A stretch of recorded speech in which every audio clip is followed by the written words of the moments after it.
Good morning, everybody, and welcome to the broadcast here on a lovely Sunday.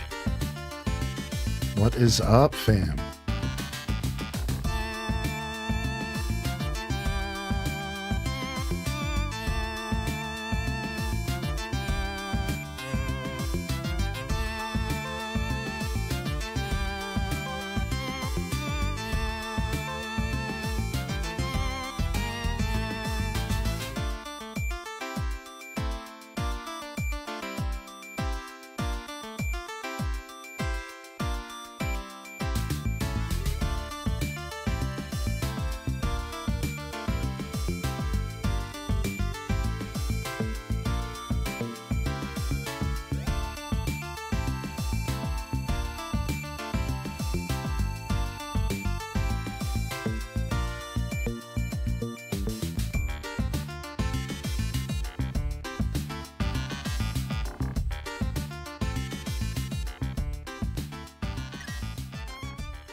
All right. We're back. Welcome to the show. Good morning, everyone. Thank you for your patience. We like to start a little later on the weekend, but I just couldn't get out of bed, man. I was enjoying my sleeps. What's up, everybody? Cheers.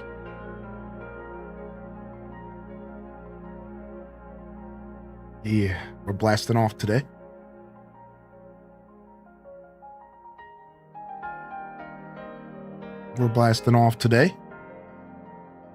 Happy Sunday. Get a quick beard check in here. Hold on a sec.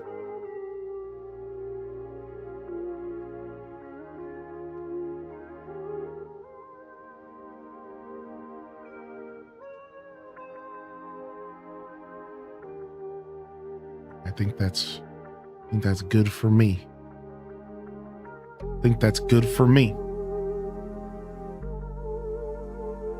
All right. Yo, what's up, fam? Happy Sunday.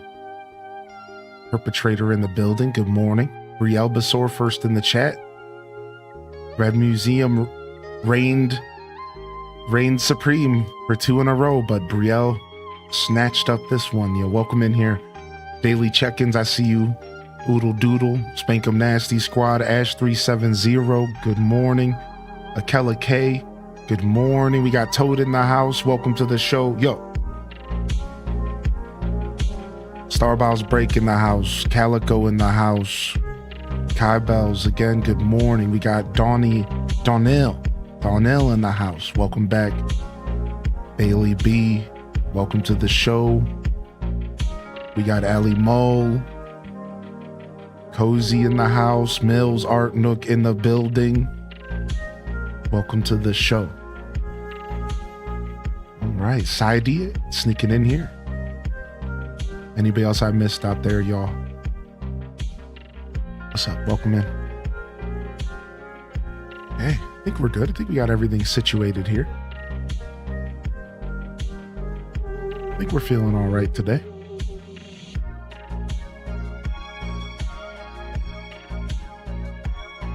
Hope everyone's having a good weekend so far.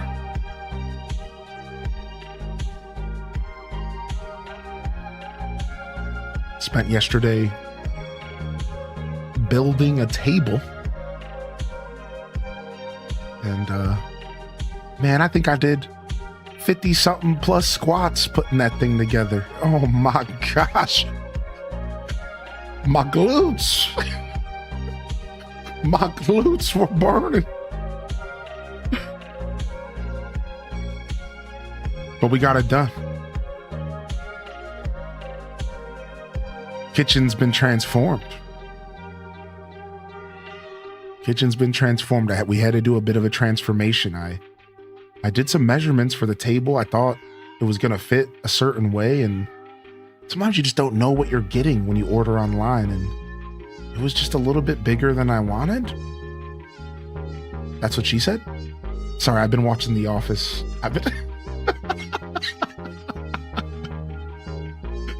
And I had to do a big kind of a rearrange. I kind of had to do a rearrange. So some things had to change in my kitchen, man. But on one hand, I'm a little sad because I liked the way my kitchen looked. It was quaint. There was like a lot of space. And now it's kind of tight in there. But I'll tell you, I think it's worth it because the table is going to be perfect. It's snug in the corner. I will be taking pictures once I clean up the kitchen. The computer's going to be perfect. And the goal with this table, the goal with this was to never have to take the computer down again. You see, that's not what I want. I want to have a permanent computer in my kitchen for all sorts of content, including Scuffed, including Lego building, whatever I want to do, and just a different space, you know. And I got it set up. So now we have to build the computer, rebuild the computer back up again, do some testing. I still have to get a couple tools, couple gadgets, if you will. So a couple more purchases here today. Probably get it within a couple days. Like, for example, like I need a new tripod because I'm using the tripod I used to use here in my main setup now. So stuff like that, but a couple things. Otherwise, a little bit of testing, but the table's nice and spacious, so I'm going to be able to have space and breathe in this kitchen that just has no counter space at all naturally, like none. So I think it's all going to work out really well. I'm very happy at the end of the day, despite, you know, the loss of my little quaint kitchen. But I think it's all going to work out. I think it's going to be pretty nice. And man, I was beat. I ended the stream. I did that. I was so tired after putting that table together, man. Using an Allen wrench for 2 hours straight. My fingers were starting to callous harder than the 1998 Street Fighter 2 tournament I went to.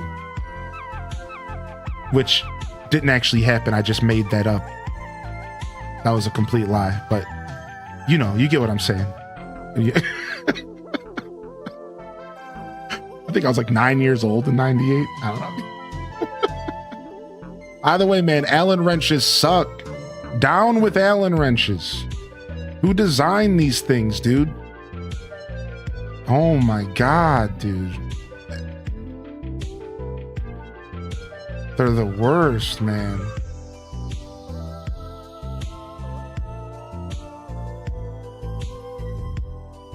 But it was all right. We made it happen. Then I ate some dinner and just played a teeny bit of video games. And I was done, dude. I was done. I was tapped. Sat on my front porch for a little bit. The weather's been pretty okay. It was a good day. It was a good Saturday. Excited to get all that stuff sorted so we can move towards Scuffed officially in the new house. I owe y'all a pizza. And I got the pizza stone. It was ordered on the exclamation point throne. So I have the pizza stone ready, man. And I'm so excited to make my first ever in-house pizza. I've never made a pizza from scratch. And after a test run or two, that'll be the first project we do. After a test run or two of Scuff, the first main episode will be the homemade pizza that I owed the chat ever since right before we moved. So it'll be dope. That'll be a good introduction. What's up, Kaisky? Welcome to the show. Good morning.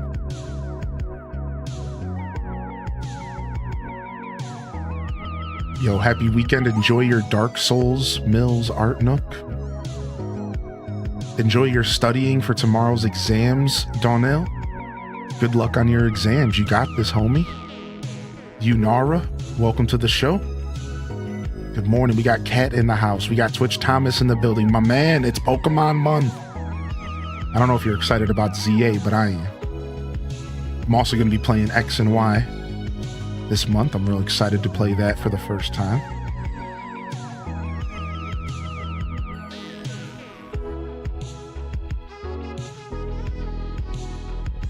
Solar Wolf Storm, welcome to the show. Welcome, man. Brett Grace, dude, how you been? Welcome back in here, Brett. Hey, happy Sunday, happy weekend.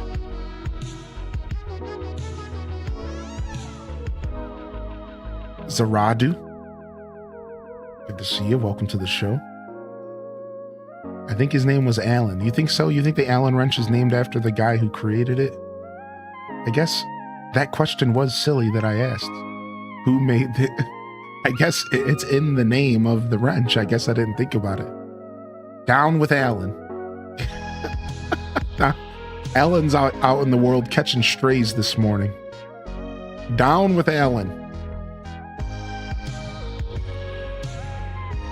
Went to an airplane show yesterday. Sick. Sick. Colorless blue. Does the wrench home improvement grunt every time you crank it?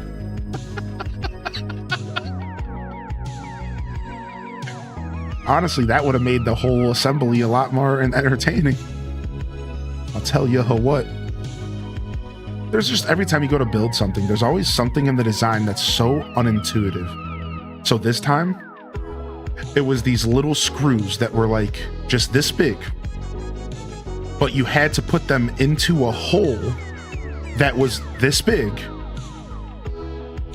and you couldn't, like, there was no way. So like the best way to describe it is like, I had to like pull this bar, I had to like kind of pull this bar into position before I could screw it in, because it was like the main foundation of the table. So I'm my left hand's already preoccupied because I'm like, I have to pull this bar into position. Then I have to take this bolt that can fall into this hole and like somehow perfectly line it up with the actual hole that I want to screw it in. And what kept happening is, because it's not like I have like a magnetic Allen wrench or something. It kept falling into this like metal bar. So I tell you, I spent probably 30 minutes.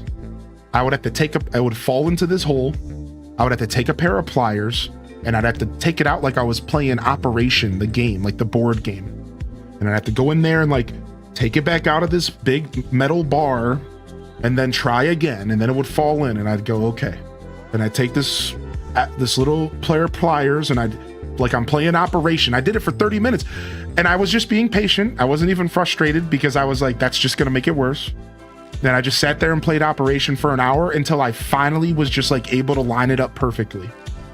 And then I had to do that 3 more times. And the whole time I'm thinking, like, this is just not intuitive. Like, they just didn't think about a human putting this together. This is obviously a misstep. Like, they didn't think about an actual human being trying to do this. Like, they were thinking of a machine.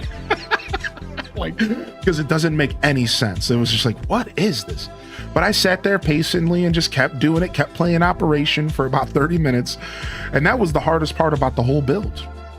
Was just like a really unintuitive design for us humans to build. Once I got past that, everything was just easy street, right? Besides, again, for the 50 plus squats that I did. Oh, oi, my glutes.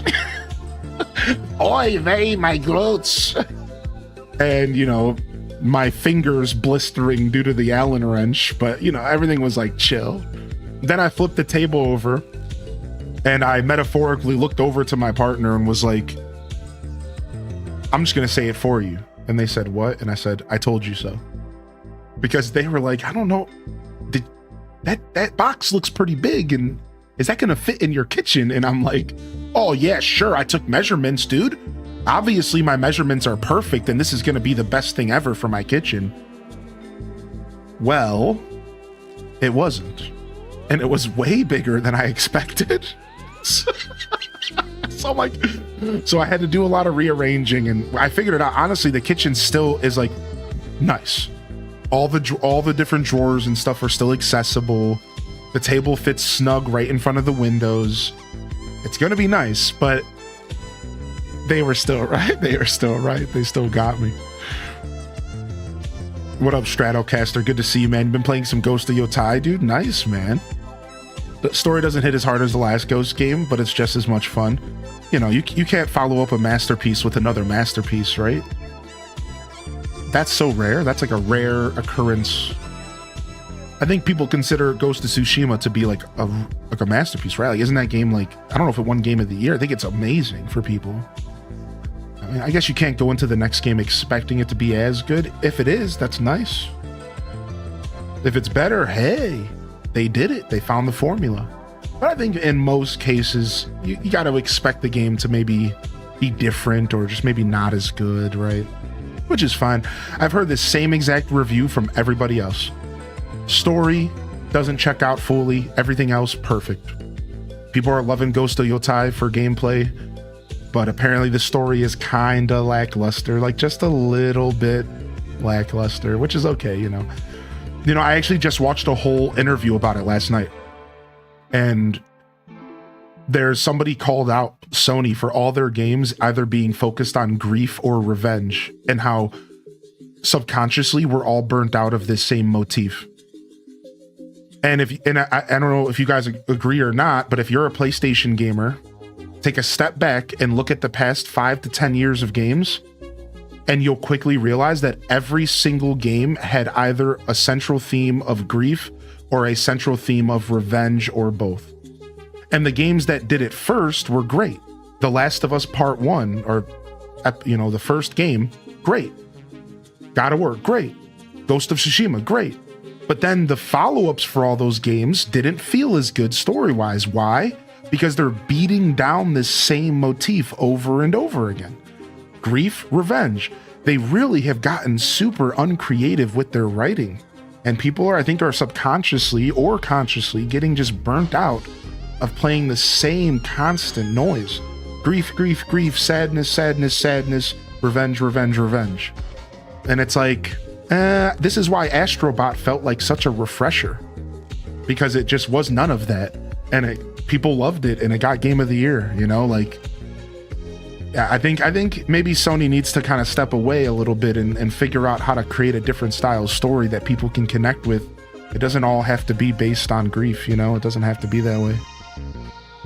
To be fair, though, I didn't play a single one of those games except for Astrobot, so I don't really have a place in this conversation, but it was a cool video on YouTube that kind of enlightened me to it. So. What's up, Pixie Rose? Good morning. William G. Allen. Freaking Allen. I saw that pic, and the pic had God of War and The Last of Us. Oh, you saw the video? Yeah, Fat Cat Plush. What's up? Good morning, Bob, the table builder. Where's Rosie Poo's emote when you need her? $1 million idea from Hylian, magnetized Allen wrenches. It would have really helped last night. I wouldn't have had to have played Operation for 30 minutes. What's up, Mike84, by the way? Good to see you. Yeah, exactly, Celestial Swan. It's like at a certain point, we're not connecting with these stories anymore. There it is. There's the emote. There it is. There it is. Yeah, you know, at a certain point, we're not connecting with these stories anymore. And I think they don't realize that, you know, they need to kind of step back and do something a little different. Maybe give us a game based off of like a nice hearty romance or like a rom-com video game or something. I don't know, just do something different, you know? And again, I'm not even a big story gamer. You know, and then during this conversation in the YouTube comments of this video, Celestial Swan, somebody brought up Expedition 33. And they're like, funny enough, Expedition 33 also had these same like motifs. But apparently Expedition was just so much far and beyond. It was so complicated and so layered that everyone connected with it. So it's not that you can't make a really good story about grief and revenge in 2025. But if you're gonna do it, you gotta do it in a really, really tactful way. Because apparently Expedition 33 was like the perfect example of a story in that direction that did really well this year. So it's not like it's impossible. It just needs to have depth and layers and be done in a way that people can connect with. Because it's not being done well, I guess.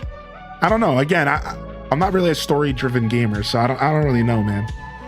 I leave the stories to TV and books. I don't play a ton of games for story necessarily. The funny part about my gaming is like,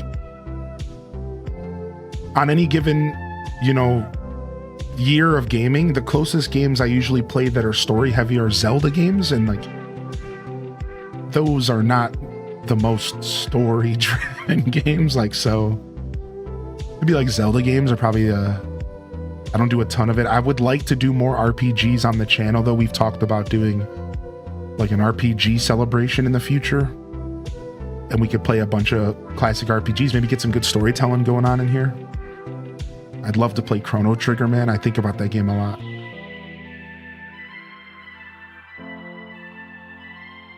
Yeah, Slay Manara. I had other tools in the house I could have switched to. I did, but like I wasn't sure. I just went with what they gave me. I don't know. I guess that's my folly, right? Yeah, I played Tales of Symphonia is my favorite, but I haven't played any other ones. But yeah, Tales of Symphonia. If I did something RPG month related, the games that I think I would for sure want to play would be some classics. So like Chrono Trigger. Yeah, maybe something like Bravely Default, Tales of Symphonia, maybe a Final Fantasy Tactics Advanced, maybe even a modern Final Fantasy like 7 or Rebirth or whatever. But I'd probably want to stick to some of the classics.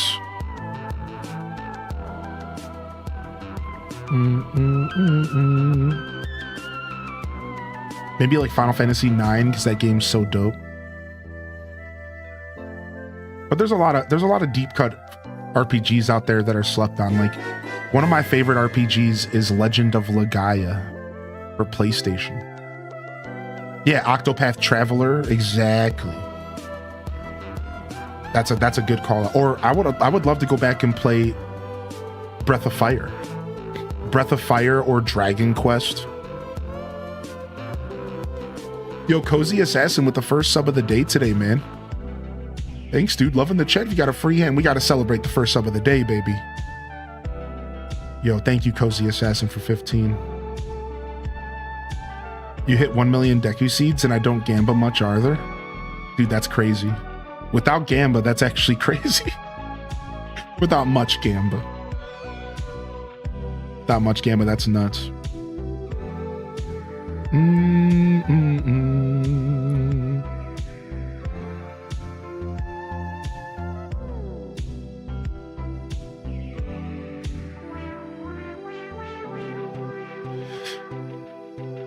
Good morning, everyone. Thank you again, Cozy Assassin. I appreciate you, dude. All right, let's jump over. We'll play some games this morning. Keep the intro light here on a Sunday.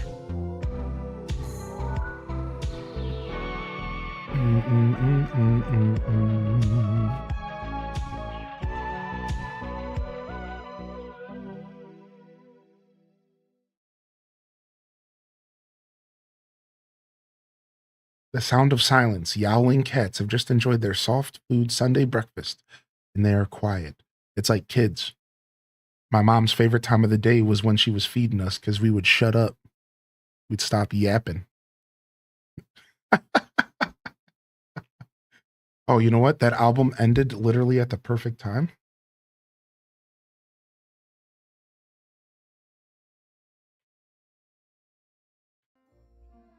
Yeah.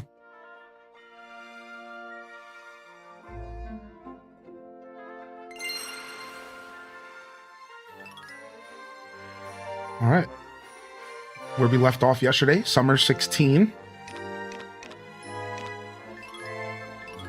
And we are at Bazaar rank 8. We are at Bazaar rank 8. We'll probably go up to rank 9 today as well. And we're just going to do some casual farming this morning, and then we're going to play some Retro Crossing today. But I figured I'd start with this for consistency's sake. And then we'll switch over to Animal Crossing here in a little bit. Sound good? Oh, let me go back in the house. We got to go water our crops. So we'll switch over to some retro crossing here in a little bit. I hope y'all are down for some ACGC. We got to start buying our candy at Nooks. It's Halloween season. And we can't leave the king of Halloween, H-Des Jack, waiting for his candy.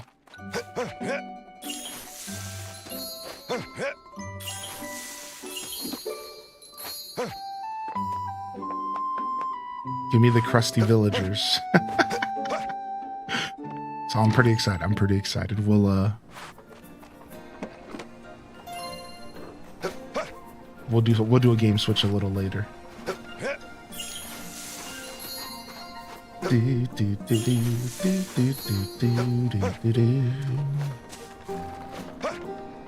But I hope you all have had a good weekend. What's everyone been getting into? What's been the weekend vibe?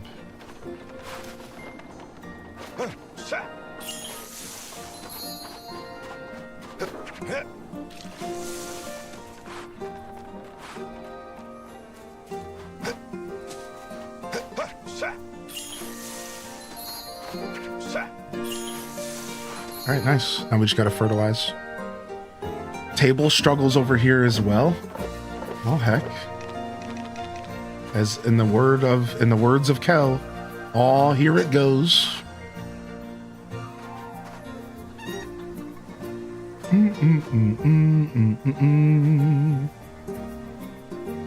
Yeah, what's been the weekend vibe here?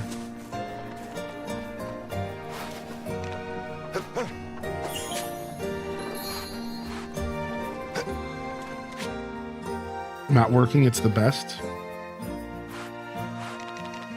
All right, what do we want to plant?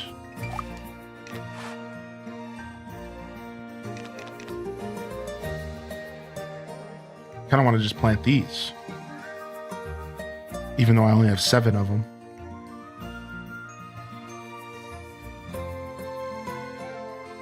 Yeah, you were refinishing one. You mentioned that. You mentioned the refinishing table. Now that I think about it, here we'll plant these pumpkins. Easy, easy peasy. I've been playing Stardew and may attempt to go to a GameStop today to get a shiny code for Violet. Oh yeah, they're giving out some kind of codes or something for Pokemon or something.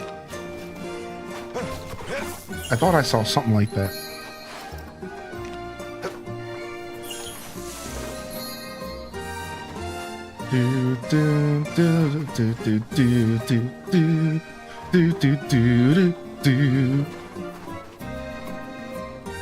Oh, the banana trees mature.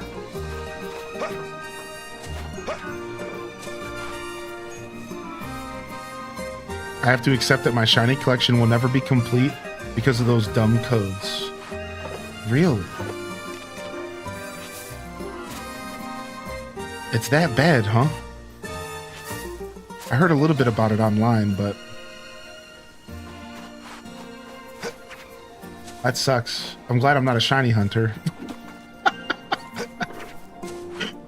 That sucks, dude.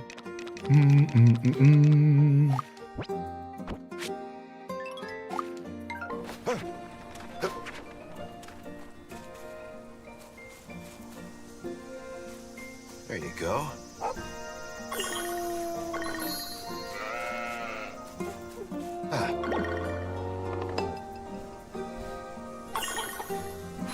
Your local GameStop only got 50 cards and they were gone in an hour. They said they're not getting any more. Yeah, apparently people were scalping the codes or something. Ridiculous.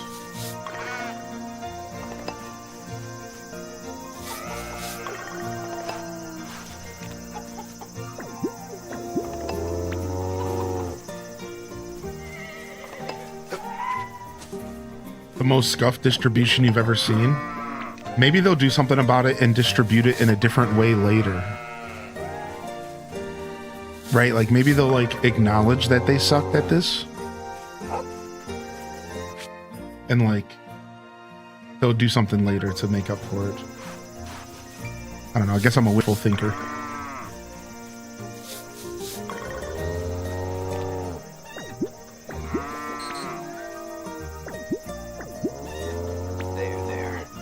There. There. There you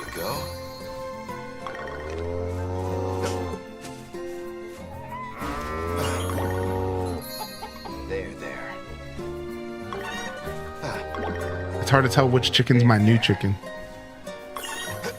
So I'm just kind of like, I don't really want to pet them all, but I guess I should just suck it up and pet them all, huh?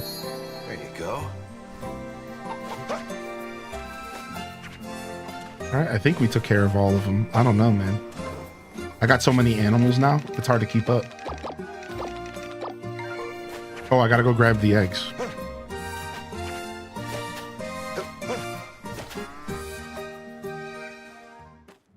Yeah, I only heard a little bit about the Pokemon stuff, but I heard it was pretty frustrating for a lot of people. Pokemon's been catching strays recently, making some weird decisions. People aren't happy with the TCG Pocket set either. Some people are, some people aren't.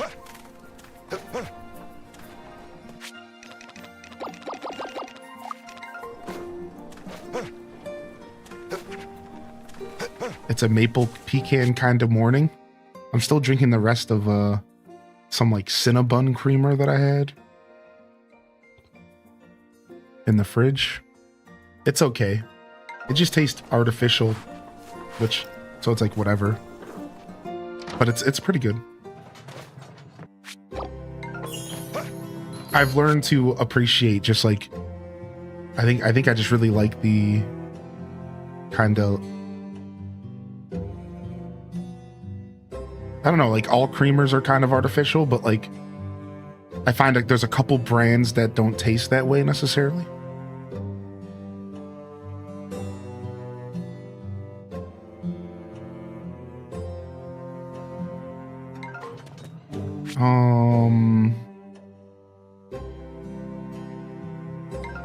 We're almost done with this. 3 days, huh? We've just been focusing on wheat. But we could kind of put anything we want in here. I think we'll just wrap up a little bit more wheat before we finally free up our windmill and we can start doing other stuff here. Anybody know how to know a use for meteorite in Grand Bazaar? No, I've never even seen anything like that. What the heck?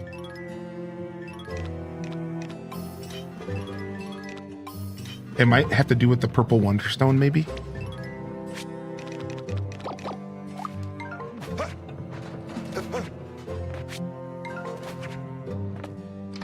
Alright, let's go check our windmills. I like that you're guaranteed at least a 4-star in every pack, but I wish they didn't limit it to 4 cards. Yeah, it's just a boring... For me, I like the idea of a celebration set at the end. It's just boring for me to rip because I've been playing the game since it started. So it's just like a boring set to rip, you know? But it's not necessarily too bad.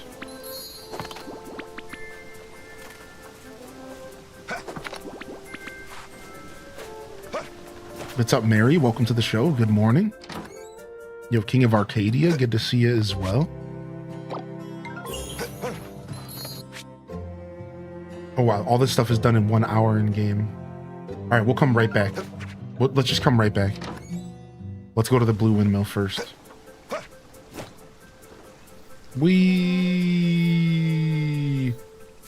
You're playing Wind Waker for the first time? Wind Waker's so good, dude.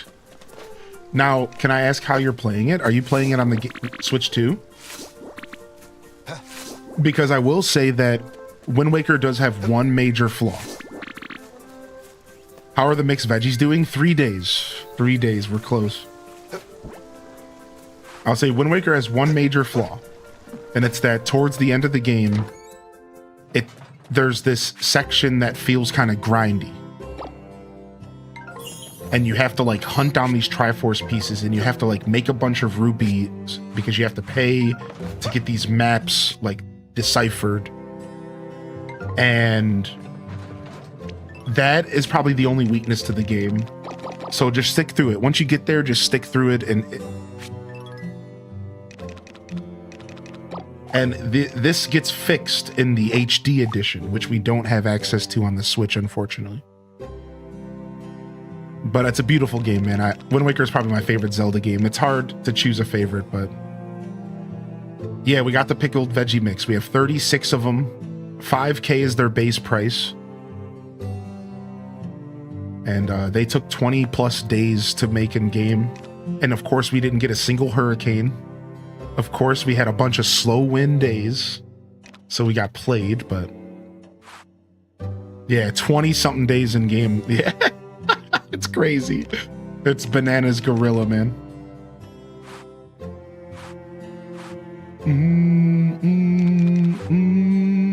All right, let's go ahead and get honey going.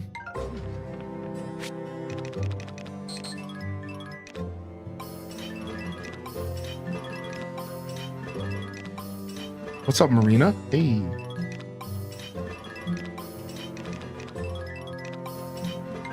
And then how many spaces do we have left? 5. All right, are there any seeds that we need? Let's check. Let's check. How you doing? Good morning, LPK. Hey, dude. Sorry I missed you popping in. I think I missed you. Still coming to terms with being awake for some reason. I'm a little lost today. Been playing this game a lot. You and me both. You and I both. This whole community's been kind of stuck on this game a bit. How did I end up with 63 of these? What the heck? I miscalculated.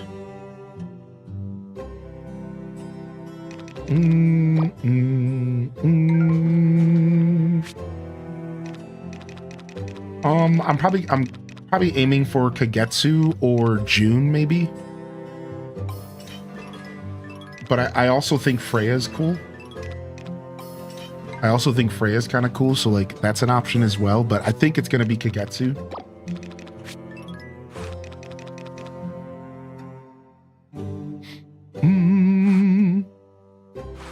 Yeah, I think we're going for Kagetsu. That's kind of who I've settled in on. Kind of who I'm settling in on here. As I progress, I think I'm getting closer to her than anybody else. Speaking of, we need to start working it into our schedule to go get her blessing in the morning. Because we're getting her blessing later in the day and it's not as useful. We need to get her blessing in the morning. I'm telling her you're settling. Getting ready to leave for an event. Yo, good morning, Aelith. Good morning, Duel Master D, baby. What's up, dude? How you feeling today? Happy Sunday.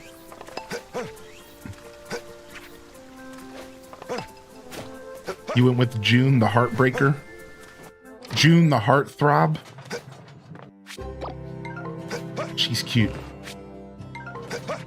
I call her Wednesday Addams. I call her Wednesday Addams. She's cute.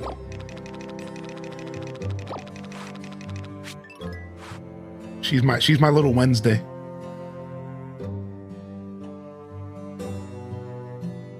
Ay, caramba. All right, let's get some of this gold stuff processed. My little Wednesday Addams. The little cutie patootie.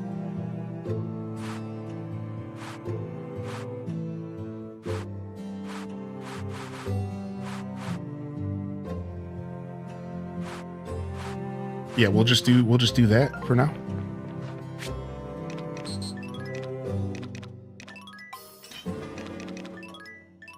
Nice, we're gonna be able to get 7-star eggs because we went up to silver. We went up to silver with our chickens.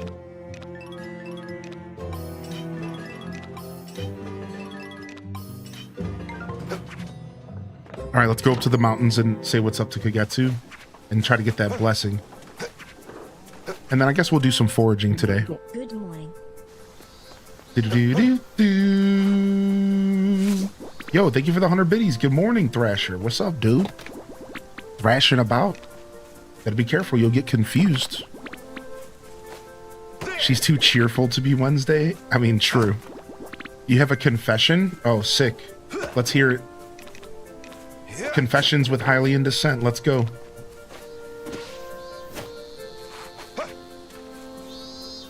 Nice, we got our third mushroom log. We got our third mushroom log. I don't think we have mushroom seeds at the moment. All right, how are we doing on food stuff? Oh, thanks, Dazabon. Yeah, they were pretty dope, right? I had such a good time. I played Farm Simulator 25 for 17 hours yesterday. Sick! Dude, I love hearing about a nice hearty gaming session. That makes me happier than so many other things. Like that to me is peak living right there. That makes me super happy. You could have told me you got married and I would have been like, wow, marriage, cool. But did you game for 17 hours like Duel Master D?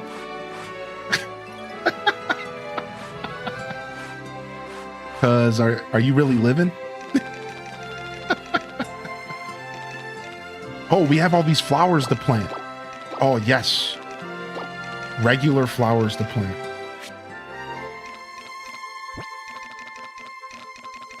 Put that here.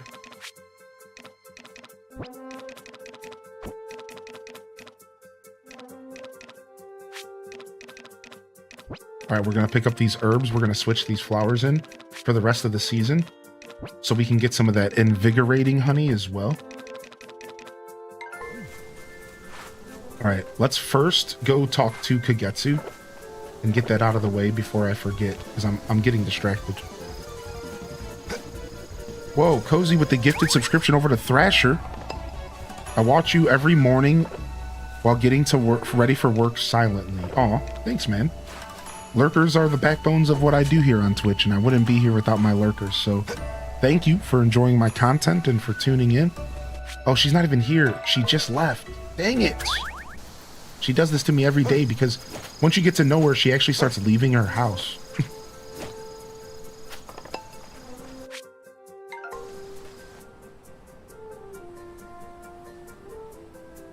You had the dress with the flowers made? Oh, nice. Cute.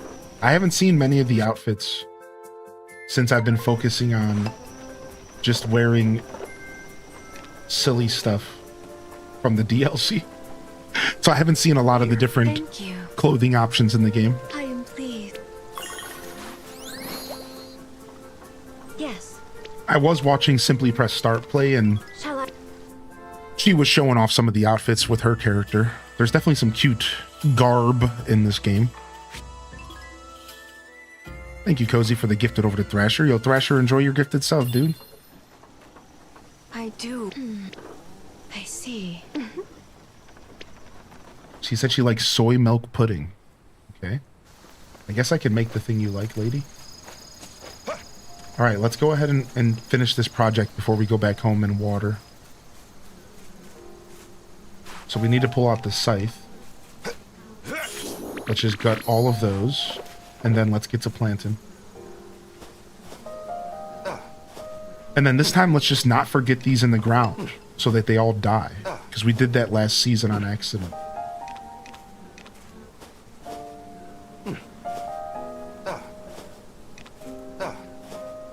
The wedding outfits cannot be kept? Oh, I didn't know that.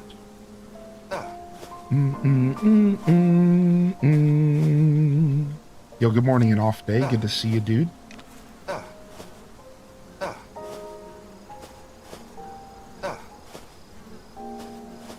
Nice. Look at that. Beautiful. Beautiful. All right, we do need to get some mushroom seeds cooking. We could just go buy them, but I don't know if you can buy mushroom seeds at the store or not. But that's what we should do, because like not having any mushrooms growing is sillier than just, because it doesn't matter with mushroom seeds. No matter what, when you harvest them, they're just going to be the star level of whatever his level is. So yeah, we'll check the store tomorrow. We'll go one more day without mushrooms. You have to place the order. All right, maybe we should run over there now and see if they're still open. I don't remember when the store closes, to be honest. The Duolingo owl badge is so cute. Oh, nice. I forgot they were doing that that event.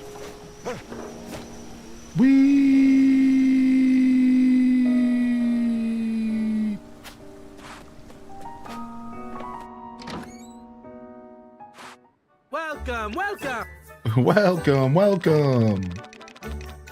Okay, he does have some Sajimi, some whatever spores. All right, we just need 3. Thanks. bub.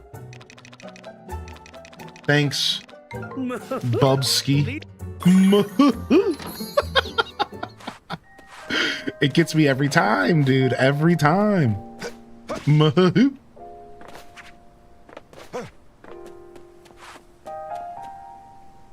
Yo, what's up, Jay? You're playing the game as well? Yo, good morning, dude. Welcome to the show. Good to see you. All right, let's just go back to the mountains tomorrow. Let's just go back to the mountains tomorrow. We don't have to go back now. Soda Vigilante, dude, feels good to be back. Thank you. Thank you very much. Feels good to be back. We've been back since Friday. We did a little mini stream on Friday. Did a nice hearty broadcast yesterday. Back today.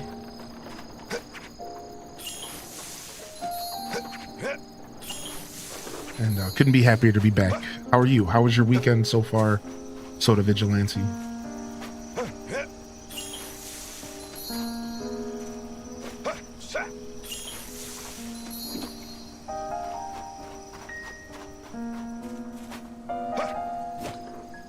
Finally in autumn. Happy to be here truly. How was your vacation? It was good.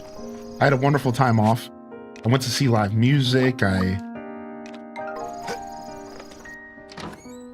laughed. I cried. I adventured.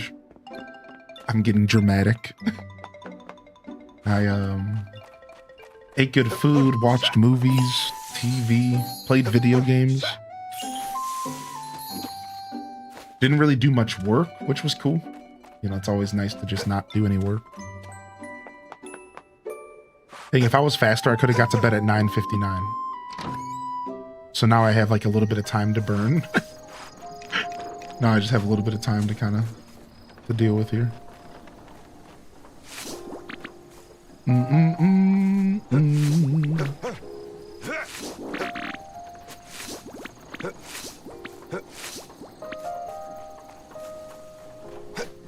You're allowed to get dramatic? Yeah, I know. I know. Thank you.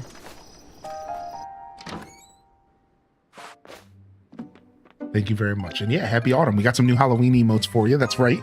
Soda Vigilante. 2 Halloween emotes for the followers and 3 more for the subs. And we got some more emotes on the horizon. Whenever they get done, you know, I don't know. I'm not rushing. I miss most of the streams because of a week of doctor appointments, but overall, glad to be here with everyone. Definitely glad to have you here today. And I hope the doctor's appointments were all right. Ooh, nice. Tomorrow's the horse derby.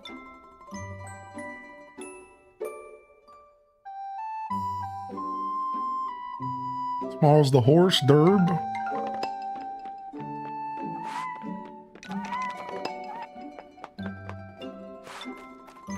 And we're prepared. I did a perfect run of the horse derby before I left. Now, am I going to be able to do that again? I'm not sure. But I did it.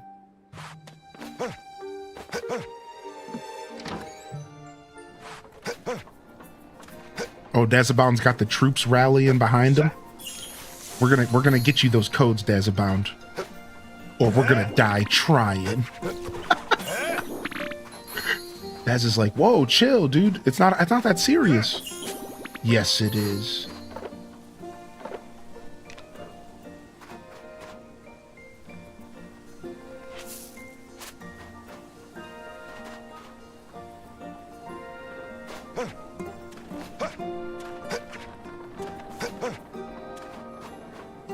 All right, anything here? Pumpkin. This is all good. This is all level 5 stuff. Okay. All right, let's get everything watered so that we can go plant some more seeds over there. Oh, we got another harvest over here. Dude, pineapples grow super fast.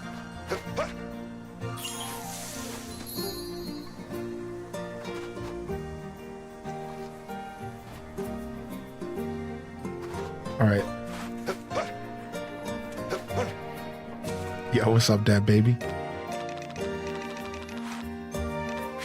I'll take 9 of these. And then we have to fill up one more void. We'll take these 9 tomato seeds. All right, sick. Let's go. Trying to bribe one of your permanent tier 3 subs to anyone who can get me both codes, but it doesn't help when the event's scuffed. It's okay though. I accept my fate, hoping the UK will get some kind of distro. Yeah. It's like one of those situations that aren't that important, so it's like whatever, but it's still disappointing, and like you just wish it didn't have to be this way kind of vibe. That's the energy that I got from it all. Yeah, that's right, Marina. We got ourselves some fancy pineapple. Did you see the fancy one in the middle? All right, we're gonna actually move this tree here. Let's go.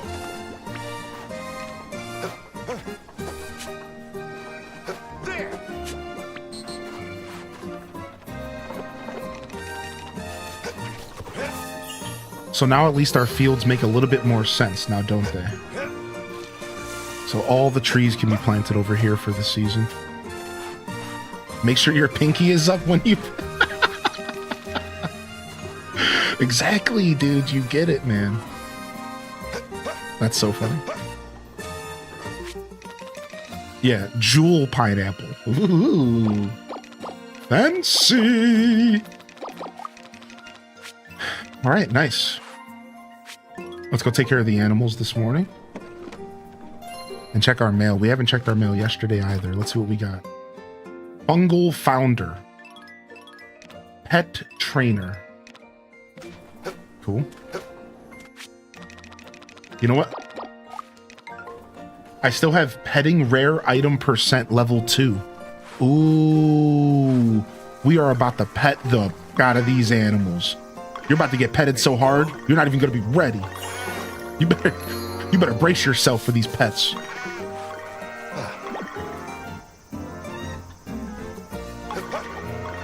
You better brace yourself.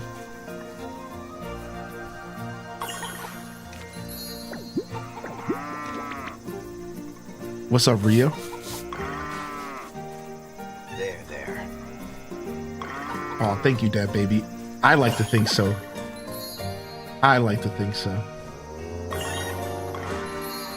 What's up? My horse wants to get brushed? Then the horse gets brushed. That's just how that goes. You want brushes? You get brushed.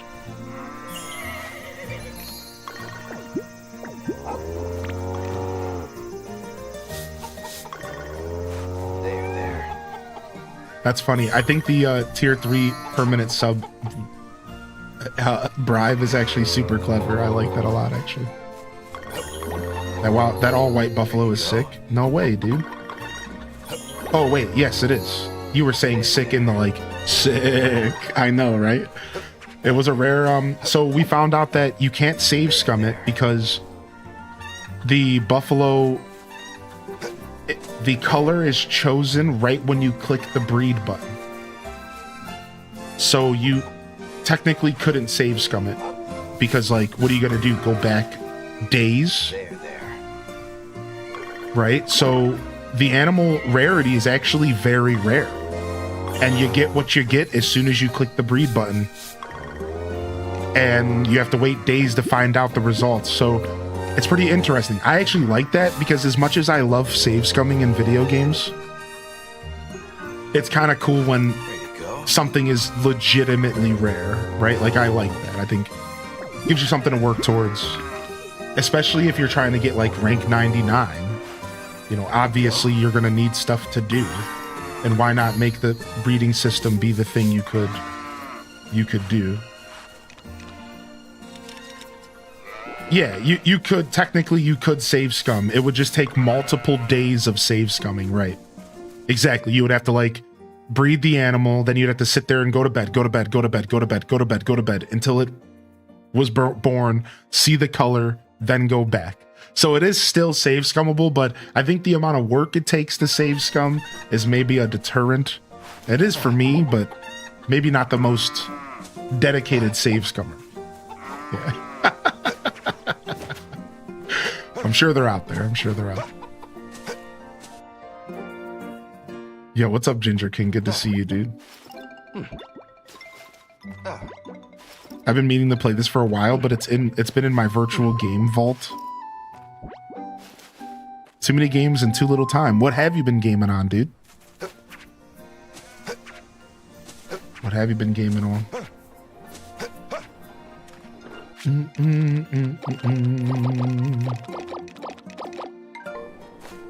All right, let's go check the windmills. It's a windmill kind of morning. The first ones are done. They're worth 6,500. So the price went up not a ton. Now these would be way more worth it if they were 7-star because you would get that triple price. So that's real. The truth is that if you could pull off 7-star of these would probably be worth 10,000 a pop, which would be insane and actually worth the 20 days or whatever to process 10 of them. But the 5 stars only going up about 1,000. The base price is 5,400.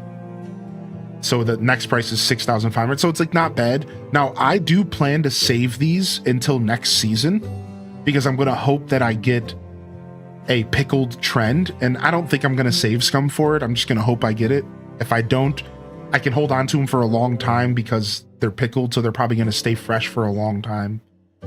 So I am going to be holding on to these bad boys. I'm not going to sell them right away. And hopefully we can get that extra 30% on top of the 6.5K, which could be pretty nice in the end.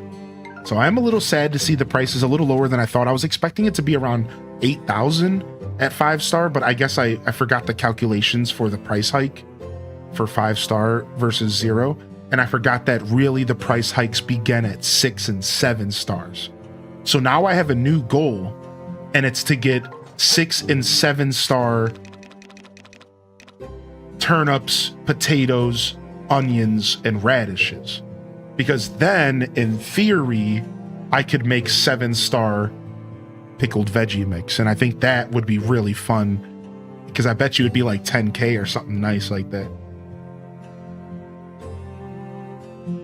We're still going to be making a good amount of cash, just not as much as I thought. You've been playing DDV and Hello Kitty Island. Nice. Did you pick up the DLC for Hello Kitty? Here, let me turn off this AC. It's chilly in here, man. Did you pick up the DLC? We played it for a little bit on stream. What's up, Golden Fawn? Welcome back. Welcome back to the broadcast. Sammy Dot, Tara from Gaia. Welcome in, Simcetra and Lucinda, Tab Flava, Chaos Queen, and Valivine. Valleyvine, good morning as well. Daily check-in squad.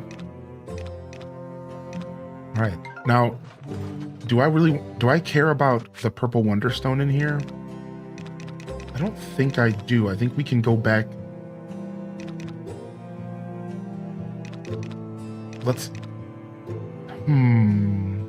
I would like the yellow stone. Let's go ahead and just get some wood going.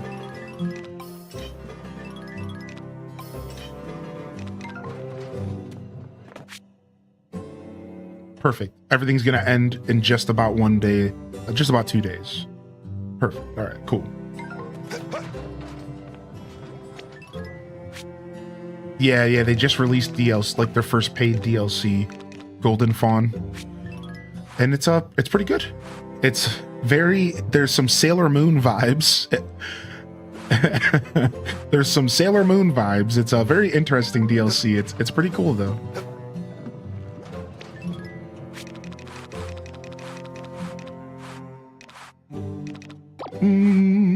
But you get like a little special zone and new quests and new things to explore and collect, as you would predict.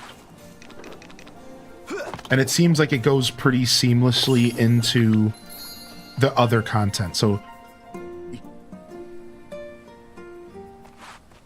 for me, I was like almost able to just jump straight into the DLC and like the quest to open up the door and stuff.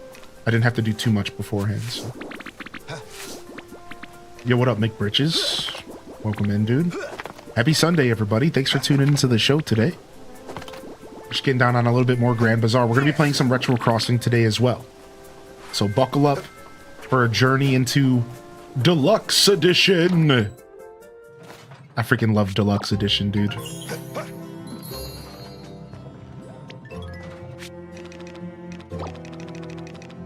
Deluxe, Deluxe, Deluxe, Deluxe. All right, let's test out the orange stone.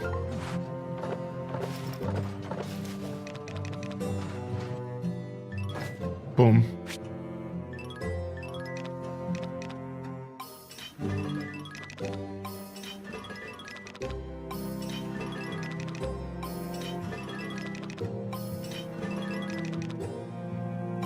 Wow. Dude, I got it all out of my inventory. Look, dude. I'm not gonna lie, that's actually really nice, dude. You know where the orange Wonderstone might be useful is during a storm. Because think about it. Let's say you get a hurricane.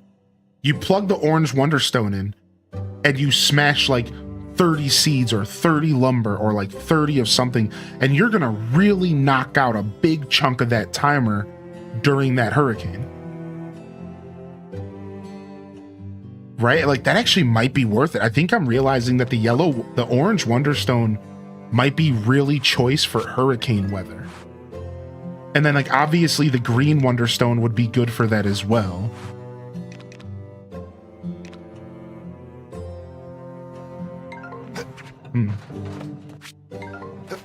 All right. Let's go check the blue windmill morning here. Yo, Kalika coming in with 27-month primer. Yo, primer, mod check. Primer reminder.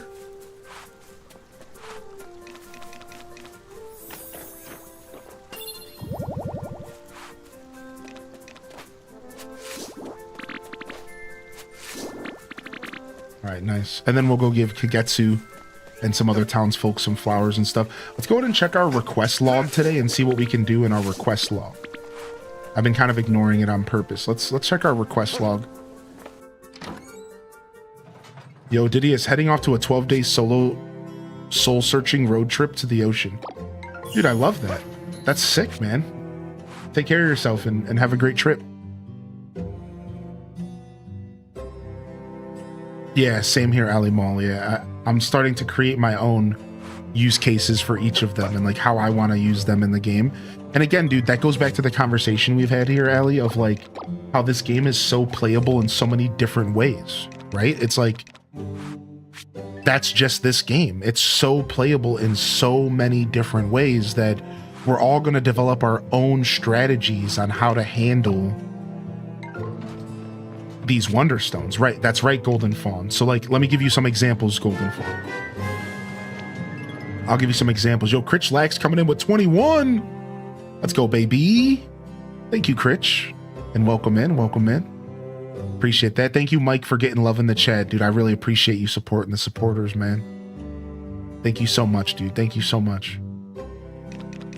So like, look, the blue Wonderstone makes everything process a little faster, 50% faster. So if something takes 10 days, it takes 5. The red Wonderstone increases the quality of the item. So if you put something in there, it comes out a little higher quality than what you put in. So if I were to put a 6-star milk in, right, and makes, instead of making 6-star cheese, it would make like 6.5-star cheese. Little quality boost.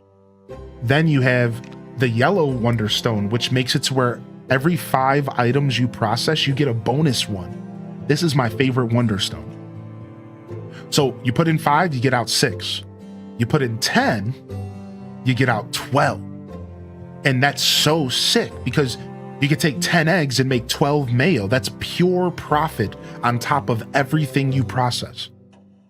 And like, I think this is the most powerful Wonderstone, right? So yeah, all of the Wonderstones kind of have a different purpose and a different strategy per your own interest, but then also just generally in the game and how you're going to approach what you process in every windmill and so on and so forth. It's really neato. Yo, thank you, man. Thanks for the 6 months in advance. I think that's what I'm reading there, Critch. Thanks for 21, dude. Thank you, man. Thank you so much, dude. What was I about to do here? We were about to make some seeds. This is my seed making tent.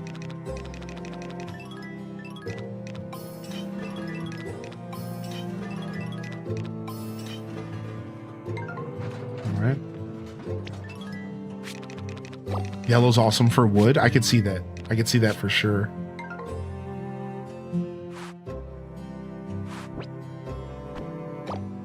All right, let's get 9 pineapple seeds going. Those ones take forever. We'll sell the rest of them.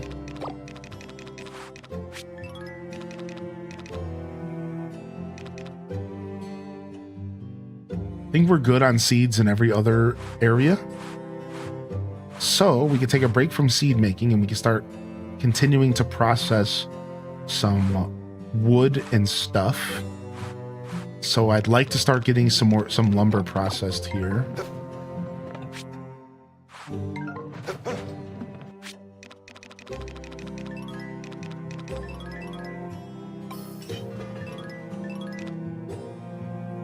Ooh, only 9, huh? Do I want to use up all of my sturdy lumber? I might not want to do that. Yeah, you know what? Let's hold on to some sturdy for... Sorry, all of my regular lumber. We might need some of those. You know, you never know when a hurricane's going to hit. I only have 22 windscreens made right now. So let's not jump the gun there. We need to process our sturdy lumber as well, though. And we do have a bunch of stone. Let's get some stone going.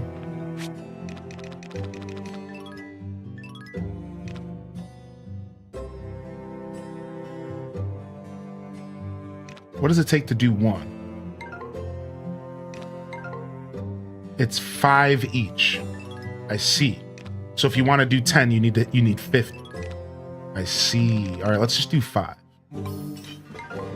That makes a little bit more sense. Okay, cool.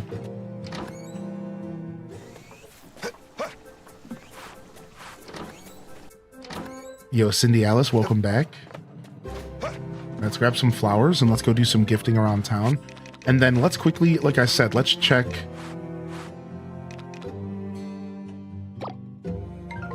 Oh, wait, I wanted to make seeds out of these flowers. Yeah, we don't want to give these away. Instead, we should have some stuff to give away. Here we go. Boom. All right, and then let's see what request we're working on. So we need 1 cup of tea. We can go do that at home. We need to take 3 more baths. We need 10 grasshoppers, so we need to start saving those. We need 5 1-star juices, which is actually really easy to make. We need 3 fish of any kind. Any large fish, okay. We need a flower bouquet, which means we have to... I think you can only make these at the Red Windmill. I need 5 ladybugs.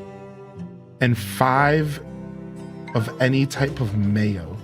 I think I sold all my mayo off. Yeah, we sold all the mayo off, so we need to make some more mayo. So what can we do right now? I think we can do some fishing.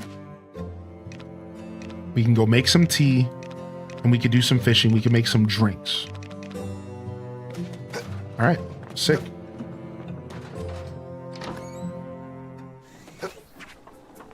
Hey, babe. I always wanted to get into horseback riding when I was a kid, but my parents said no. I know it's kind of dangerous, but still. Sorry, dude. For you. Nice. Hooked her up with the gifty poo.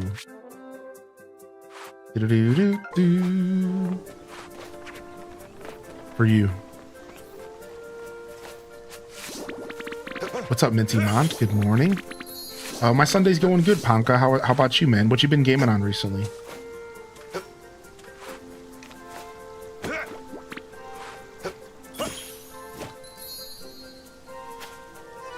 Jimmy Sour Please is in the chat, dude.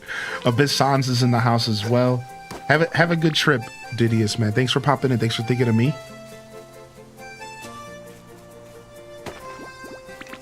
Do-do-do-do-do. Let's go ahead and talk to this dude. Very good. Let's talk to Diana. Get some good rest. Every day has been progressively better sleep-wise. So like last night was even better than the night before, but I still woke up in the middle of the night because my sleep schedule's still just a little off. And like just was wide awake again. So I got up, moseyed around the house a little bit, but I went back to sleep within like 15-20 minutes, which was the difference. Friday to Saturday I was up for like an hour, maybe more. So it was nice. It's like there's been progress. So I feel pretty rested today overall. Dang it, I scared that bug. Feel pretty rested overall today, and Hey.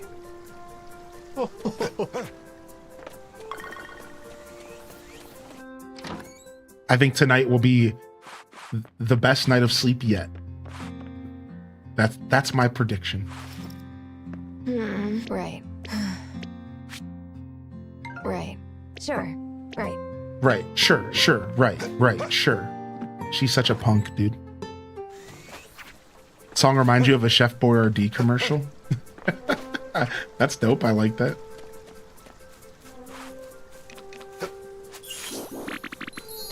Sure, right. Hey. Right, sure. Alright, let's go to the mountains and say what's up to Kagetsu. Hey. Cool.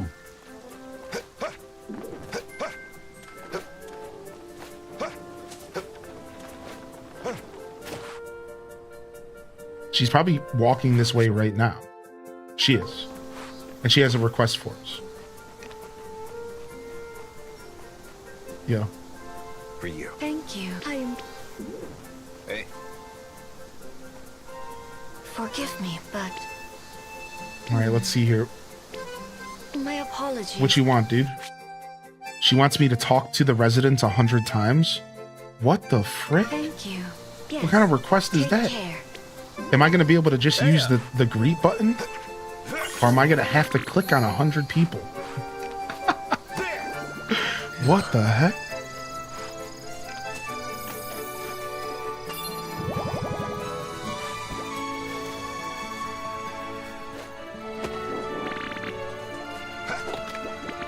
Dude, wood does seem to be a pain point.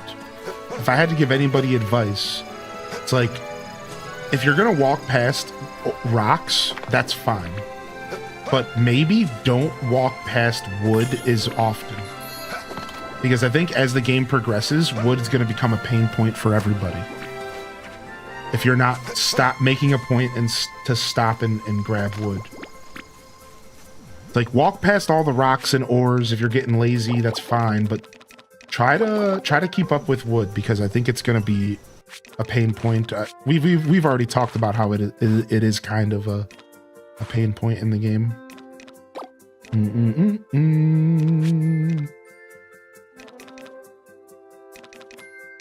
Let's grab these. I'm trying to save some mushrooms for cooking. But I also want to level the dude up, so it's like, it's tough to balance it all out. Click on for the greeting, but you can greet the same person 100 times in a row, I think. I got tired of doing it naturally. So for the quest, I am going to have to, like, talk to them. I can't just press the greeting button. Is that what you're confirming for me? Yeah, okay, not wave at him. Okay, that's fine. It's not the end of the world, but thank you for the pro tip, though. I could just sit there and talk to him. Plant that there. Plant one of these here. And plant one of those there. State your condition. State your condition, caffeinated spirit.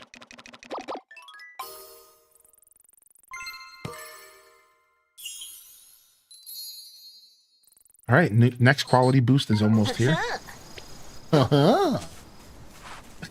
He's so cute, man.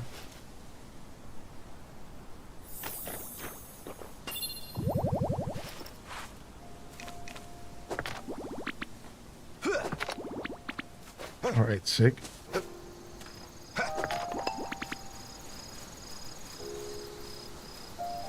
Gotcha. Got him. My first lightning bug, finally. They're just like butterflies. You have to jump to get them. I didn't realize that. Once I realized that, they're actually easy to catch. I was just trying to walk up to him.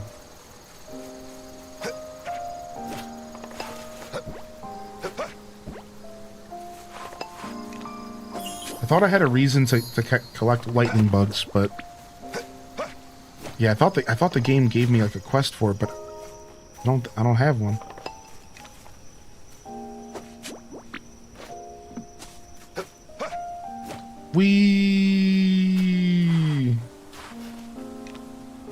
Yeah, I need ladybugs, right?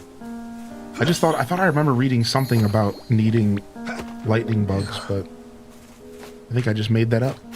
What's up, Nurse Jade? How you been? How you been, Nurse Jade? Good to see you back in the chat today. Welcome to the show. All right, let's get out of here.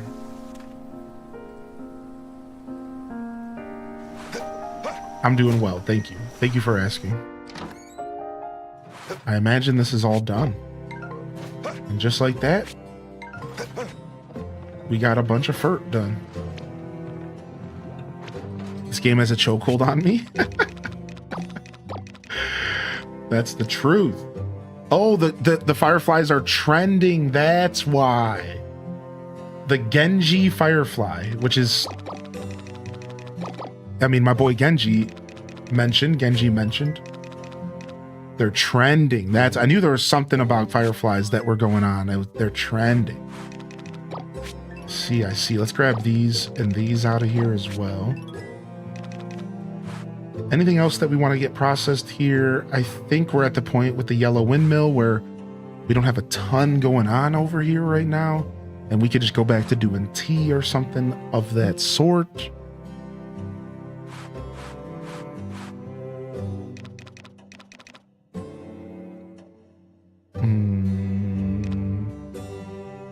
We should have did the yellow windmill with the pickled veggie mix. I didn't think about it. Oh, you can't. Never mind. You can't. You have to have the purple stone to do it. Okay, good. Past me knew what he was doing. What's up, Leia?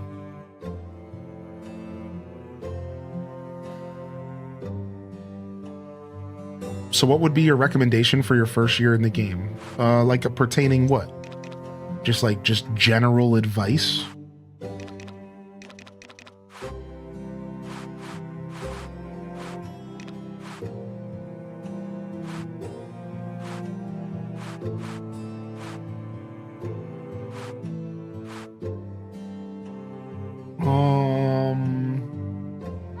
Do I want to... Okay, I guess we're kind of just not doing anything with this windmill right now. This windmill always ends up just kind of being nothing for a little bit. I think we can make some jewelry, though. Which wouldn't be the worst to do.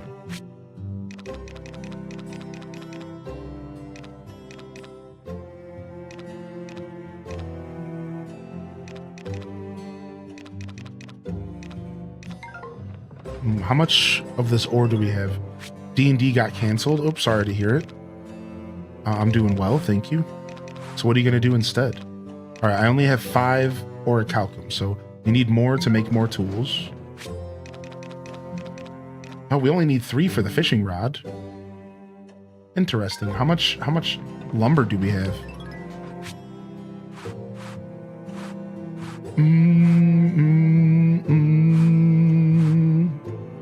We don't have a lot. That's really what we need to be doing, is we need to get... Let's get some more ultimate lumber going. Plus we can clear up some inventory space here.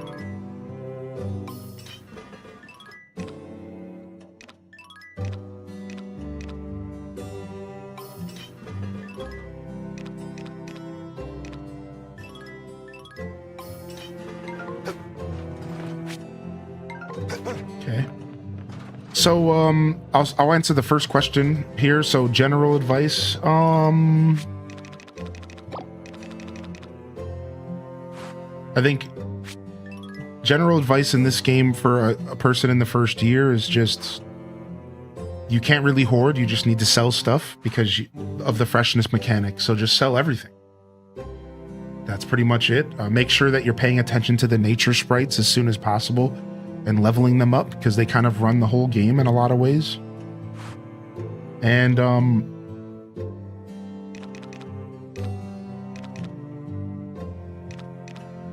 getting tool upgrades feels really powerful in this game, if you're trying to min-max especially, because of the stamina system can be kind of brutal. So ways to fix that is making sure you remember that you can take baths every 10 hours, which means that if you take a bath early enough in the day, you can take a second bath every 10 hours in game. Think about it. Let's say you take it at 8 in the morning, you could take your next bath in game at 6 p.m. And that's a half a stamina bar twice. Also, herb salads. Go to the kitchen and make herb salads. It's the best early game food, especially because it gives you a buff called Stamina Saver. And Stamina Saver cuts the amount of stamina you use by like 1/3 when you do stuff. So every day you wake up, you know, go and do a couple chores, and then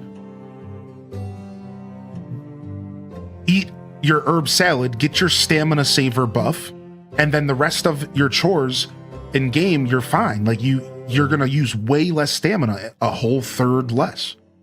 So again, herb salads are massively useful early game.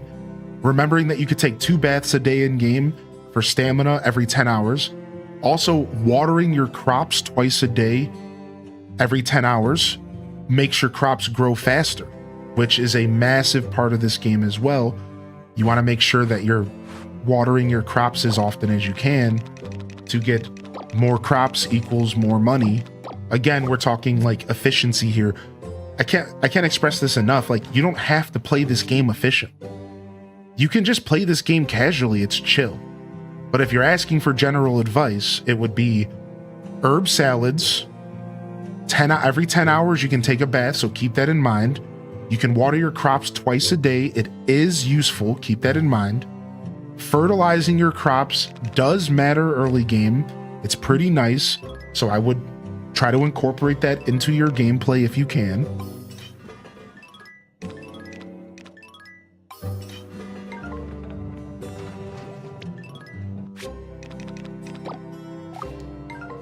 And then otherwise, this goes into the second question in the chat, which is how can you make money early game? And so this is answering Golden Fawn and Bailey B at the same time now. And then early game money. Early game money is going to be flower bouquets. Perfumes are some of the most important early game money you can get. Perfumes make a ton of cash, and they literally take weeds off the ground. You can make perfumes with lavender and spring that are worth a couple thousand each. So if you really want to make good early game money, you just need to make a ton of perfumes. A bunch, dude. Like, you should just be picking up every day at 5 p.m. So here's another piece of general advice. All of these weeds and stuff reset. So if you're smart enough, you can go around town, pick up all of the flowers, right? Then at 5 p.m. you can go around and do it again, twice in one day. Then you come over to this machine and you turn them all into perfumes. Perfumes are early game cash. It's such good early game money. And then flower bouquets are really good, and it only takes 3 days to grow a flower. Think about that. And you don't even have to double water them. It doesn't even matter if you double water them. It's like useless. So you plant some flowers, you water them 3 days, you get 9 flowers, and then those 9 flowers can be transferred into flower bouquets, and there's a flower bouquet for every season. But that's a combination of like herbs and flowers and all sorts of stuff. So if you can make flower bouquets, it's totally worth it early game. It's nice cash alongside with perfumes. So that's advice for both of you there as far as making money. So, but if I can't say the word perfume enough for early game cash. I cannot say that word enough. Look into the perfumes and make a bunch of them with your random herbs, and you will be very pleased at just how much money you make. Like Bailey B just said they made around 20K at the Bazaar. Let me give you some perspective. Every perfume is worth 2,000 gold minimum, I'm pretty sure. I don't remember the exact numbers. So let's just say for conversation that the perfume is worth 2,000. That means you only need to sell 5 perfumes to get 10,000. 10 perfumes equals what you just said you made. And that's only the perfumes. What about your crops, your furs, your milks, your eggs? Think about that. So yeah, like as far as making early game money, you just need to supplement your early game cash with the crafting, with the windmills. You need the perfume cash. It's super important and it's super accessible because you're just picking stuff up off the ground to do it. You don't have to grow anything. So that's going to be your early game money. Sell your early game metals. You want to save them for later, but just sell them. It's good cash if you're broke. Also, I can't recommend enough processing your goods. Like, you should be making mayo and selling mayo. You should be making herb cheese, not just selling the milk. Processing actually matters a lot. So if you can afford to like make some mayo before you go and sell, like it will make a big difference. And that's going to help early game as well. But as far as to go back to the general advice question again, now that I finished answering for Bailey B, that's about it, man. Like, this game is very freeform. I'm done. Oh, perfect timing. I didn't get to water my basement, but this game's very freeform. Like, you don't really need to do anything. There really isn't a good answer to the question of general advice, because this game is kind of a choose your own adventure farming sim. So while I was able to give you a bunch of answers just now, obviously, I really would rather say to you, you should kind of find your own flow. What do you want to do? I spent the whole beginning of the game pushing myself to grow as many crops as possible and to sell them at the bazaar. And you want to know the funniest part? Just to find out that actually crops are like one of the worst things you can sell raw because they're worth nothing. While all the other players in the chat were making perfume money early game and destroying my sales when the game came out. I actually wasn't really making a ton of money at all. And the chat room was blowing my sales away. So like, you got to realize, like, you can play this game in all sorts of different ways. Like, it doesn't really matter. Like, so don't like overthink it necessarily. Find your stride, pay attention to the systems and see like, okay, what can I do to make money? Right? Like you can grow crops. You can make perfumes. You could make jewelry. You could focus on chickens. You can focus on cows. You can cook. Cooking ends up being super powerful. And this all goes down to say, like, pay attention to your trends, right? Like, trending is a system in the game for a reason. So playing around the trending system is a really good way for a new player to find their stride. Your trends are going to be different every season from every other player. So as early game, just play off your trends. Okay, it's spring and they want me to grow yellow crops. Go get yourself some yellow crops in the ground and just focus on that, right? Like, so try not to necessarily, there is no wrong way to play this game, and there isn't necessarily, you have to kind of decide, like, if you want to be a super min-maxing efficient player, you can do that. But if you just want to kind of play casually, you can just have one field, grow a couple crops, take care of a couple animals, take your time, right? And you don't really need to worry too much. But again, I will say, as far as early game general advice, to wrap that up, don't sleep on these herb salads. It is such an important early game food. People also recommend something with fish. I think it was sashimi. That just takes like a raw fish. Any fish, basically. And it's really good early game energy. People like this one as well. right? So I can't express enough. Herb salads, perfume for money, water your crops twice a day. Fertilizing does help. Process stuff before you sell it if you can. But really, I think early game for most players should just be showing up to the bazaar with as much as you possibly can. Every week. Sell it all. Everything must go. Because like you don't really need to be holding on to stuff. So like outside of stuff that doesn't have freshness, so you can like save your metals, you can like save your ores, you can save your gems if you want, because it doesn't have freshness. Really, just sell everything. Every week you should just be selling your whole freaking storage. Get rid of all of it. Why not, right? It doesn't matter. You just want to get as much cash as you can, right? So I think that's like a really good early game piece of advice as far as like, you know, holding on to stuff is just kind of unnecessary.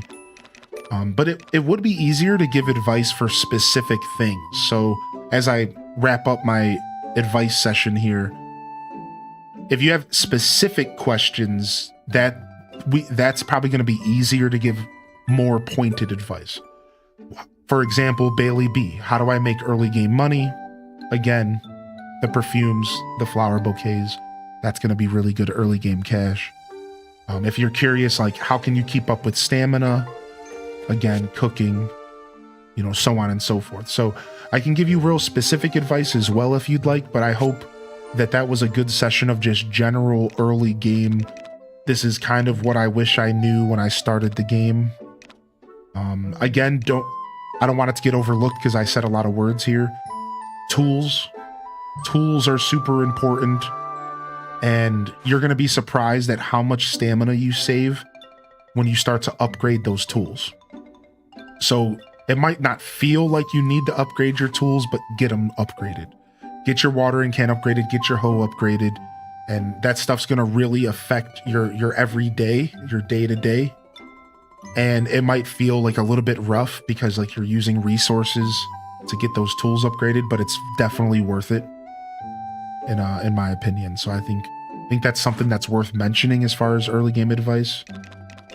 Just in case you're thinking the tool stuff doesn't really work too well, it's like actually at first I didn't think the tool upgrades were really mattering a bunch, and then I started realizing like I'm actually saving a lot of stamina. Also, like here's a really good tip. Don't unnecessarily jump when you're watering. So like for example, as you upgrade your tools, you're going to be able to double jump to water more spots. But it's not always worth it to double jump because you're burning a bunch of stamina. So pay attention to how many squares you're watering and try to be efficient about it. Like for example, if you could water the same amount of squares with a single jump versus a double, don't just double jump for fun because it is really fun. This game has some great movement, but you don't realize it. You're burning a bunch of extra energy doing that. So instead, try to pay attention and make sure you're doing single jumps when they're good and double jumps when they're good. Don't just go out there double jumping. I was doing that a lot early game, and I realized in hindsight, I was burning through my energy in this game for no reason, because I was just double jumping everywhere because it's so much fun doing triple mick twist varial heel flips, like just having a blast. They actually, you kind of want to calm down on that. Don't like overdo the jumping while watering and while like growing crops and whatever you're doing. All right.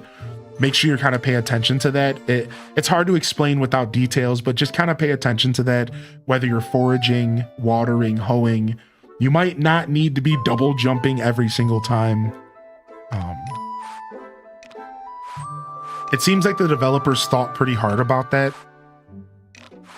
So you should too. All right, hold on a second. I'm stuck in here because I'm looking for tea.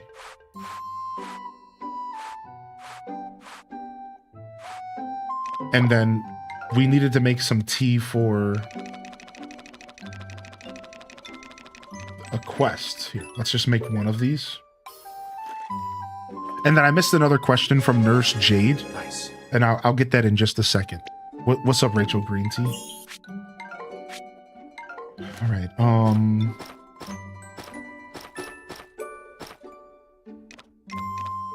Okay, we got the tea. We got to take a bath still. We have to make 5 juices. That's what it was.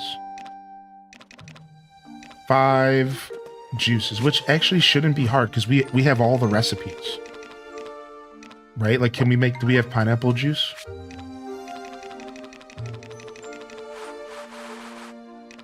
Yeah, we do. Boom. Or melon. Do I have melons? I don't. Okay, looks like we're making pineapple juice. All right, I need to make 5 pineapple juices.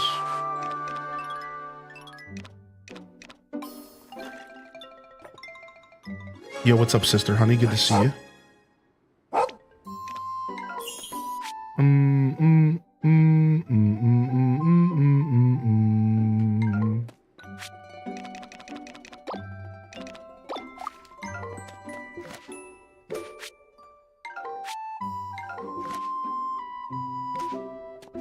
All right, was that good enough? That was good enough. All right, so we got 2 quests to turn in. Nice. We have to go fishing for 3 large fish, which could take a little while. And then everything else is just on halt for now. So we're going to go do that. Now, it is the horse derby, so we have to be there by 3:59. And let's just go ahead and water our crops and stuff and then take this bath. What's up, JR Prisma? Good to see you. Good to see you.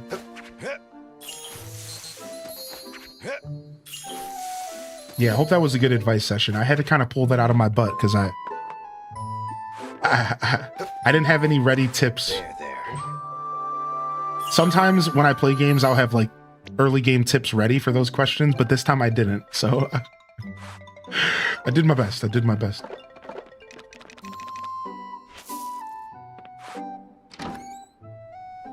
Just unlock the mountain. Ooh, nice. Nice. All right. And then, all right. So Nurse Jade, if you're still out there, they did ask a question. They said, they keep doing remakes of old Harvest Moon games. Do you have one you want to see done? My personal next one is Animal Parade or Tree of Tranquility from the Wii. So I'm going for Animal Parade as well. I wouldn't mind Magical Melody being remade, but I never played it. So if I had to choose, it would be hard. It would be Animal Parade. You might play some games you don't really know. Oh, that sucks. Well, hopefully you figure out your stride today, Leia. Seems like a good day to get some gaming in. What up, Gilwen? Good morning, Gilwen. Jerry Newman, welcome in. Anybody who joined during my advice session and for game advice, jump in the chat. Let me know you're out there. I might have missed you. What's up, Zane? Good to see you as well. Matcha May, good morning.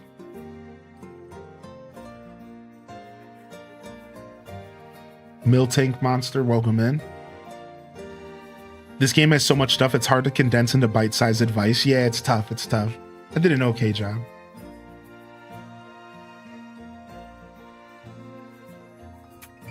Nana's Bananas is here visiting, and she says, he is gardening indoors. Are those illegal crops? Which is funny because that's the joke we were making about it. That's really funny, Tara. Because that's the exact joke we were making about my indoor crops as well. We're the local dealer, supposedly. What's up, Tater Tot? Good to see it. Well, the advice was for this game specifically, for the record. Making rice is OP. Yeah, yes. Also, eating rice is really good as well. Bailey B. Like, just rice is a good food for stamina. So I think rice is very valuable. Yes. I think rice is very valuable in this game. I think so. I am growing a lot of rice because I like to pickle my vegetables. And it's also really good for cooking. So yeah, I do think rice is a very powerful crop.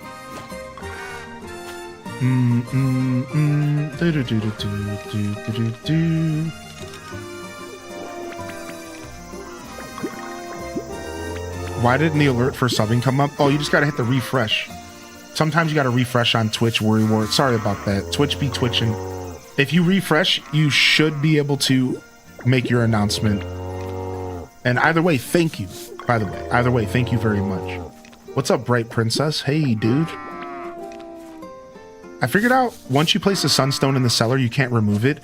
You can plant multiple seasonal crops at the same time, except for the tea leaves. Those will always be spring because it's the first stone they give you, which makes me wonder if you place the autumn stone first, you'll be able to change the tea leaves. Next playthrough, I'm going to experiment. That's super interesting. I didn't consider what would happen to tea in the basement.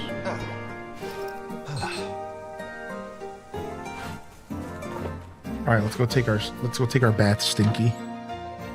How often do you put up the fence? I save the fence for storm days. So the only reason I don't put up the fences ahead of time is because I just feel like they get in my way, Miltank. So I usually wait to put up fences until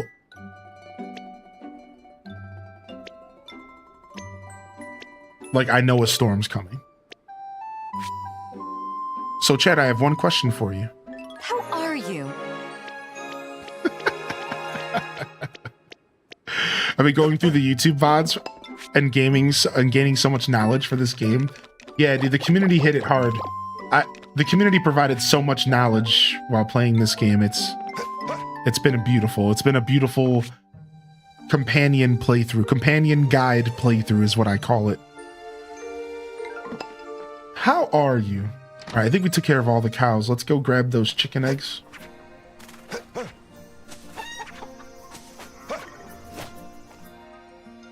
I started a new playthrough alongside my original playthrough and accidentally saved over my original. No!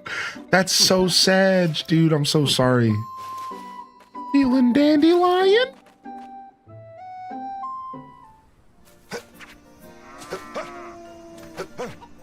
I like the way the fences look, so I'm happy to put them up all the time. Yes, I did get the white buffalo. I'm very proud, actually. All right, we have some time to kill. Let's go check the windmills before we go to the horse derby. Everything in here should be done by the end of today. Perfect. How are you? Dun, dun, dun, dun, dun, dun, dun.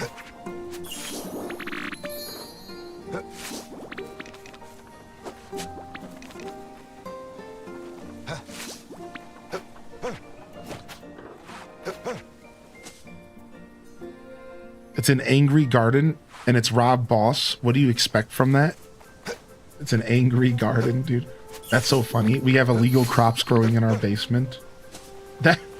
That's so funny to me, man. That is so silly. Yeah, same here, Ali Mall. I'm usually a pretty paranoid game saver in that sense. All right, let's go.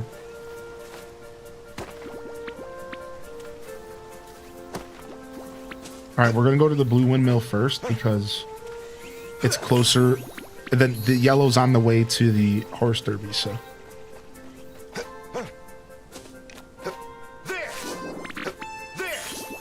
Like, and so go back to what I was saying with advice. Like, you see, if I jump, I can get all three of these. But if I double jump, I'd be using more energy than necessary. Does that make sense? So, like, just to go back to that, you see, so, like, one jump uses half the energy as two jumps. I don't need to use both jumps. Look, I don't need to use both jumps at all to get all of this. So if you're going around double jumping while you do everything because it's fun, again, I know it's a blast, you're actually burning a lot more energy, dude, than you realize. So, like, don't do that. Don't.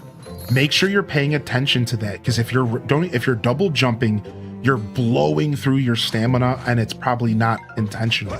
This is something I was doing the whole playthrough. Like, for probably half of this playthrough, easy, my stamina was getting destroyed and I didn't realize why until I was double jumping like a nutcase all over the place because it's so much fun.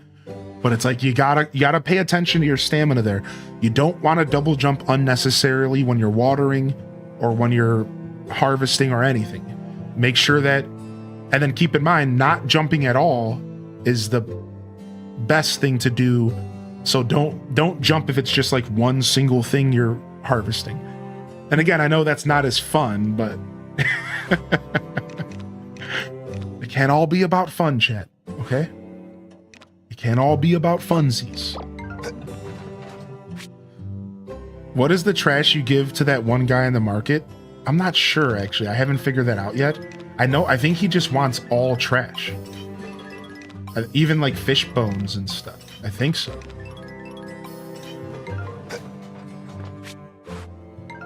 Two slots left. Let's get some flowers going.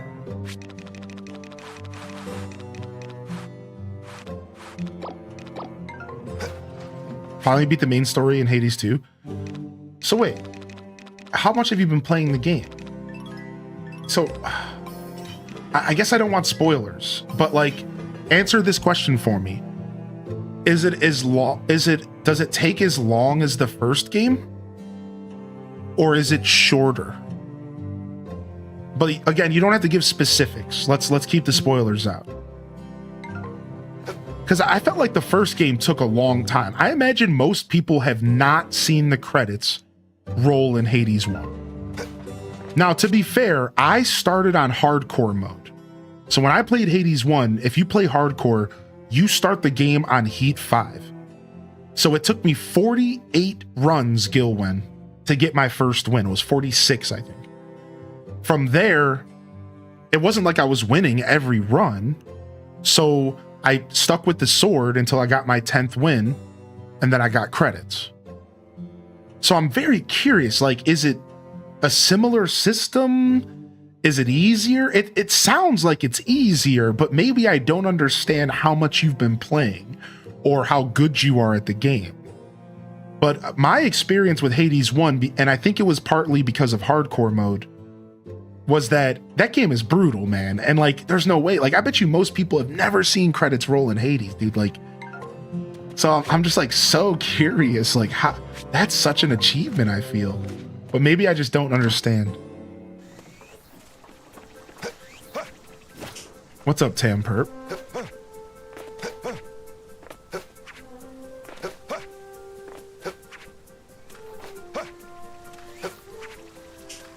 Well, of course there's a lot more to do after you roll credits. Correct, I do know that. But we're just talking about the story here right now. Yeah, like, we're just talking about the story. That's all.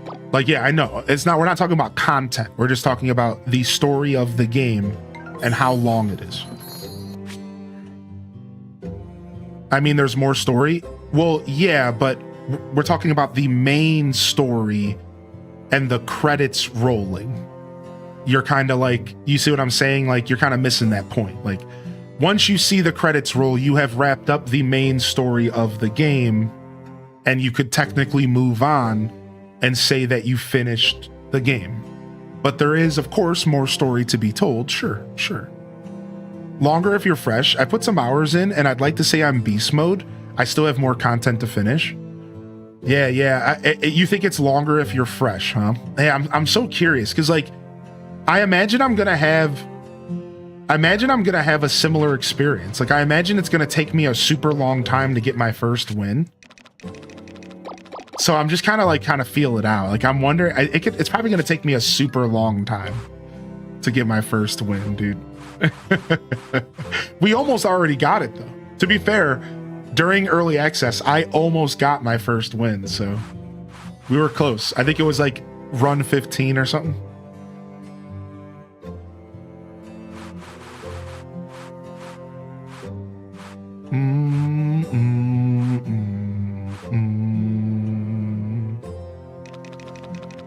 All right, we had ultimate lumber going. We have ultimate stone going. I don't know if I want to plug in the yellow wonderstone here to do more tea, because I was kind of saving it because I wanted to use it at the red windmill, I think. And I'm just waiting for the red windmill to finish. So I think we are going to wait.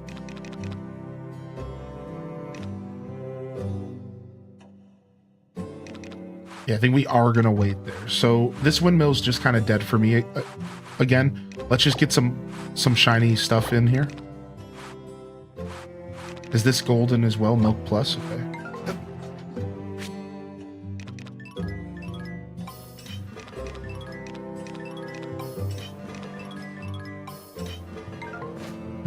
Boom. People make mechanics feel like you're playing Mortal Kombat in Hades.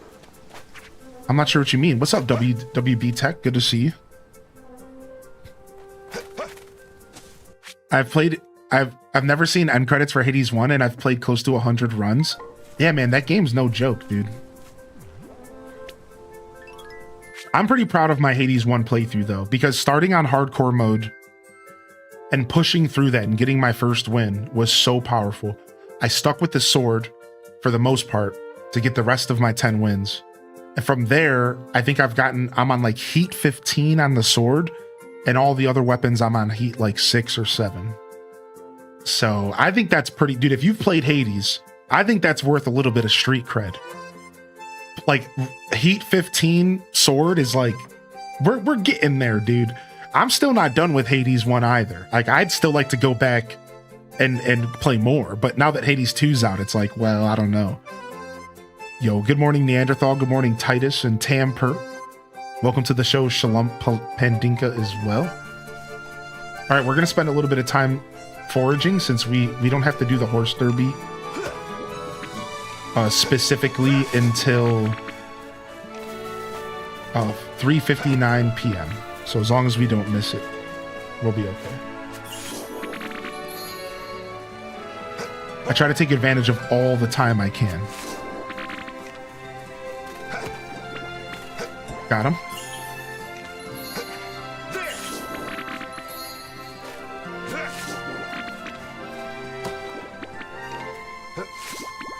Yeah, Kai Bells, that's understandable. I'm going to be honest with you, though.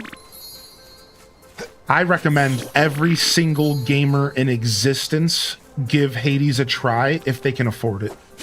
And Hades 1 goes on sale all the time. It might be on sale right now because of the October sale. I do recommend every gamer check it out, because the thing about Hades is that it's a masterpiece in a lot of ways. And musically, gameplay-wise, story, art, characters, development, progression. So the truth is that it could be your introduction to the franchise. It could be your introduction to the genre. Greetings. And if it doesn't catch you, that's fine. But I think if any game is going to give you a proper introduction to the genre, it's going to be Hades. Now, while I do think it's not for everybody, I do feel like it's worth the $10 if it's on sale. It's worth the $5 if it's on sale. I really do stand by these words. So give it a shot, man. Give it a shot.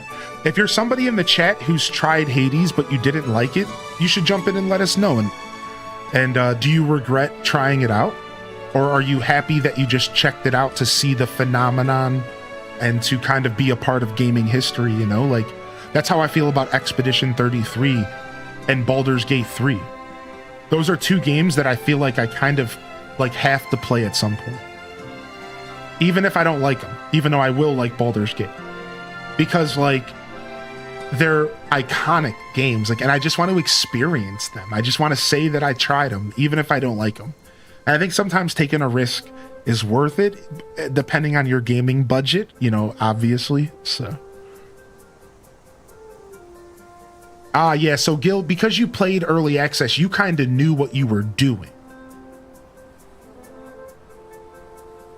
So that makes a lot of sense. Yeah, that makes a lot of sense. All right, here we go. Let's see if I can do this on first take. The last time I did this, I perfected it during practice. But I haven't played the game, and, you know, I didn't play for a week. So this is my first official horse derby right here. Wait, no, we did winter, I think. Thank you, one and all, for joining us today. First and foremost, allow me to introduce our competitors. Entrant number 1. Entrant number 2. Entrant number 3. Dude, I'm about to burn this lady. And our final. She thinks she's about to keep up with me on a horse? Now then, Grandma? begin. Grandma's about to try to keep up with me, dude? I don't remember the buttons, though, which is a problem. Okay, jump is B, okay.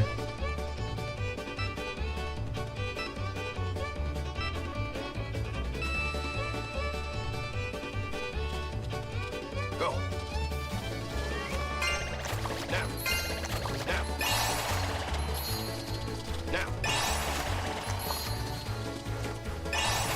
Jump. Oh, no! All right, well, we didn't get our perfect run again, but we're still doing okay. Now.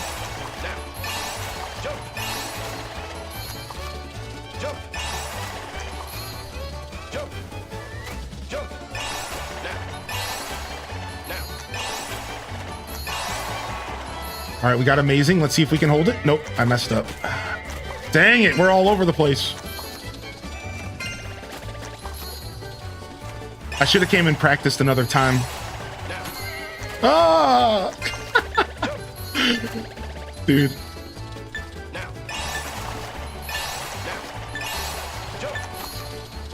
All right, still not a bad run. Still not a bad run, but we did so much better in the practice. I had a run on practice where we didn't miss a single carrot and we didn't miss a single jump, and it was amazing the whole time. And like I was hoping to do it again, but you know, all right, that's okay.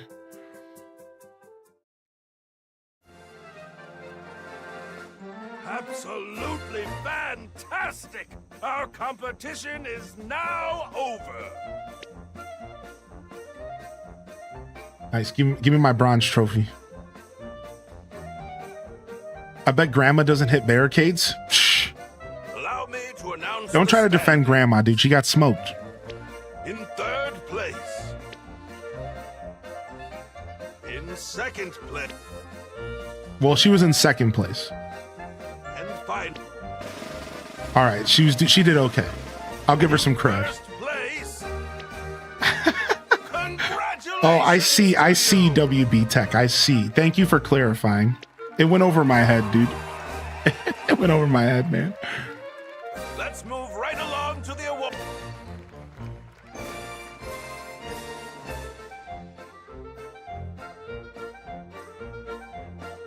A hearty congratulations, my friend. The thrills never stopped. Here is your grand prize. Some horse treats. Sure, we'll take it. Bravo to you and your steed on a most impressive run. You must come back to defend your title. Felix is funny. I agree.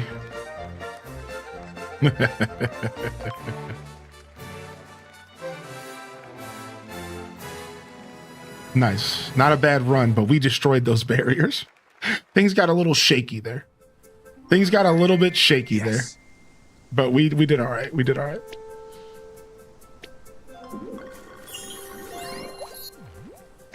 Do, do, do, do, do, do,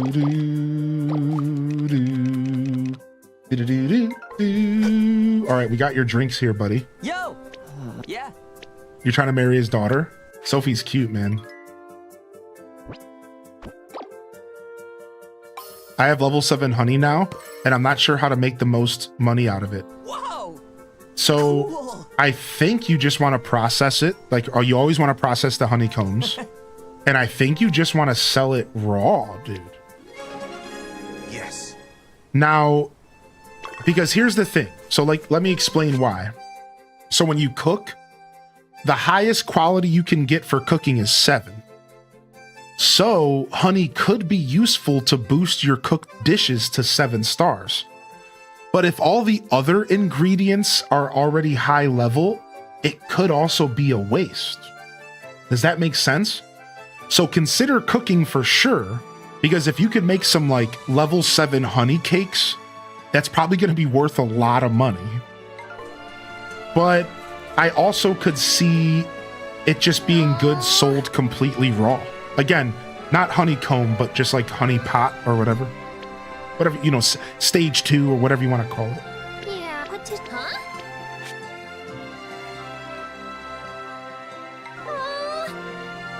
Thank you so Yeah, royal much. honey you just sell. Woohoo! Regular Thank you level so 1 much. honey you probably either cook or sell.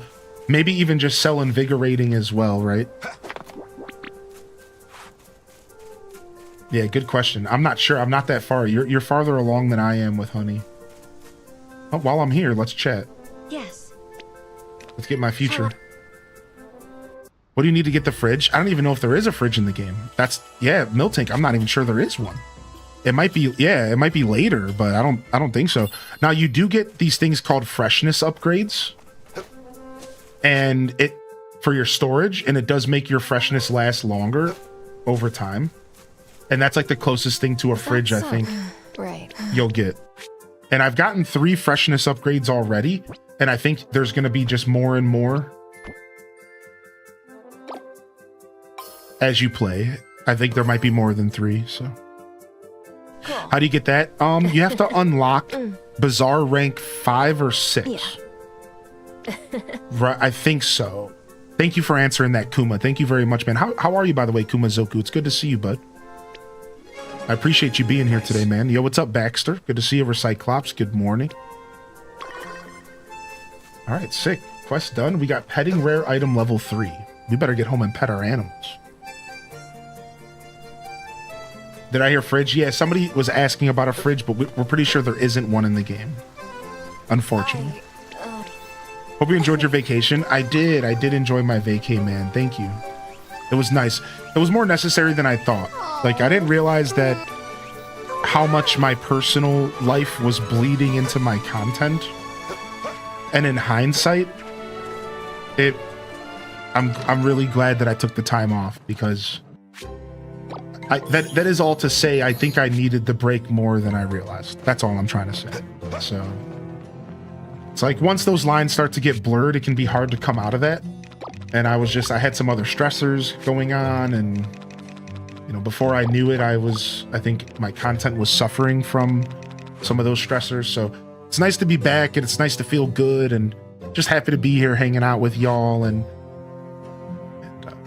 I still have some things to sort out, and you know, still potential stressors in my personal life. That's not like a vacation makes that stuff go away, but I think the vacation really helped me kind of, you know, take a breath so I could have my content not be affected by that stuff as I go forward into this October alongside all of y'all. So happy to be here, excited to be here, hanging out, gaming with y'all. Hope y'all are having a good weekend, man. It feels good to be back. Feels good to be back, dude. Again, Yellow Windmill right now, we're just kind of vibing, dude. We're not really doing much here. Not until tomorrow. Tomorrow we'll do more here.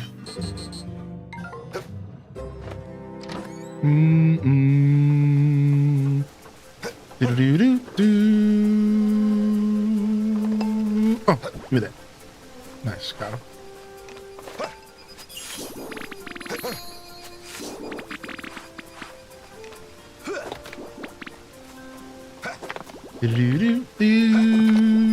Curse my lurker ears. Yeah, sorry, buddy. Got him. Am I the only one who took forever to figure out the honey thing? I couldn't figure out how to plant the flowers. I don't think you're alone there. I don't think you're alone there. All right, we should be able to get our evening crops in, but before we do evening watering, let's go pet our animals, because we have this super sexy level 3 buff for animal percent, petting percent here.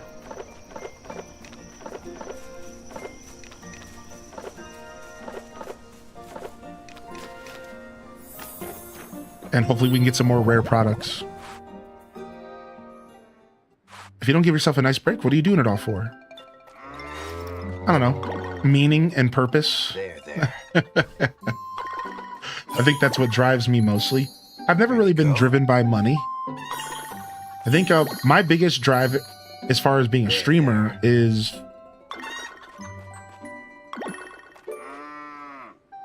living life on my own terms. That's my biggest driving factor.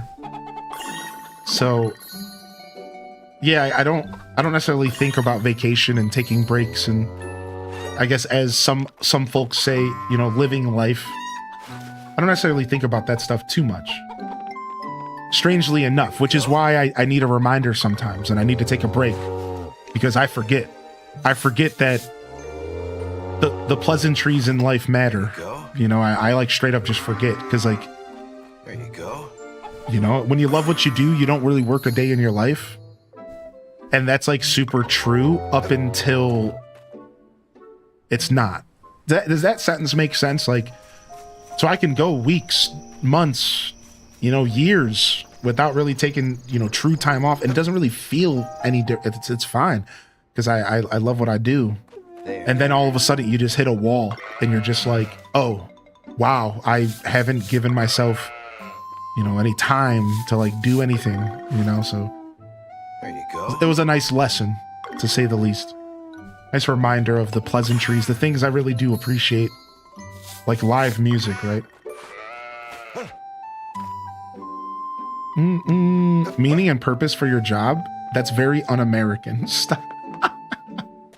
I don't know. I think that even surpasses America, to be honest.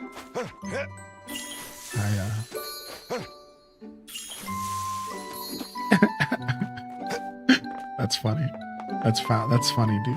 Yo, what's up, Arquette? What's up, Jess? Burger Smalls, welcome to the show, baby. Hope y'all are feeling pretty good out there.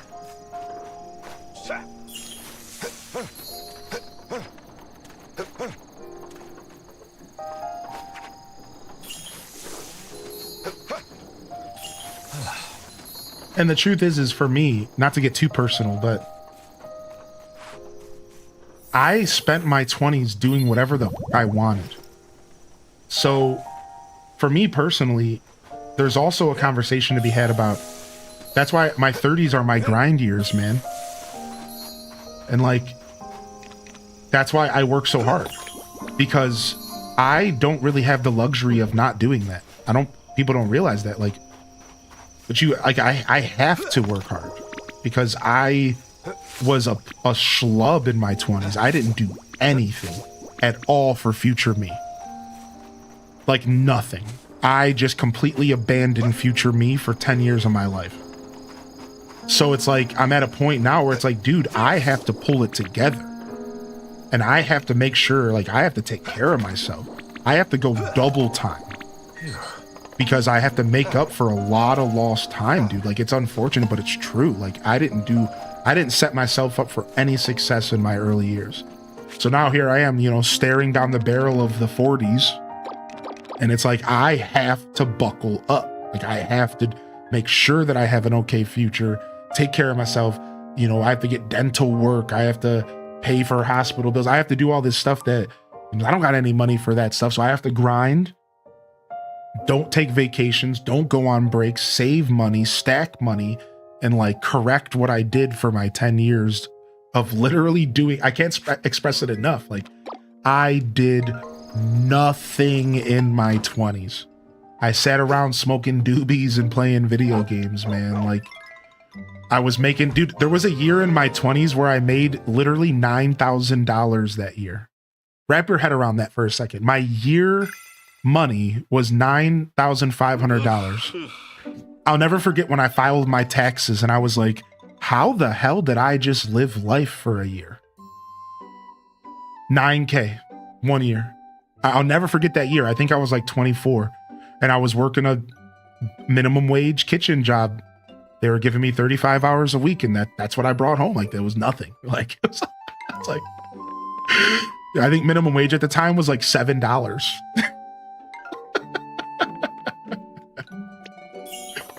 So it's like, man, I don't know, man. At a certain point, like, your boys got to put in the work, man. I can't.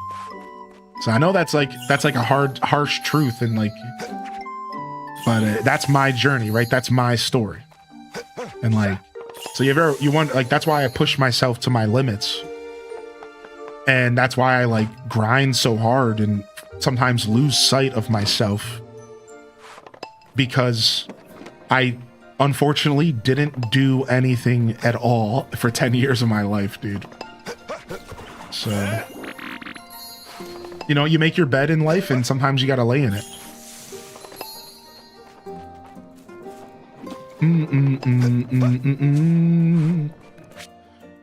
Got a Rada to full 10 hearts and married him the day before the summer increase. Dude, nice. Nice. Very nice. Solar Wolf Storm, welcome in. Yo, Cast the Casual, hope you're feeling good, man. Appreciate the compliment on the energy. Dude, I think the energy for the past couple streams have been electric for sure, yeah. What's up, Strawberry Grass? Welcome in.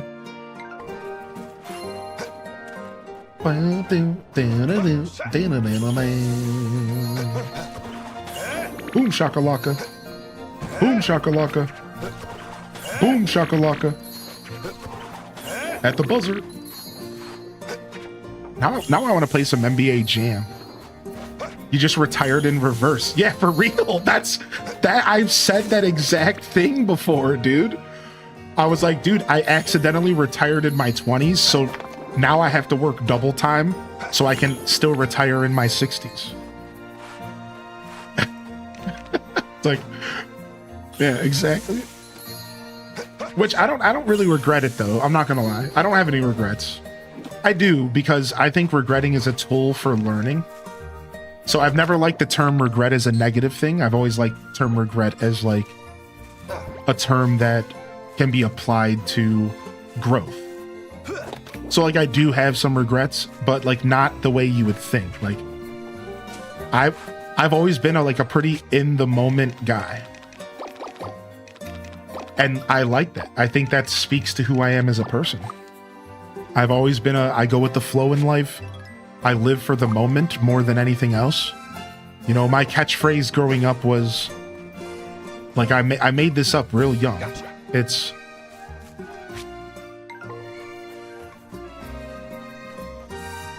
reference the past, acknowledge the future, but live in the moment. And I just kind of didn't acknowledge enough of the future, but for the most part, I lived, man. I had a good 20s, dude. Like, I lived, man. I liked what I did. I enjoyed my 20s. And I just, in hindsight, I could have acknowledged the future a little more, right? I could have set myself up for a little bit more success. But in the end, it kind of all worked out. And like I said, now I just got to work a little harder. I got to grind a little harder than maybe I did in my 20s. And I think everything will work out. So, so yeah, it's not like I look back like, like, no. I'm pretty content overall with how things have worked out. All right, I want to pet these animals, but they need to hurry up and get out of the barns. Let's go. There you go. You bunch of slowbies. There.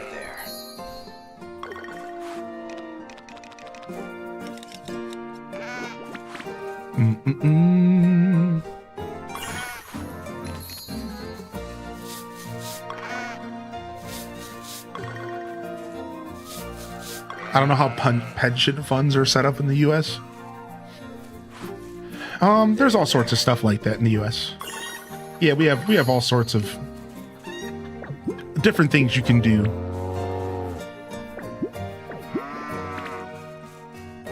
In that regard, yeah, like there's stuff. There's definitely options. There. Oh, there.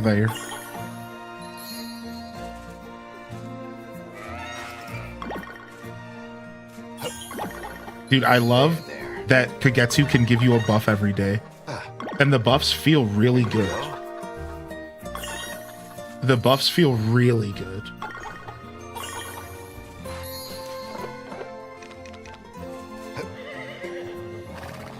Like, level 3 petting item rare is like crazy.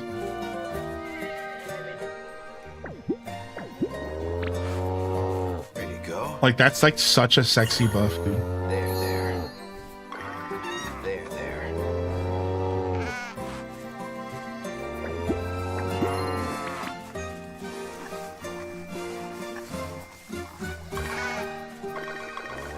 Oh, they're eating. I'm like, why don't you let me pet you? What the heck? There you go.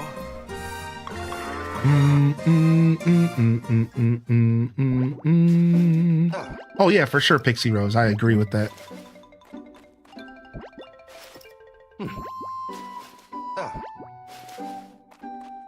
Oh, tater tot soup. That's crazy.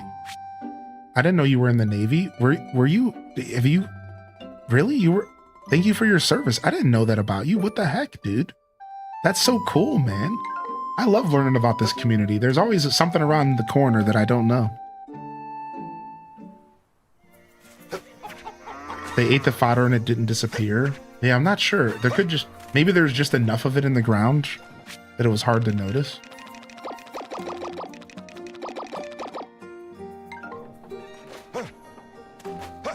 I think the effects also stack with food buffs, as in rare percent from her in a food will be stronger than anyone by itself. I don't know how to properly test for that though. Yeah, that's hard to test.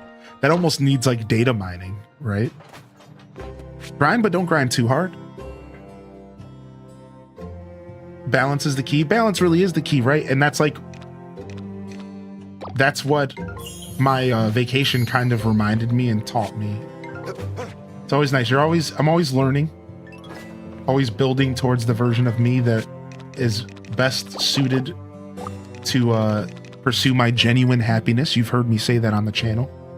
The pursuit of your genuine happiness and that what really makes you tick and makes you sing, your heart sing. And for me,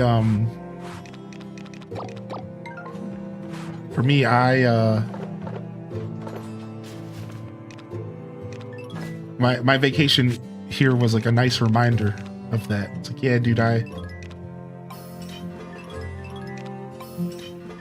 not even that just vacation in general is the answer, but the reminder that just taking breaks in general from the grind mentality, you know?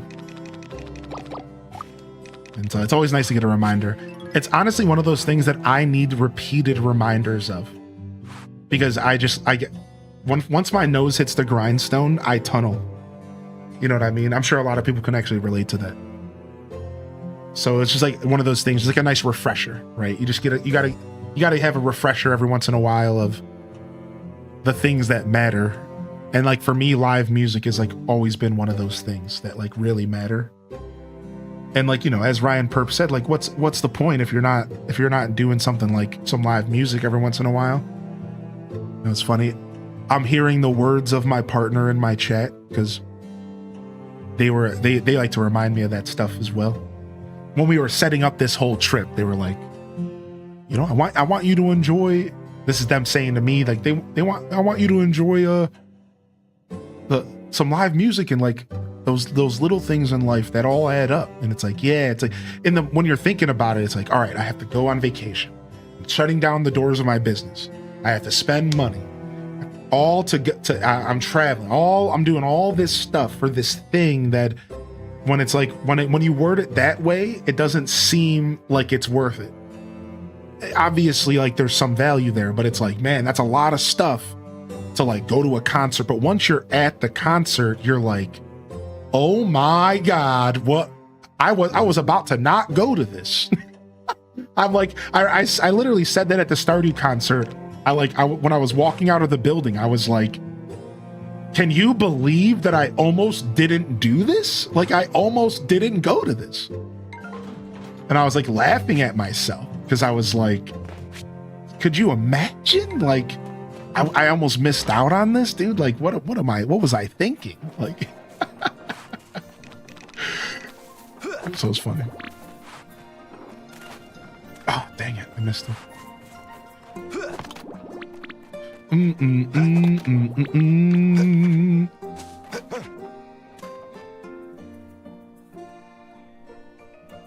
I've done a lot of different routes and people are always surprised. I also went to business school, art school, nursing school, and now school to be a book editor.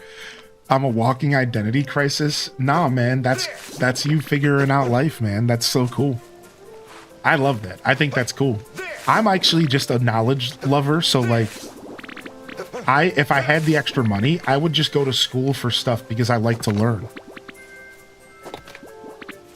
So, like, I think that's rad. I think what you're doing is actually super cool. I just think it's cool to, like, learn and have different skills and stuff, you know?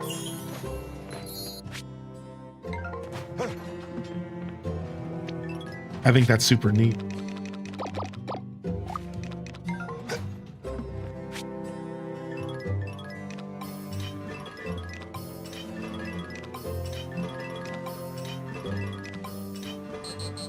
All right. Get that fertilizer going. Permanent perma-fertilizer. Now I'm just waiting for the child event to trigger. Yeah, I'm not sure how that works. I haven't pursued children in the game yet.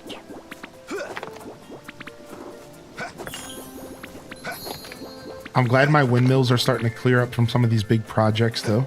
All right, let's go to the blue windmill. No wind today, which is pretty sad. And then we need to start cooking for the bazaar tomorrow, or sorry, the day after tomorrow in game.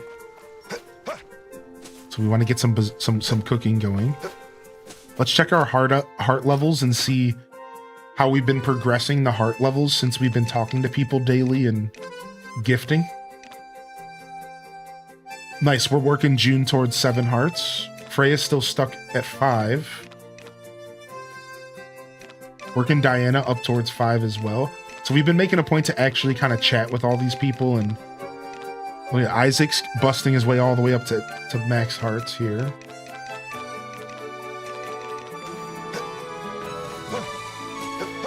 So I'd like to check out some more heart events before the end of this playthrough for sure. Yeah. Isaac doing what? I know my choice of words was pretty bad there. What's up, M. Chu, man? Did we trade out the Blathers laughing emote? We never had a Blathers laughing emote. We do have the Blathers shock though. But we did trade out some emotes though. We did trade out some motes though. We did trade out some motes. Mostly just for the holiday season.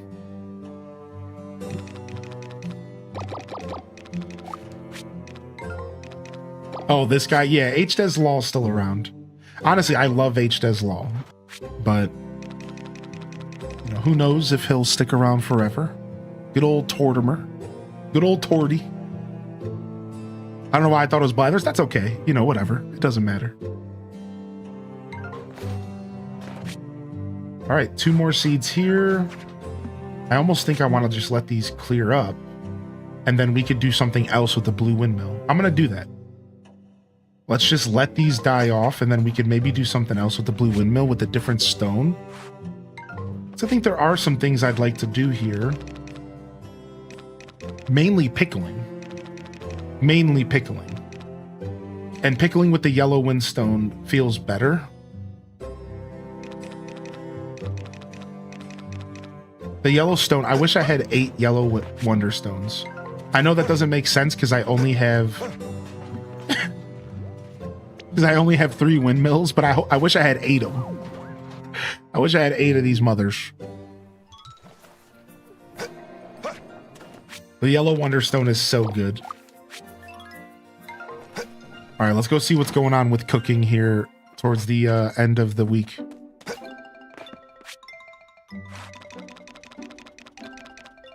So we have wheat. We have only 21 oil left. Let's go buy some more oil. Yeah, we need to process our sugarcane and stuff. Let's actually go. We might be able to do that right now. And it might not take long. I don't think this stuff takes long. Let's go.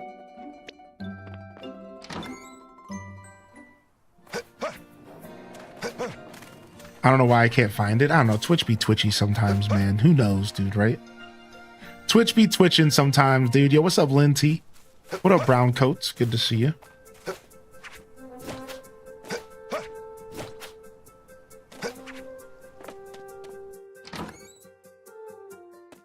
Welcome, welcome. Welcome, welcome. Bum, bum, bum, bum, bum, bum, bum. All right, 50 oils should be good. We honestly could use the 10 peppercorns as well.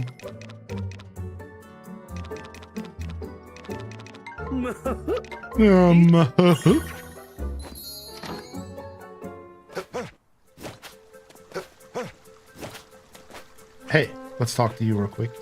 Yes. Yes.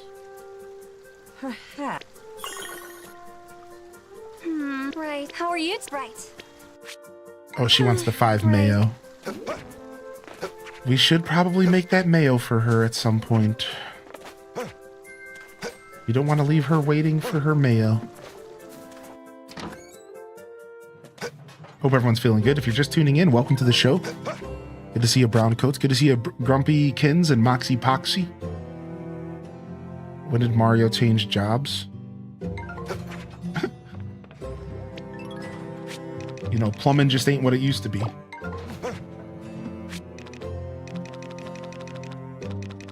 Oh, it's red windmill for this stuff. Oops. Well, then never mind. And then... was that all that I wanted to do here? Yeah, and we bought the oil. Okay. Blue skidoo. We can too. What's up, Chamomile Court? Yo, Hardy welcomes in the chat. If you got a free hand, hit him with the good old H-Des wave. Ooh, I need this ladybug. Gotcha. Wave them on in. Do do do do do do do do do do do. Dude, we actually got a bunch of milk plus and stuff from all that petting. Yeah, all that petting. Let's go process this stuff at the yellow windmill.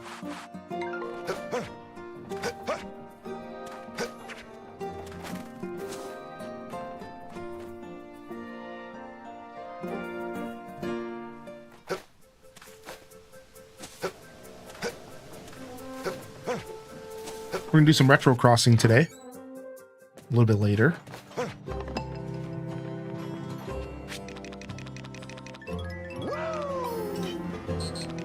But I figured some Grand Bazaar this morning would be nice and consistent. I know people are enjoying this playthrough. I know I am. I suppose. I suppose. I like Isaac. He's cool.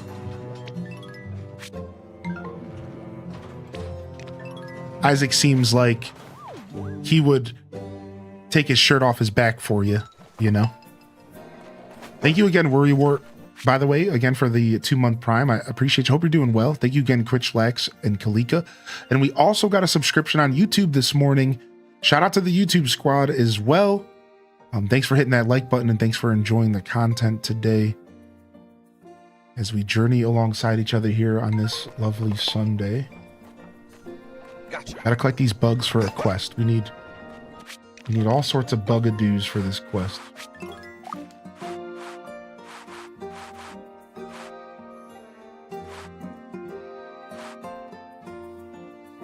We're getting there. All right, let's go figure out what the heck we're about to cook. Now, the big one was the asparagus soup, but we don't have any more of that. We're out of asparagus. The second one that was actually really nice was herb pasta.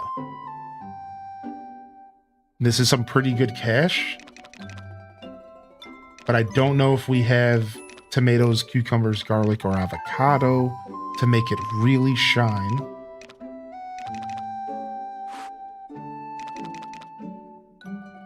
All right, let's just take a look through all the trending recipes. Yeah, we're making a ton. We're turning the tea into. So we sold this is what we sold on the last. We made some good money off of this tea. This tea right here, we're gonna be cooking all of it. It's good cash, dude. It's such good cash. And we can actually add milk, but it doesn't really make a difference because it's all 7-star.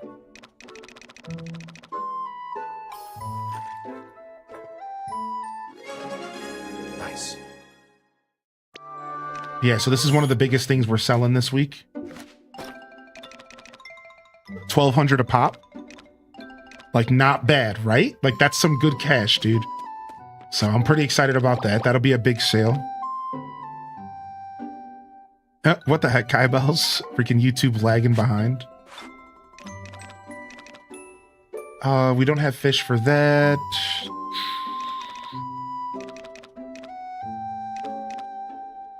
We don't have vegetables for that this time. Herb salad, we'll skip out on that. What else we got here?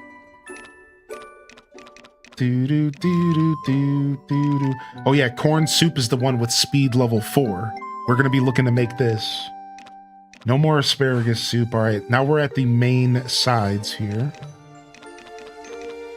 Nope, can't make that.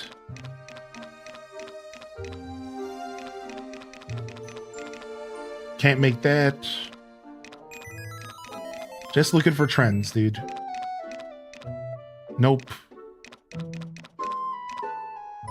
Ooh. Hold on a second. We actually probably can make some stew. All right, so stew. Pickles. Stew pickles. All right, let's see. Let's see if we can make some stew real quick. We might have some stuff laying around.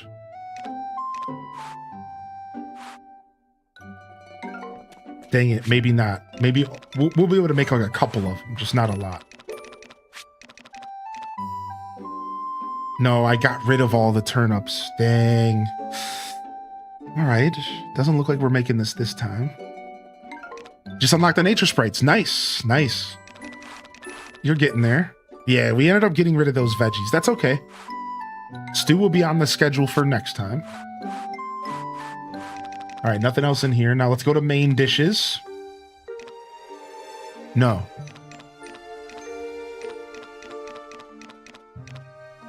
Oh, close. But no cigar there.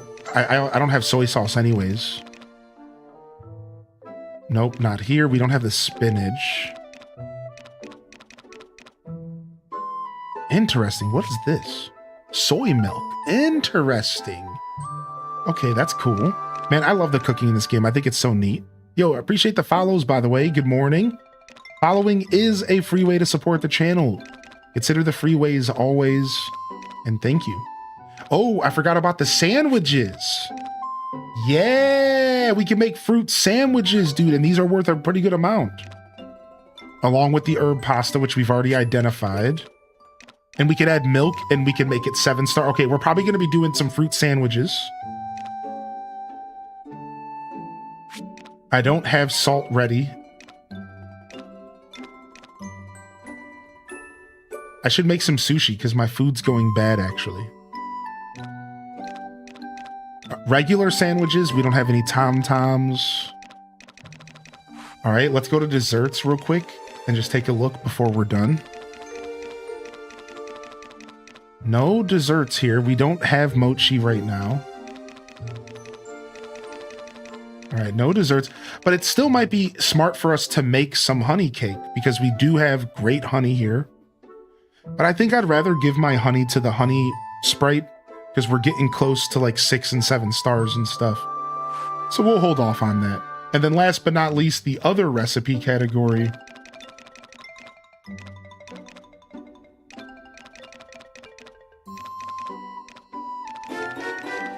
Which I don't think we're going to have any hits in here. I don't think so. Yo, what's up, Card Shark? Thank you for the 18, man. Do do do do do do do. All right, we got our goal here. We're going for main dishes. We're going for sandwiches. So we need wheat. We need fruit. All right. Here's some pineapples. Grab some milk out of here.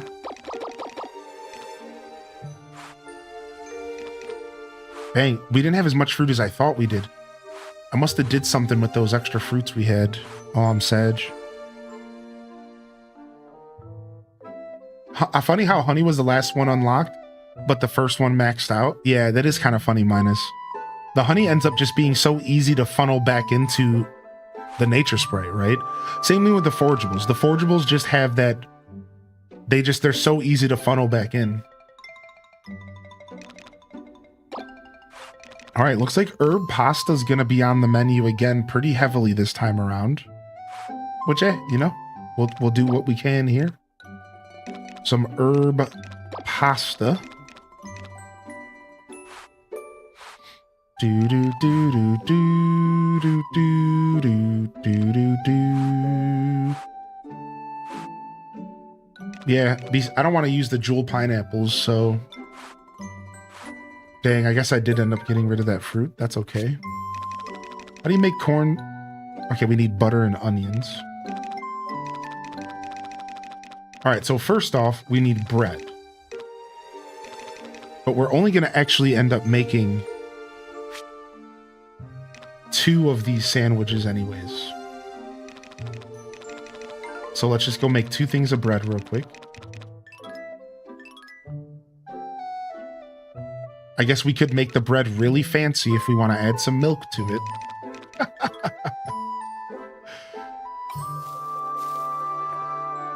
Yo, how you been, Card Shark? Good to see you. Happy Sunday. What do y'all get? What have y'all been getting into this weekend? Have you gone on any grand adventures? Or has it just been a chill, laid back weekend? What's up? Yes. Yes. All right, 2 breads equals 2 fruit sandwiches. Some pineapples. Oh no, 1 fruit sandwich. That's all we get. 1 fruit Sammy coming up.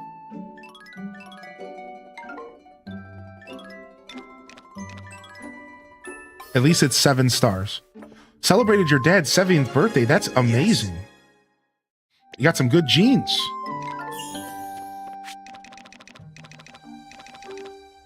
We got $2,500.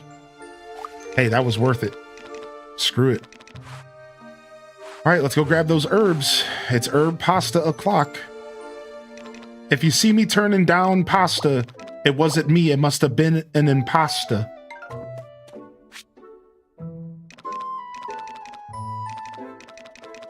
You know what I'm saying? No? Okay.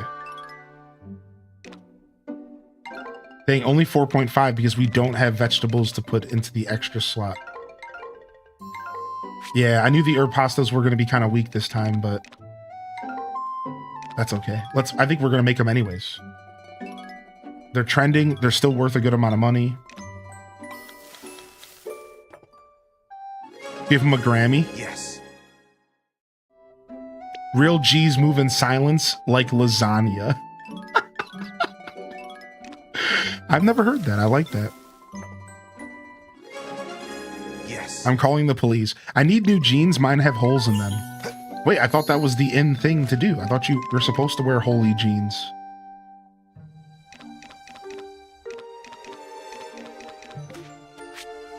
I thought that was the thing.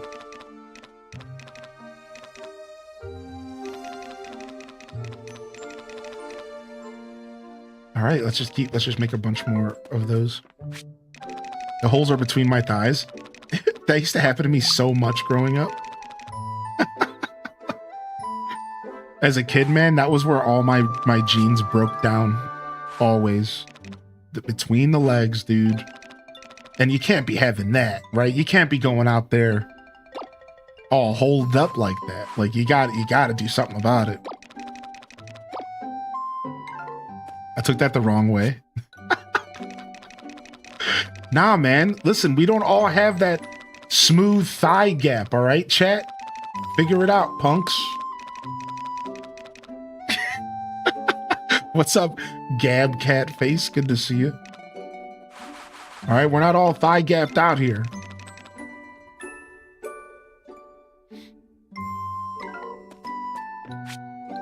Chub rub? I've never heard that, dude. Oh my god.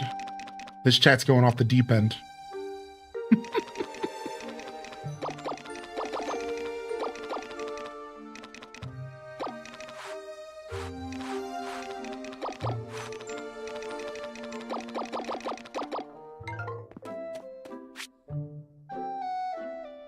But although I must admit, a gentle breeze does add some nice air conditioning.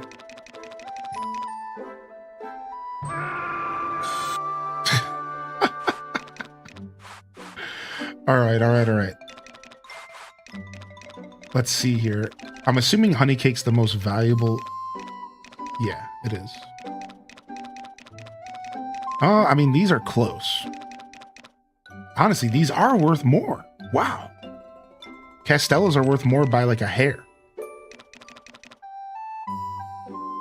What do they use here? Milk, buffalo milk, rice flour. What do these use?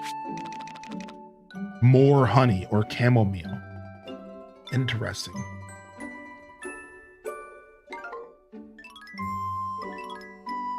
All right, let's use the eggs that are going bad first. These are already 5.5 stars. Now, if I add chamomile, these go up to 6 stars. What if I add 2 chamomile? It goes up to 6.5 stars. However, if I use my 6-star eggs, we get 5.5. If I use chamomile, we get 6. If I use chamomile again, we get 6.5. Close. Now let's go check out the other recipe because I think I can get 7 stars here. I feel like I can get 7 stars here. Maybe not. 6.5. Yeah, because my milk is so good. Yes.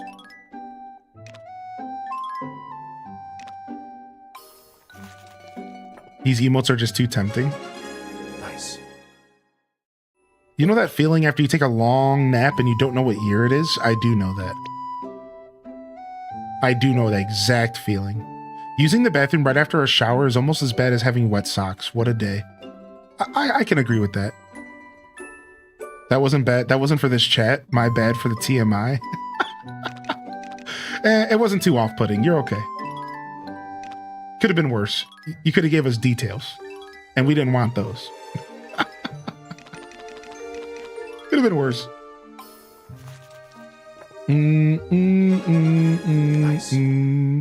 Yesterday, my hubby just reminded me that he actually performed a mini tour with Aesop Rock. I was like, dude, as much as I talk about how much Hylian loves Aesop Rock, why didn't he mention it before? Your husband did a mini tour with Aesop Rock. Do you have any details, like what the tour, like what album the tour was, by chance? Like, I'm very, very curious. I'm very curious. Like, what? That's so rad. Yes. Does your hubby play an instrument, or was he just like the tech guy, like doing the light show, like stuff like that? Like,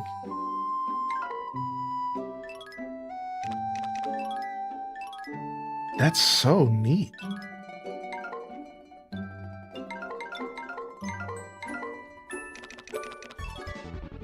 Do do do do do do do do do do do do.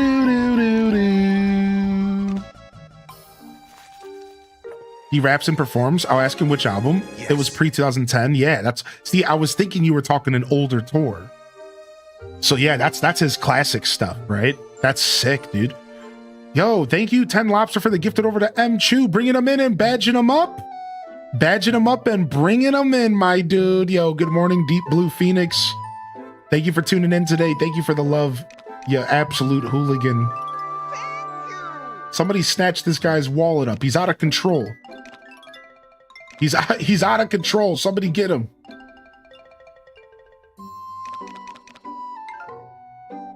All right, wait, I'm done. I'm done making this. Let's go back to herb pasta now.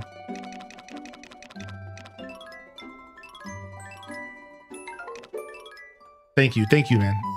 I was just joking. Carry on.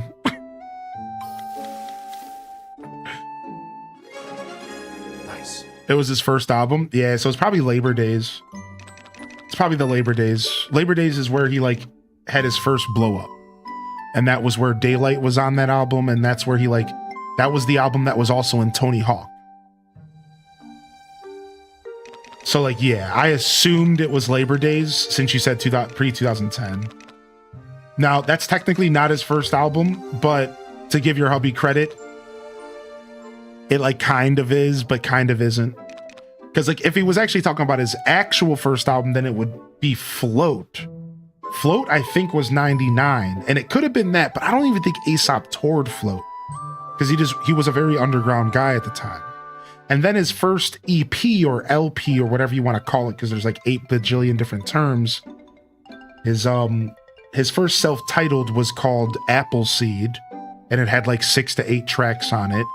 Appleseed is like, again, so it's like his little it's not self-titled obviously because it's called Appleseed, but it was like his first little LP or EP or whatever. And then he had another one of those where he did a self-released album, I'm pretty sure, and it was called Music for Earthworms, which is his actual first album.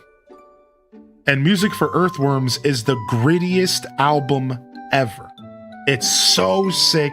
I love it to this day. I cherish it. And everyone wants him to re-release it, and he hasn't because he's such a punk.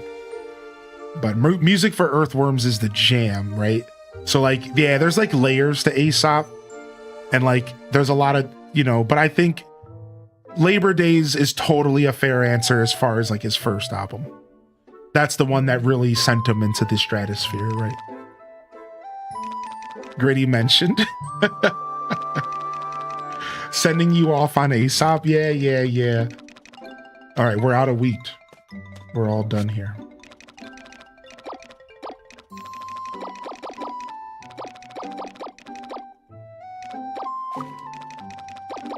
All right, well, we got a bunch of food. We got a bunch of food here to sell at the bazaar, so we're doing pretty good. Got a bunch of tea to sell.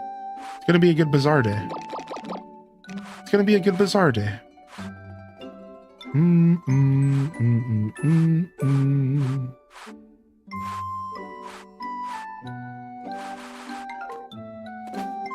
right, let's go.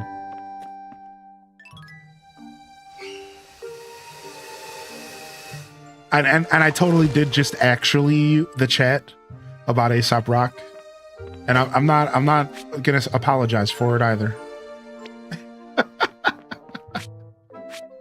Nope, not apologizing. It happened. No regrets. It's funny because like I don't even know the full timeline off the top of my head. It's also confusing. Because, like, I don't even remember what the difference between an LP and an EP is. I don't know, man. Underground hip-hop artists are just like that. Like, they put out a bunch of music, and it's just kind of out there.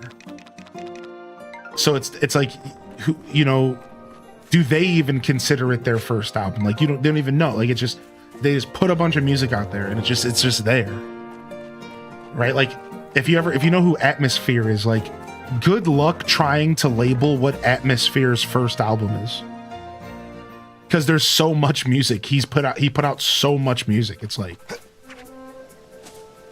good luck. Like, it's like, I don't know. It's probably one of his sad clown dubs, but like, who knows? Like.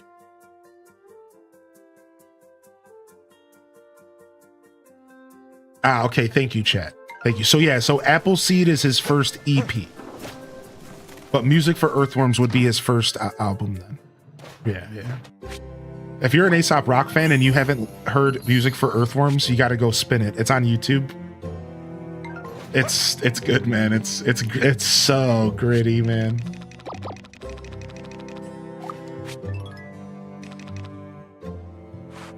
Bum bum. All right, we're at the Yellow Windmill. Where art thou, Yellow Windmill, yo? What is this guy saying? What is this guy talking about? I'm trying to figure out what the heck I'm going to do with this windmill, all right? Did I even check the red windmill? I'm not sure. Let's go back real quick. Always be processing, that's right.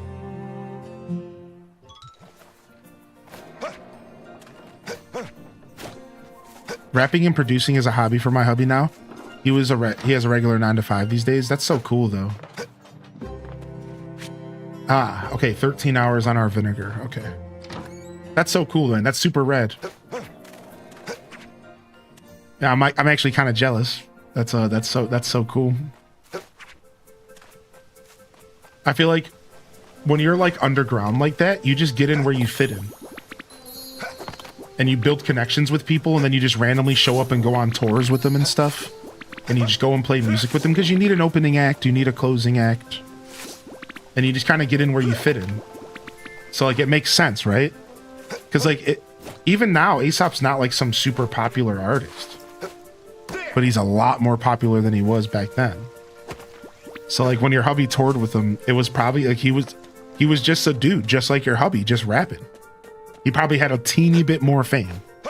But it wasn't much, I promise you. But now Labor Days did blow him up. He had the song, was on Tony Hawk and everything. You know when you're on Tony Hawk, you kind of made it, right? Like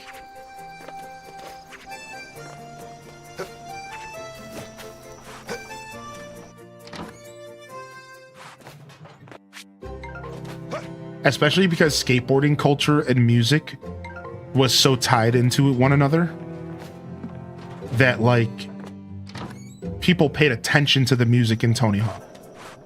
Does that make sense? Like it wasn't just here's another song. It was like we analyzed every single song.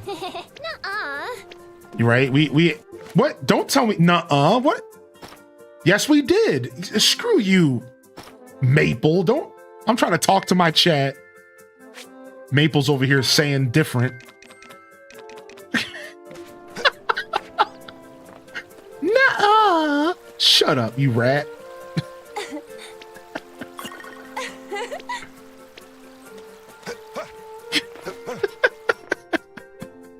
What's up, Jasmine? How you doing today?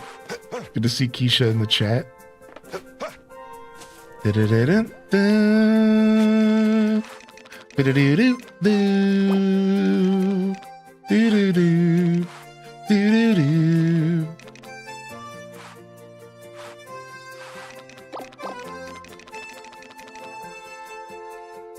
I could just sell the royal honey instead of giving it to the girl. I'm gonna give it to her.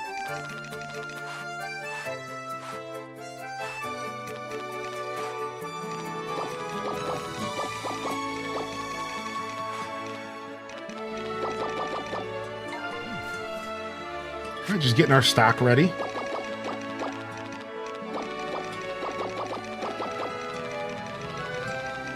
Very gourmand Bazaar Day coming up. I can't hear Superman without immediately flashing back to Tony Hawk. Yeah, you and me both. That's like you just brought up like the perfect example of what I was saying, minus the like you just brought up the perfect example. That's exactly what I'm talking about. Like that song is iconic because of Tony Hawk. I watched a documentary that talked about that song and the band and how like they didn't know that was going to happen. And like how like they just comment on the whole process of that song blowing up and it becoming like a thing, right? Like, could you imagine if you were that band and then you just have this song that just goes like viral, but for like 2000s terms, which was not even a thing really at the time. And now here we are years later. And when we hear that song, we think of Tony Hawk. And when we think of Tony Hawk, we hear that song, right? Like it goes back and forth. It's super cool.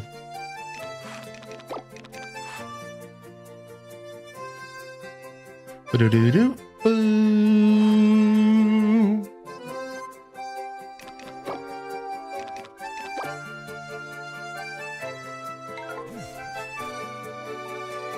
Yeah, Offspring music with Crazy Taxi. That's a good one. All right, sticks, weeds. All right, first bazaar shift is pretty much taken care of. We have 4 slots that we could fill. And we'll probably have stuff to put there once actual Saturday shows up in game.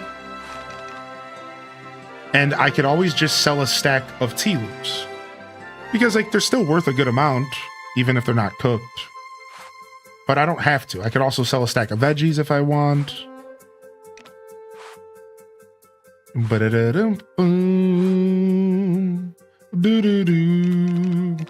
holding on to the pickled veggie mix for next season.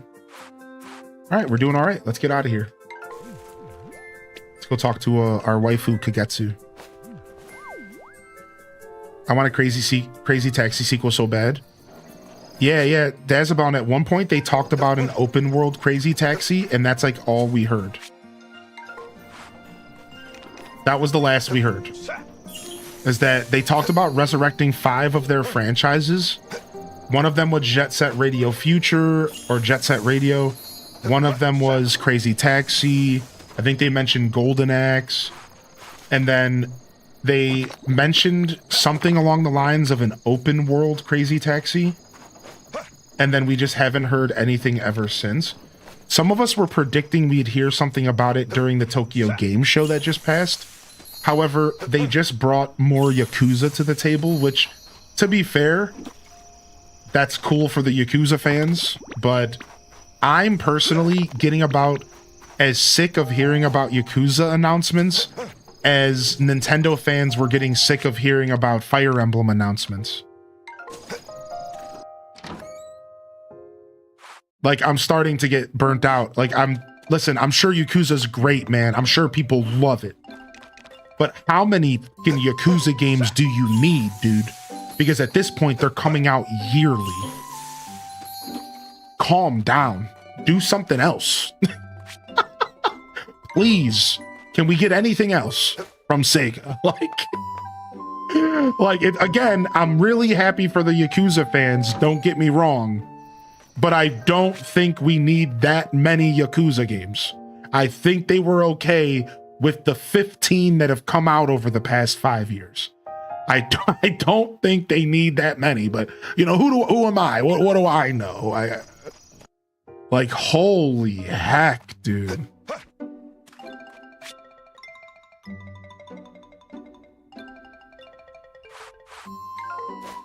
Pokemon comes out yearly, except for recently. Yeah, they finally stopped. We haven't had a Pokemon game since Scarlet and Violet, and Scarlet and Violet is what, 2-3 years old now. So yeah. This was one of the first. Right now is one of the first times we ever got a break in between Pokemon games, and people are hoping that Legend ZA and Generation 10 is going to reflect that break and actually give us a quality game. Yeah, we literally celebrated not getting a Pokemon, the Atomic Potato. That happened. The whole Pokemon community was like, yeah, they skipped Pokemon this year. Yeah, woo. like genuinely people celebrated because of how bad the games has started getting. And people are just like, please take a break. People were like, please, like, do anything else. That's so funny, dude. What's up, Secret Reverie? Good to see you here, Secret. Honestly, fair. Yeah. So I don't know if Legend ZA is gonna be the Pokemon game everyone's been waiting for. I think that it's gonna still be very different from mainline and enough to maybe be off-putting for some people. But I do think that Generation 10 is going to be awesome. I feel it in my bones that they're cooking something great for Gen 10. I really think we might get something cool, man. I think it might end up being really good. So, you know, do I have blind faith? Yeah. I have no reason to think it's going to be good. They haven't given me a reason to feel that way. But I have faith. I think for me, it was enough to see them take a break. Taking that year off from releasing a Pokemon game was enough for me to say, okay, I think they're taking this serious. And I think we might actually get a quality game for Gen 10. Now, I personally think ZA is going to be awesome. I just don't know if ZA is going to be the savior game. I think the savior game, I say savior game, I'm talking about the game that really shows Pokemon fans that Pokemon Company cares. I think that's going to be Gen 10. I don't think ZA is going to be that game at all. I think ZA is going to just be another Legends game. It's going to be fun. It's going to be good. But I don't think it's going to be the savior game that like Pokemon fans are kind of looking for. Right? Like, I don't think so.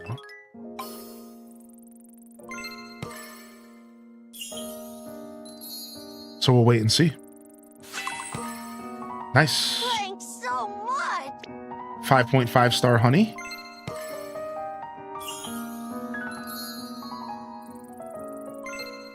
Yeah, right. Secret. Who knows? Yeah, that's the thing. We don't actually know what's going on. So I hope they've been working on Gen 10 for a while. Yeah, same here, March Marauder. I hope they've been cooking, dude. I hope they've been cooking. Gen 10's definitely going to be a Switch 2 exclusive game. I have no doubt in my mind. I think we all have to come to terms with the fact that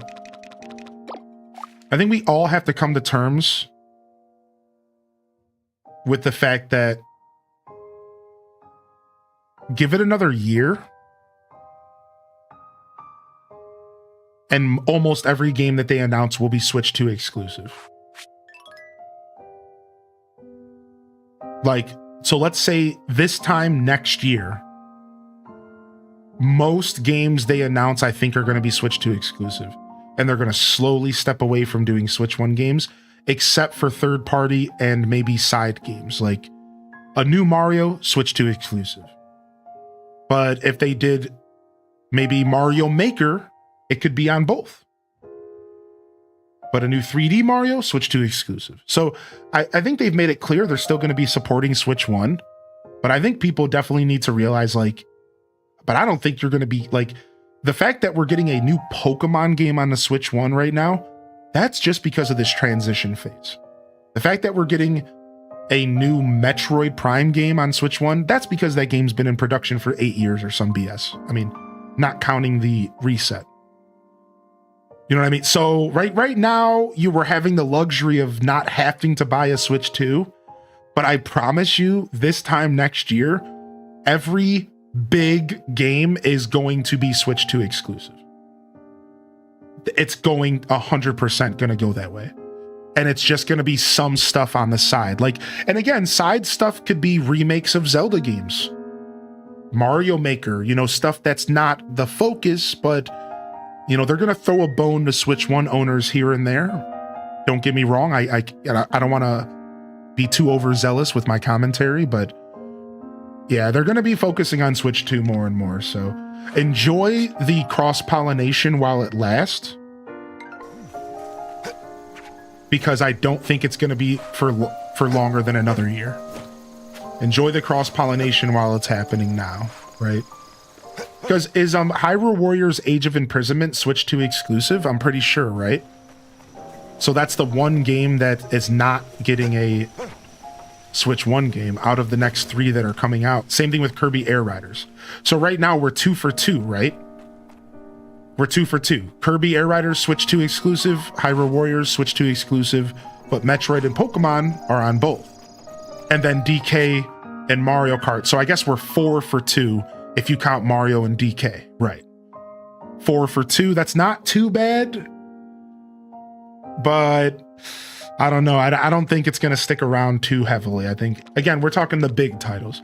Now, keep in mind, though, next year we have Tamagotchi Life, Switch 1. So they've already planted the seed for a couple Switch 1 games, which is nice, you know?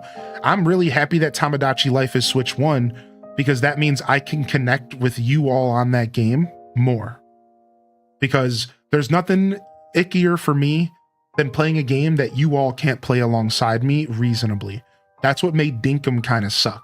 As much as I love Dinkum in the end kind of sucked as a creator, because I couldn't share the joy of that game with most of you, because it wasn't until recently that it came to the Switch finally. right? Same thing with like Fields of Mystery, right? Like we can't really share the joy of that together as much as we can with, right? Like with stuff that is on the Switch, and a lot of us here are Switch owners above PC. So, you know, same thing with like Pokemon Pia better be a Switch 1 game. Because if Pokemon Pia is not a Switch 1 game, that's going to be really harsh, I think. I think that game it probably doesn't need to be a Switch 2 game. You know what I mean? Like, I don't think so, and I hope that they realize that. And hopefully they just make a really good Switch 1 game with maybe some Switch 2 upgrades or something. And that would be nice. But if it's a Switch 1, if it's not a Switch 1 game, I think a lot of people are gonna be put off, man, because like they're gonna want to play this cozy game and they're not gonna have a Switch 2. Like, that's gonna suck. I'm not gonna like that feeling. Do you think they'll make the Pokopia game a mobile game? I think it looks like it could be a mobile game. And that would be a smart move for them as far as accessibility. But I agree with March Marauder. I hope that they don't, because I don't want it to be held back. I want it to be a full console game.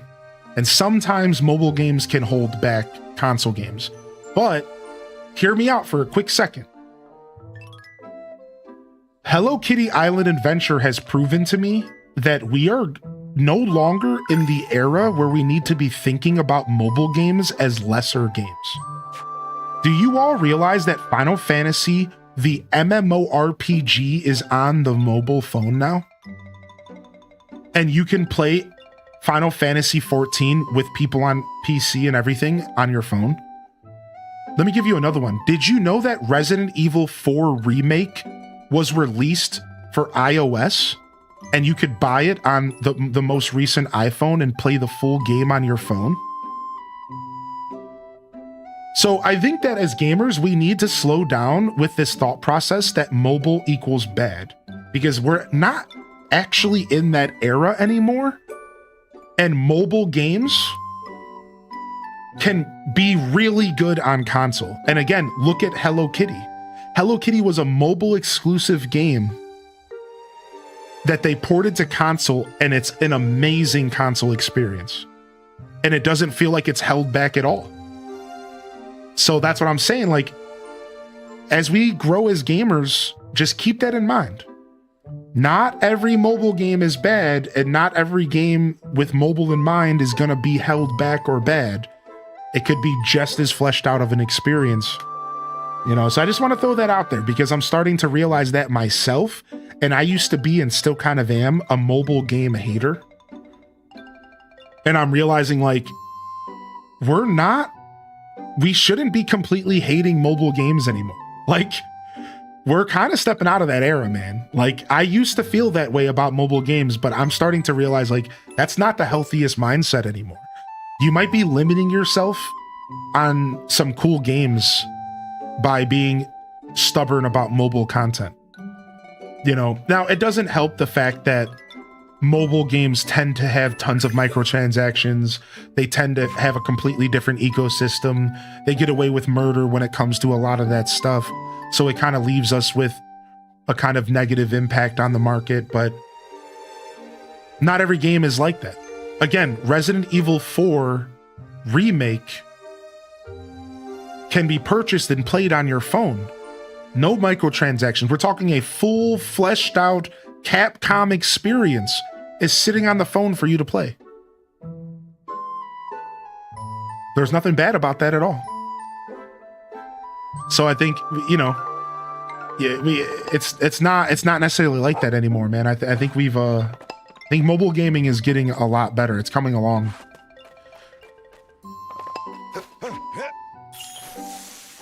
And obviously, that's not the only game on mobile that's Resident Evil 4 quality. There's other games, but that's just the one that I know of, like off the top of my head.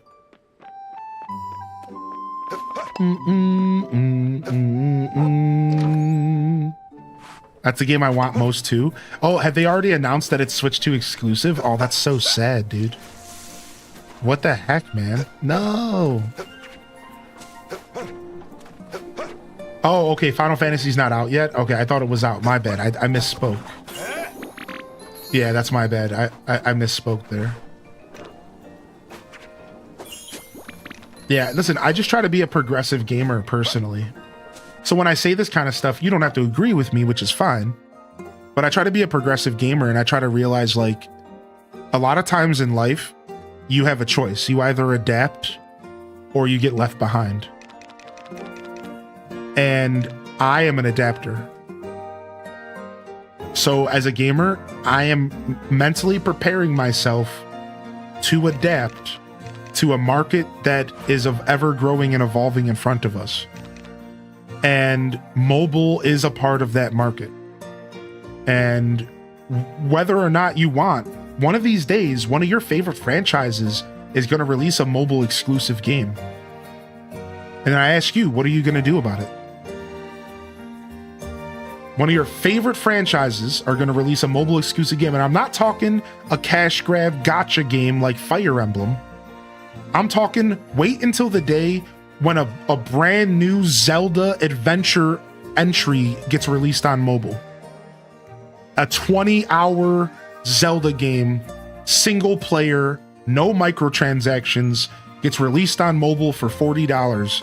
And you're going to be looking at yourself going, I want to play that.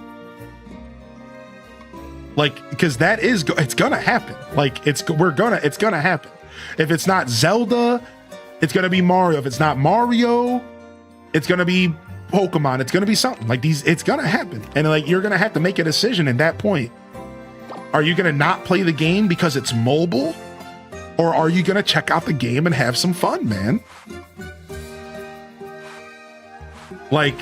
You're gonna have to decide, man. What kind of gamer are you? Are you gonna just focus on what matters, which is fun, or are you gonna just be the guy who doesn't want to adapt to the phone, right? Like, yeah, you kind of have to make that decision at some point. I think it's gonna happen.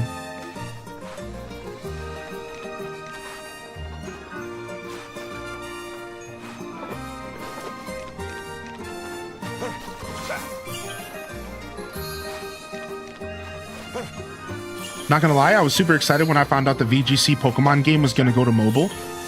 Yeah, true. Big true, actually. I think that's a super sick play on their part.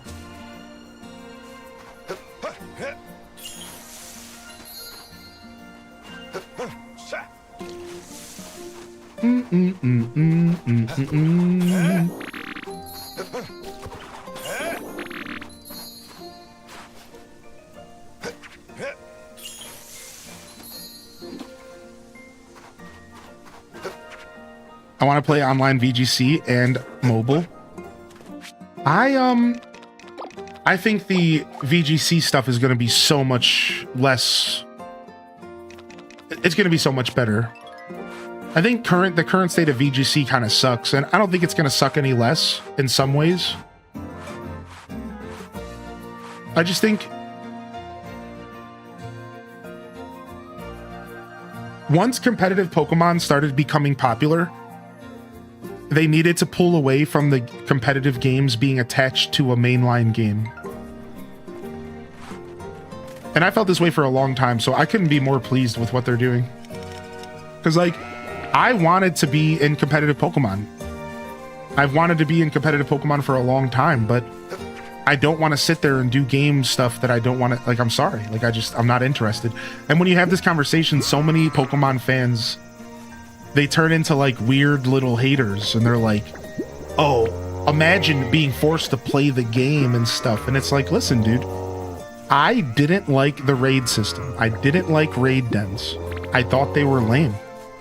And the fact that I was forced to do these raid dens to make a competitive team, forced to grind the story over and over to get enough money to buy enough vitamins to make my team the way I want, that all was the most off-putting experience ever. I remember sitting there one night doing the same battle over and over again to get money, and I paused and I said, what am I doing? This blows. And I turned the game off and I never turned it back on again. So like, yeah, they've needed to do something about this for a long time.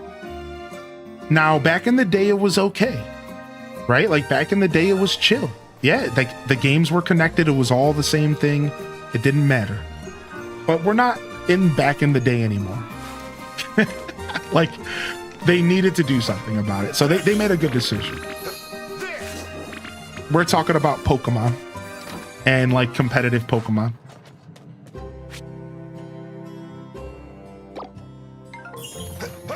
So yeah, I'm pretty stoked. I'm pretty stoked at the potential of like being able to actually enjoy the competitive scene and not feel like I have to dedicate my whole life to it. And again, I'm not even saying that the system's bad the way it is now. It just wasn't accessible, and I'm excited that it's going to be accessible. You know, like I get it, you know. Right now, if you want to be a competitive Pokemon fan, you kind of have to dedicate a lot of your time to it. And that's fair, you know, sometimes that's life. You got to dedicate time to things that you want to be passionate about, you know. But I really wanted to be able to build teams and compete the way that I wanted to compete, but without, you know, the need of buying 8 different games, you know. And like that's the other problem that's probably not going to get fixed is, oh, Urshifu is like the best Pokemon in the game right now. Well, you better go and buy Pokemon Sword and Shield and DLC, or you don't got yourself an Urshifu. And that's like kind of icky, and that's like something that I don't think they're ever going to address. So it's like, whatever.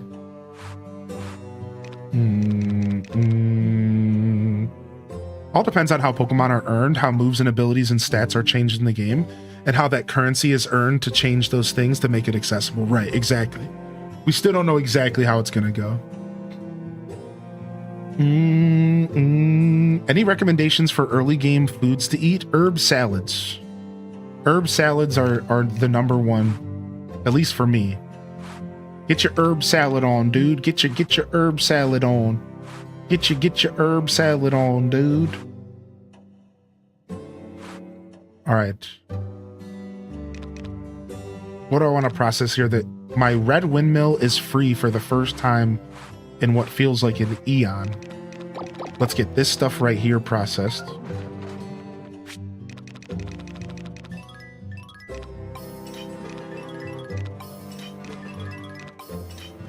We have a ton of vinegar already made. I do need wheat. I do need some wheat. I'd also like to get some of this stuff processed, because this is all clogging up my inventory here. So let's do that.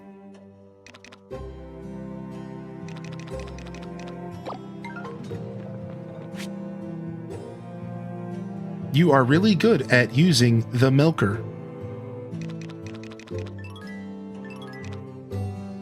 Oh, wow.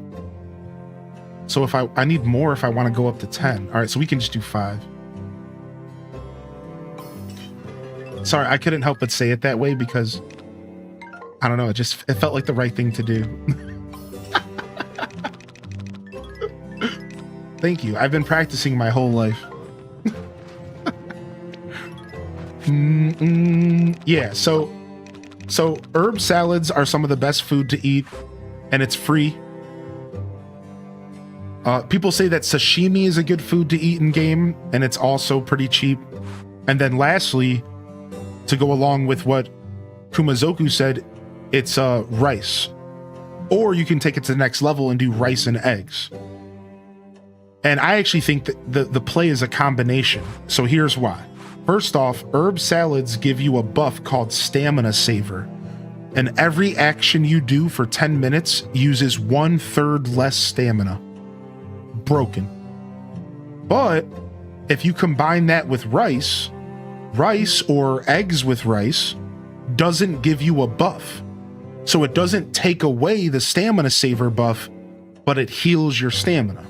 So my favorite early game combo was I'd eat myself an herb salad and I'd get my buff, and then I'd eat myself a bowl of rice or a bowl of egg and rice, and I'd heal my stamina up, and then I'd have 10 minutes of 1/3 of usage, and it was like perfect. It was like the best way. That's what got me through a pretty min-maxy early game as far as how many crops I was planting and how many crops I was watering.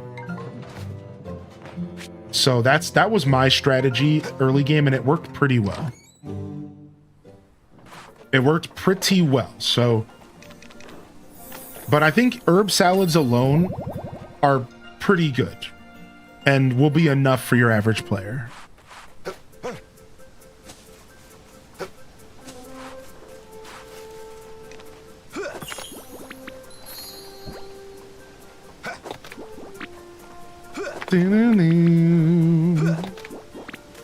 Yo, good to see you, Horde Sack. Welcome in. Slacker named Jack, welcome to the show. Yeah, Pokemon chat. Sometimes Pokemon chat happens here. I mean, it is Pokemon month, to be fair. We are getting ourselves geared up for a new Pokemon game, which I think the new Pokemon game is going to be pretty good. What do y'all think? I think it's going to be pretty good. Yo, thank you for hitting that like button over on YouTube. We are 4 likes away from our daily goal. Please consider hitting that like button if you're enjoying the content. Of course, don't feel pressured to do anything, all right?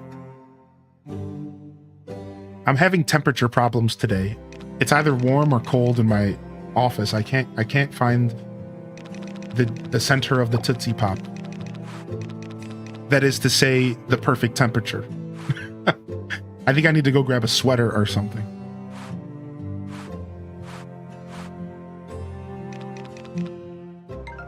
All right, what are we doing with yellow here?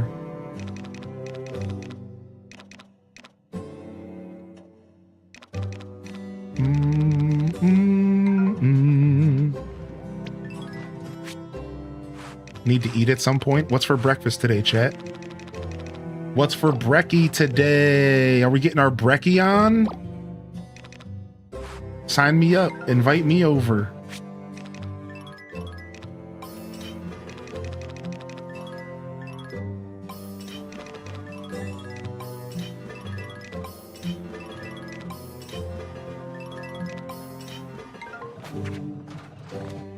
You had a protein bar? It's also approaching lunchtime. You might want to eat sometime soon. I'll skip my meal today. Probably. Maybe I'll get peckish in a little bit.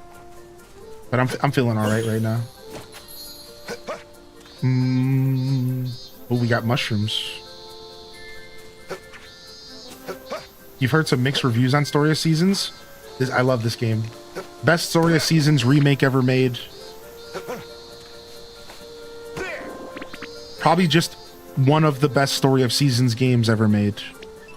And I've personally heard nothing but phenomenal reviews. And I think I can speak for this community as well. We are all having an absolute blast, and we cannot put the game down. So I'm actually even shocked to hear that you've said mixed reviews, because I haven't seen a single person say that they don't like this game who's played it. Not a single individual interacting with hundreds of fans. So yeah, I'm surprised that you even said that, because this game has had us all in a chokehold, dude. I'm like shocked that anybody even gave the game a bad review. If I search my mind, I could probably see a couple reasons why this game would get reviewed like lower by somebody. Like, jokes aside, like I'm sure I could think up of a couple complaints if I had to, but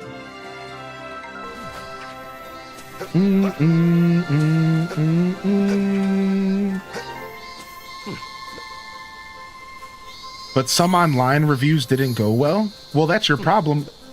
Who are you going to for your reviews, and why aren't you just coming here to your local streamer? I think we all should know by now that gaming journalism is dead. And unless you're watching a YouTuber or a Twitch streamer, those reviews mean nothing. Gaming journalism is the most crock pot of garbage that has ever happened in history of journalism. And you just can't trust any of them nowadays. It's all terrible, in my opinion.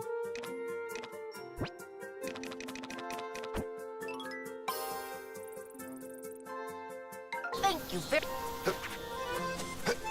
They just want clicks. They just want clicks. Exactly. No, but jokes aside, I am surprised to hear that there was many negative reviews. I would almost be curious to hear what they said that they didn't like about the game. Because as somebody who plays farming sims for a literal living, like, we had this talk yesterday. Technically, I'm a professional farming sim player on Twitch. I'm a professional gamer. And I can tell you personally, this game is so good for so many reasons. And it does have a couple pain points. And you want to know the reasons why, the major pain points?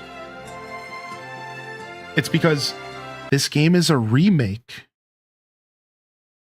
of a game from 2009. And every once in a while, it does show its age. And I tell that to people right out the gate every time somebody asks me what I think of the game. You have to remember, you are playing a remake of a game from 2009. So it's gonna feel a little old and a little crusty at times, a little grindy. If you're purely a modern gamer, you're gonna pick this game up and maybe struggle a little bit. And it might be off-putting. If you're somebody who played Stardew and then you pick this game up, listen, dude, Stardew and 3D farming sims are nothing like each other. This game and Stardew Valley are night and day to each other, in my opinion. Not even on the same spectrum of gameplay loops and like style of progression. Like, not really. Maybe they're on the same spectrum. All right, maybe I'm being over dramatic, but hyperbolic, right? But still, like, they're very different. So I imagine, like, if the only farming sim you ever played was Stardew and you pick this game up, you might be like, ew.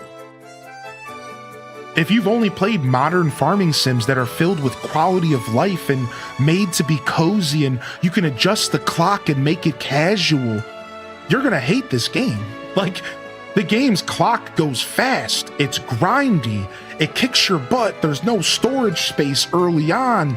Like, this game's a grind, dude. Like, and it makes you work for the progress. It's an old game. But it's like, so yeah, like, if you're a modern gamer and you just came off of Coral Island is and I'm gonna use some harsh words here, but don't take it personal. Coral Island is a baby game compared to this. Fields of Mistria is a baby game compared to this. And I use that as a joke because I never use the term baby game. It's a joke, but you get what I'm trying to say? Like, those games are filled with nothing but casual quality of life. You can adjust the clock to make the days 3 times as long. You can relax. You can play. You can do whatever you want. You don't have to think too hard. Head empty. You know, adventure time. You pick up this game and you get reminded that games from 2010 or older were designed completely differently. They were tougher. They were made for thicker skin. They didn't have the same quality of life features, right? You can't craft from your chest in this game.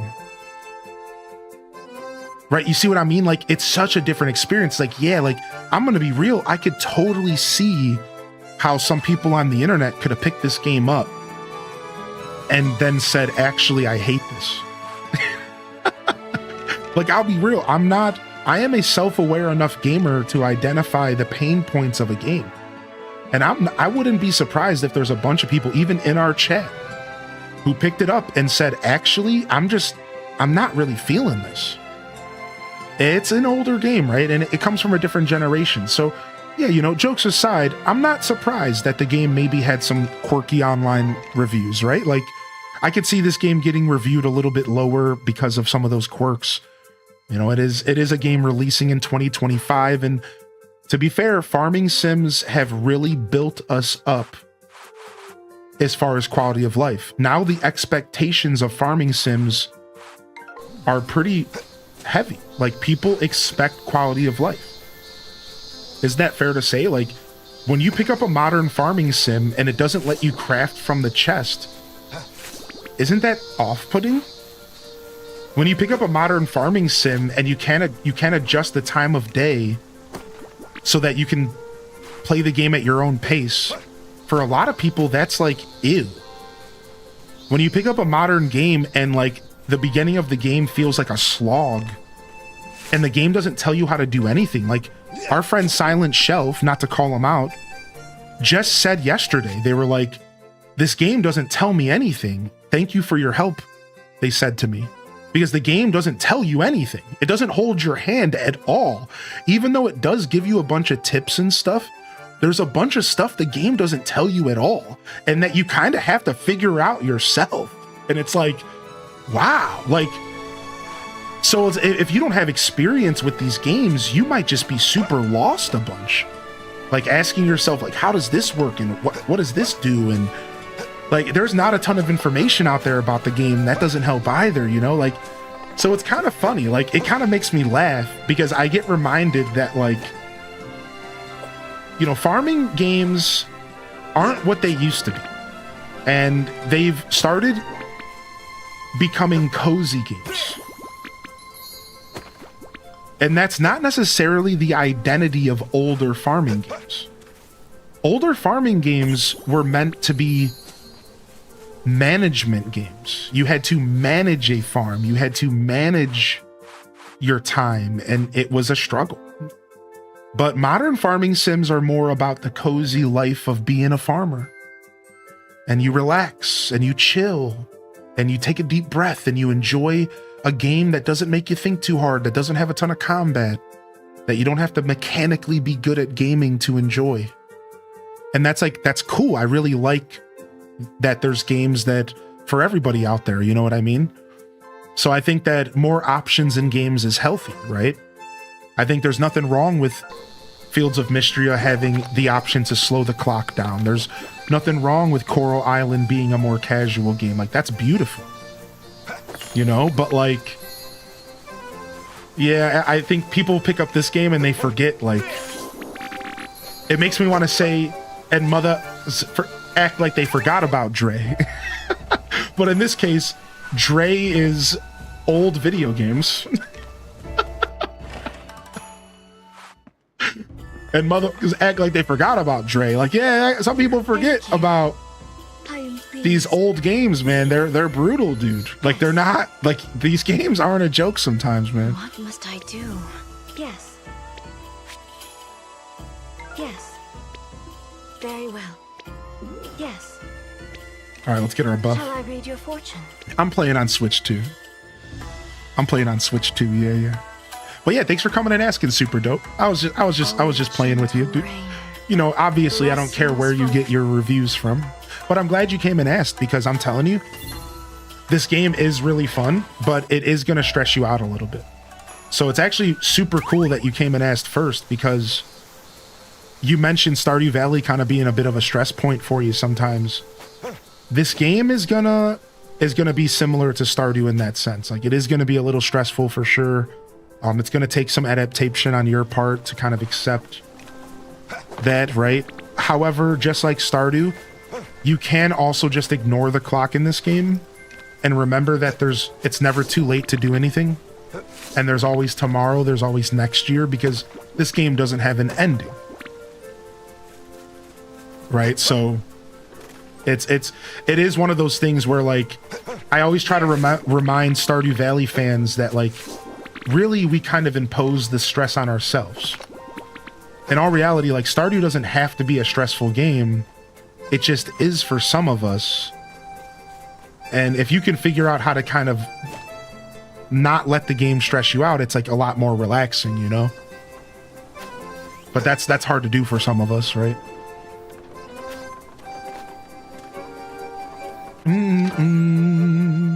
Yeah, exactly, Kuma. Like, in all reality, this game actually does kind of have a lot of quality of life, and I know Ali Mull said that as well. And right, once you get past the lack of storage, which is a big pain point, the stress of the clock, in all reality, I think this game is pretty casual friendly, but it does take a particular type of gamer to really sit down and enjoy, you know.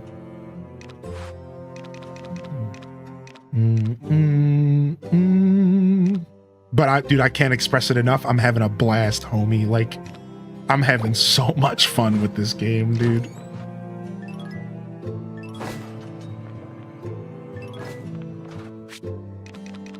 Ooh, I kind of do want to make some medals. I actually wouldn't mind making some medals here.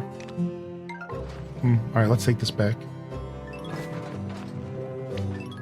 Also, good morning, Super Dope. Good to see you back in here after my vacation. I don't think I've seen you yet. Good morning, Sir Vin and Avril fan and Happy Kylie.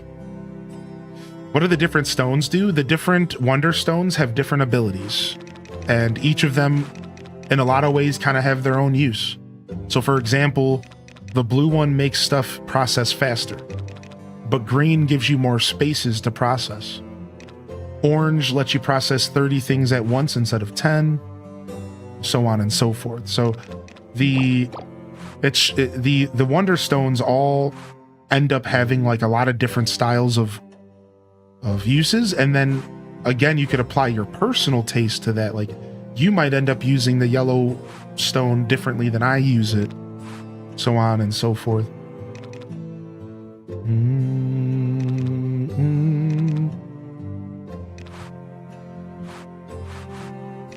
Alright, I definitely want some more soybeans in the ground. I didn't realize I don't know if I have any in the ground right now. I hope so.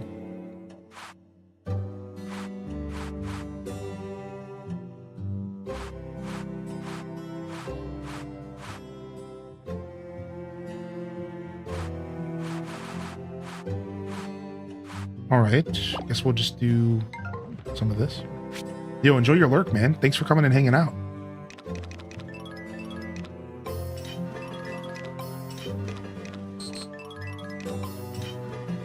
All right, then we'll make some tomato seeds here.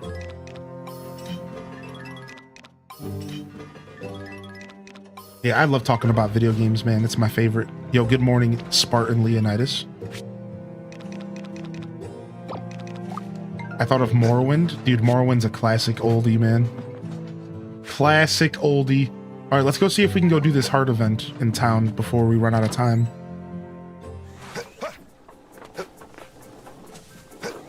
You tried playing the first Harvest Moon when it came to Nintendo Switch Online, and I lost my mind. Dude, old Harvest Moon games are crazy, dude. Nuh-uh. Yes, they are, dude. Maple's talking that fraff again. Let's freaking go, baby.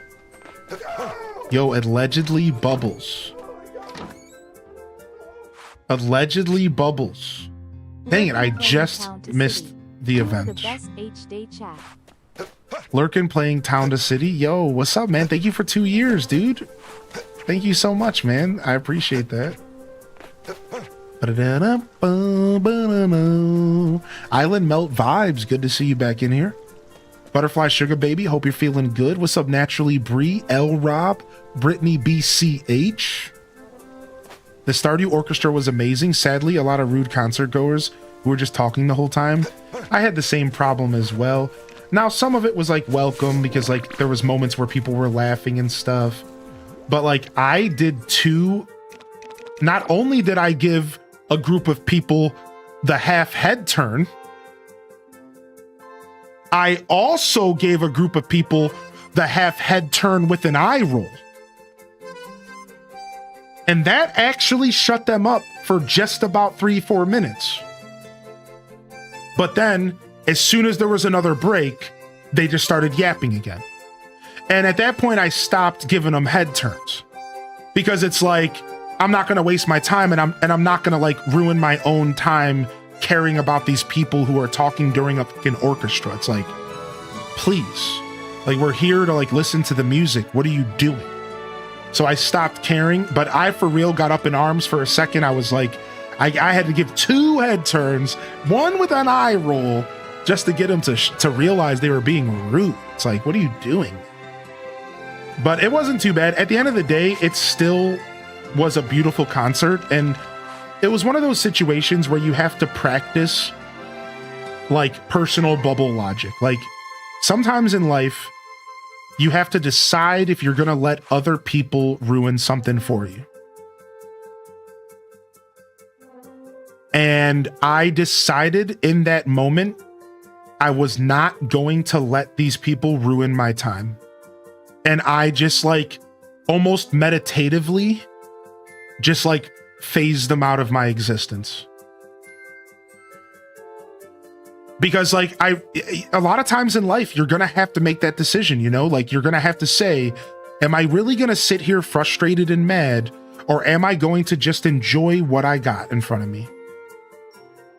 Right? That's like the same thing. Like if there was like a kid or something in there screaming or something, like, sure, that would have been mad upset about that. But like you gotta, sometimes you gotta just make a conscious decision. Like, nope, I'm going to have a good time. And that's what I did. And I think that it made a difference for me. You know, I had a good time. But at one point I was starting to get a little frustrated. I was just like, what are these people doing? Don't you not talk at orchestras? Like, I didn't know how, it was my first orchestra. So I was like, I didn't even know if I was in the right. I was like, I'm pretty sure you're not supposed to talk during this. And I just didn't even know. I was like, whatever.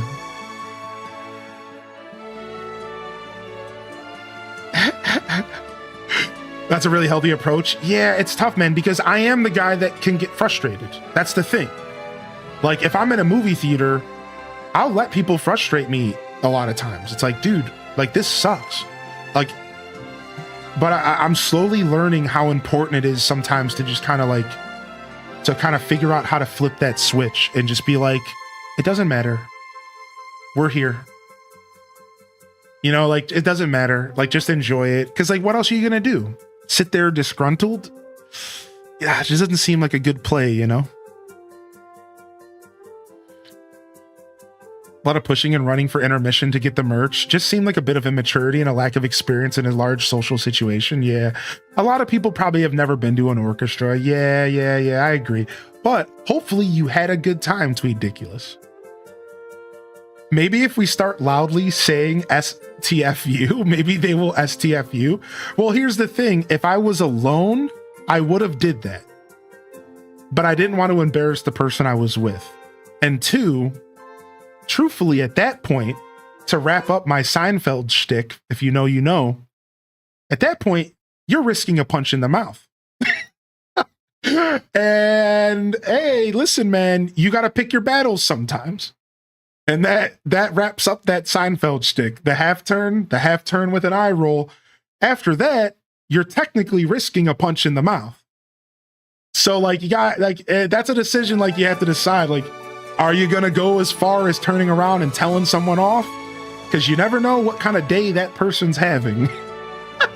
You might get a heel put into the back of your head.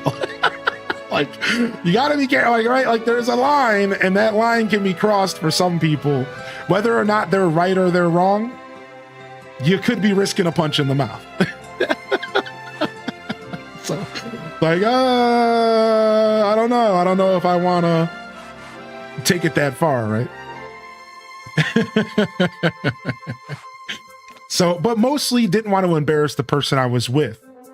You know, I don't want to put them in a position where they were next to the guy who called out the people who were being loud, even if it was received well or not. You know, it's like, I didn't want to embarrass that person. But if I was alone, dude, I'd be like, yo, shut up. I paid money for this too, man. Like, I'm not afraid. Like, I am that guy by myself. Like, I'm not afraid to tell people to shut up, but you know, I pick my battles when I'm with humans. What's up, Elysiana, by the way? And good morning, Little Budum. Welcome to the show today.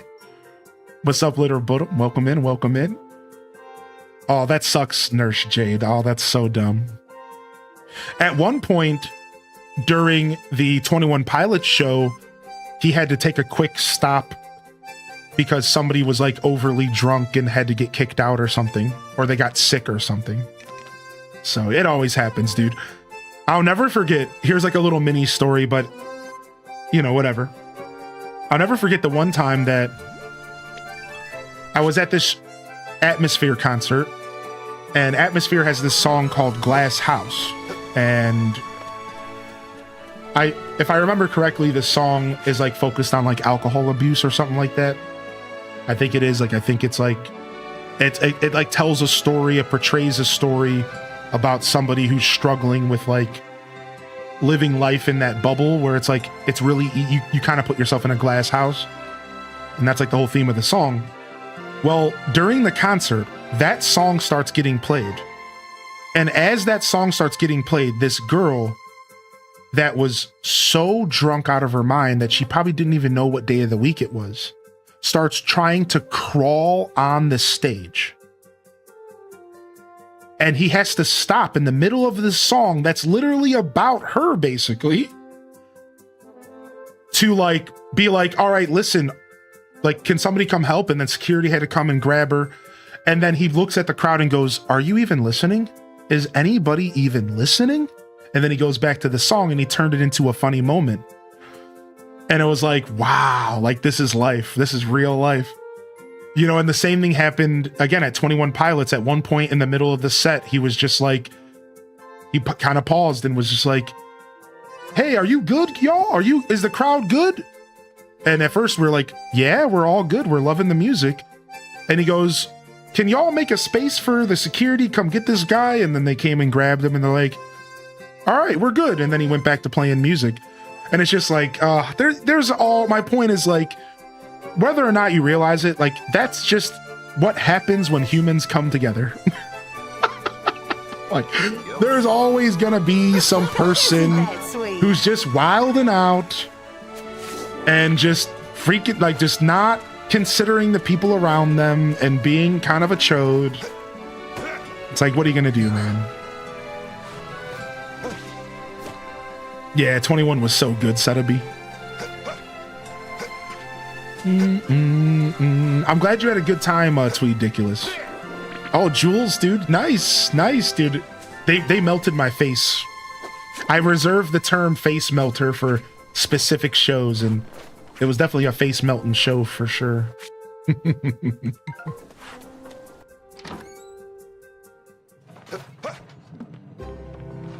Definitely a face melter show for me, dude. Oh my gosh. That's so funny, Nurse Jade.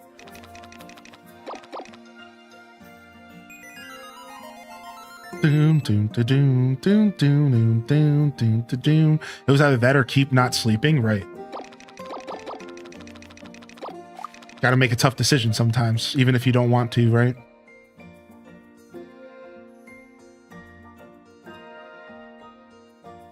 Glad you enjoyed the show too. Wanted to stop in, going to eat a sandwich and watch some football. Dude, nice. Get it, man. Sounds like a lovely way to spend a Sunday, dude.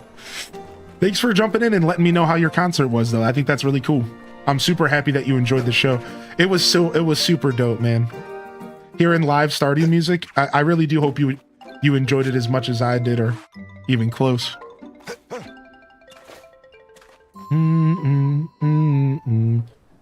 Oof, that's rough, March. I know that doing some casual head, kind of doing some casual head twirls might, if you can, depending on how bad it is. If you have any kind of massager or something, that might help.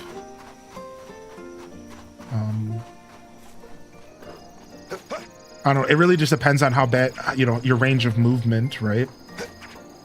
That's rough. Like, if it's like stiff neck status, you almost might want to leave it alone. Right? Yo, enjoy your lunch, Golden Fawn.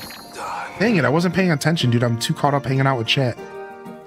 Well, we didn't get to finish watering our crops, but it happens.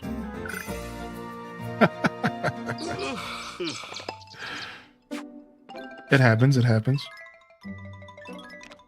I passed out twice today, but I didn't pass out at all yesterday. Definitely feels like stiff neck. Yeah, I'm not sure you're supposed to mess with stiff neck. I think you're supposed to leave it alone. Just kind of let it heal on its own. You married yet? Not even close. We do have...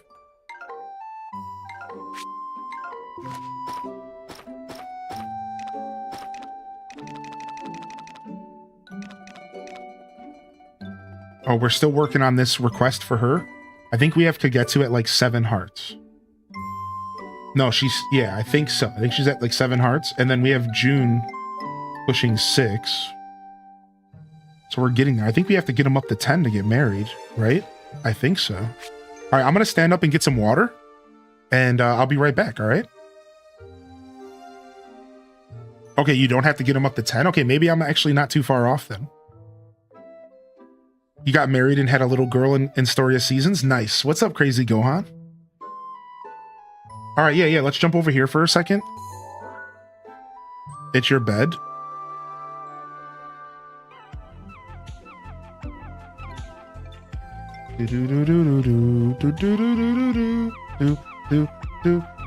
I bought the double bed. I have the double bed. This is the double bed. Pretty sure we bought the double bed. Yeah, we're good. We got the double bed. I think so. So yeah, I'm just trying to get them up to higher. Like I said, I just got a request from Kagetsu. I don't know what heart level it is. Oh, you can't see it. Yeah, we have the double bed. We're good. But I have a request for Kagetsu to talk to 100 residents. And I think that's the 7 heart. I think that's a 7 heart event. It might be the 5. Either way, we're getting there. We're getting there. All right. I'll be right back. Give me just a second here. I'm going to leave y'all just vibing. And I'm going to get some water and we'll be back in just a second. Good morning to everyone who's just rolling in. What's up, Flo Dunny? Thank you for the sale or for the follows coming in. Thank you very much for the daily check-ins. I see Sammy Sut popping in as well. And thank you, Allegedly Bubbles, for 2 freaking years of support. Thank you so much.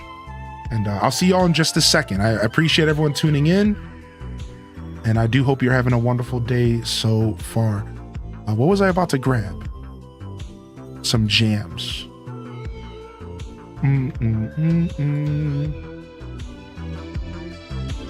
All right, I'll see you in just a sec.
I'm back.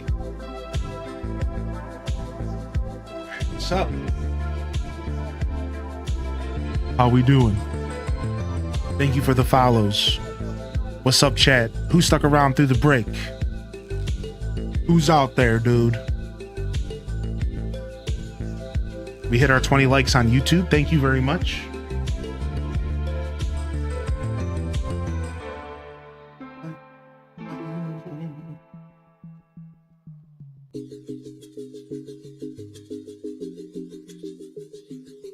Just waking up.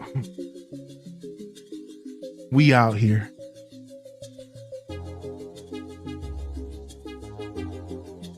All right. Dun, dun, dun, dun. Working on a Sunday. No rest for the wicked, I suppose.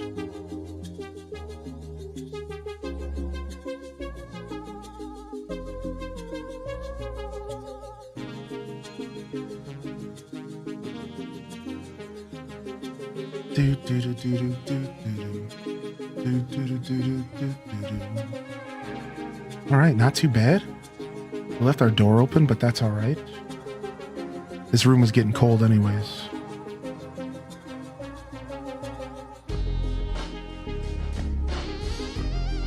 We out here at the YouTube lurker zone. Let's go, Mandy Catch. Let's go, dude. Getting ready for some breakfast. I'm my own boss. Oh, dude, it'd be like that. Believe me, I know. I'm a weekend warrior myself. I'll be out here working on the weekend too. All right, let's go ahead and do this Bazaar day, shall we? Let's jump into this Bazaar day here. And let's jump into the Bazaar day here. And then I think we're going to do some retro crossing. Let's not pass out again, please. Are we glorping? What's up, Aurora?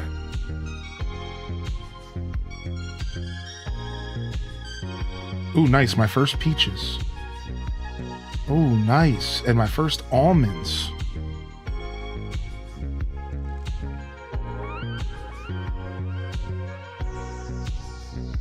First hurricane. Is there anything special about that today is good for? So the wind is higher rate. So stuff that you put inside of the windmill is going to get finished faster. So that's like the real special thing that you want to keep in mind. No referral codes or anything like that. Not sponsored. Thank you for asking. Nothing like that. They did reach out to work with me for this project, but it was bad timing on my part, and I wasn't able to get back to them in time, so they went with another candidate. But they did reach out to me. No sponsorship this time around, but I did have a lot of fun working with them for the last game, which was A Wonderful Life. It was fun. Yo, thank you, Ren. I appreciate you, man. How are you today, Ren? All right, what are we gonna plant in the ground here? Just some more soybeans, huh? Yeah, we might as well. What's up, Nembo Tavi?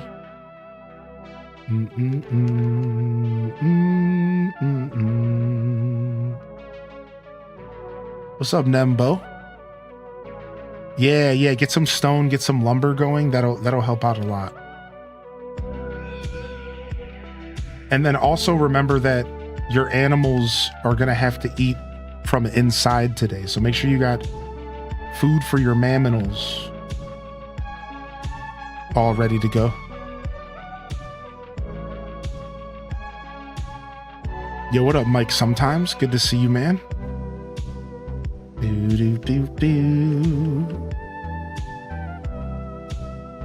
All right, we actually have some time left over.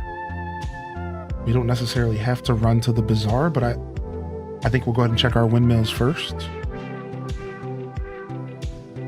All right, nice. All that salt and pepper's back. All right, we're taking advantage of the yellow stone here. Just finished fighting the Grapple Guardian in Metroid Prime 2. Ooh, I haven't played Metroid Prime 2 in years. Dude, what a drop. It's been years.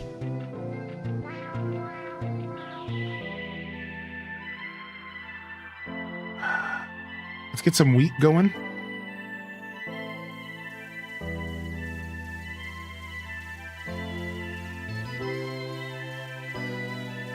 Oh, and I do want to get some stone and some lumber going. Yeah, let's actually do that.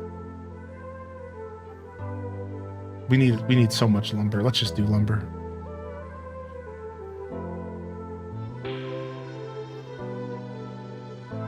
Super dope. Fair question. Yeah, I haven't played Metroid Prime 2 in a long time. Here, let me get back up here. I played Metroid Prime 1 remaster. I was hoping that they would remaster the other two, but Nintendo's afraid of money, so you know that might not ever happen.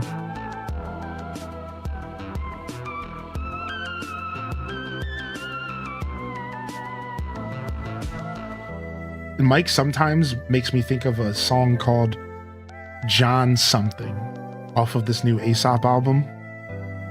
Mike sometimes, John Something. It's cool, right? You get it? You see the vibe there? It's kind of, it kind of makes me think of that a little bit.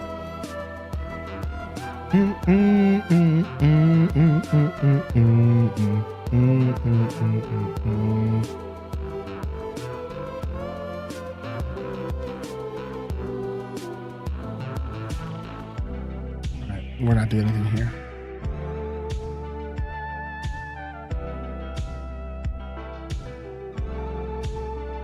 Metroid Dread was sick. I still haven't played Dread on stream yet, but I want to do a Dread playthrough here. Maybe before Metroid Prime comes out. That would actually be sick. I was planning on playing some Dread this summer, but I got caught up doing Zelda stuff. I'm still trying to finish up Zelda stuff. I figure we'll stick to Zelda stuff for now, but I will play Dread one day. It will happen. I don't care if I sound like a broken record. Dread will happen eventually.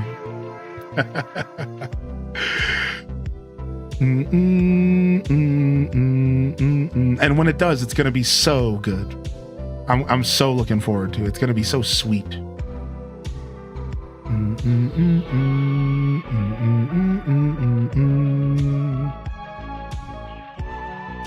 I kind of want to let these wrap up so that we can get the yellow stone in here, but we have some time because we just put lumber in the other one.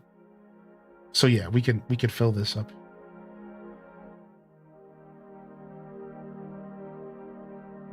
Production line is full. Dang, Nembo Tavi, talk about striking out. Well, I mean, you got the other two though, at least. You're replaying Luigi's Mansion 3. Good time of year to be doing that. Good time of year for a Luigi's Mansion 3 revisit, huh? I don't think I'll be revisiting Luigi's Mansion 3 this year. We're just going to do the first one. We're just going to do number 1. Numero uno. For Nintendo GameCubono. GameCubano? I don't know what I'm saying. I don't know what I'm talking about over here. On this right here, we could sell this item.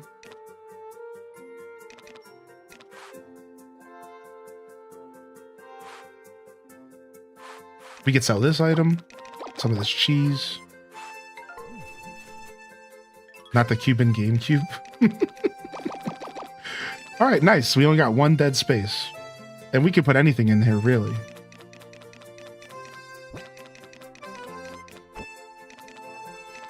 All right, everything looks good.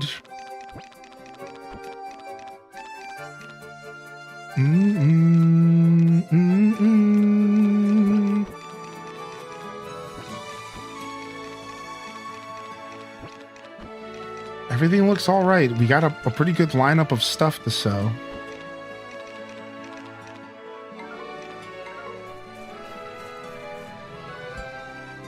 The way you laughed at your own joke. Sometimes it be like that, you know? You gotta entertain yourself too, dude. Yeah, the final boss of Dread looks tough. I've actually seen a lot of the game.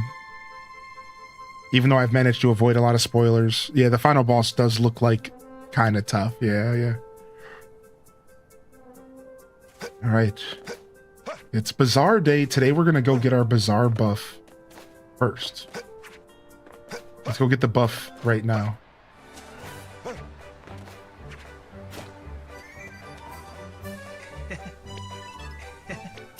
All right, 3 Gs. Let's see what we get.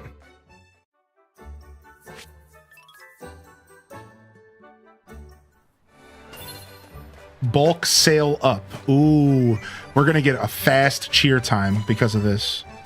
We're going to get a very fast cheer time because of this, I think. Now, we could redecorate. But nah. Let's just go straight in. Let's go.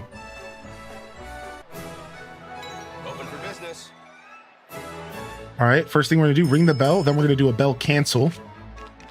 The bell cancel makes it so we don't waste so much time ringing the bell, because if you don't bell cancel, you'll quickly notice that it takes forever to finish ringing the bell. Right? Like, let me show you. Watch. Like, if you do this, you can't do anything during the whole bell ringing. But if you bell cancel, it's the same exact effect, but you're saving like 2 or 3 seconds. Look at that, boom. Just boom. Same thing. You don't need it to, you don't need all the rings. You just need to hear it once.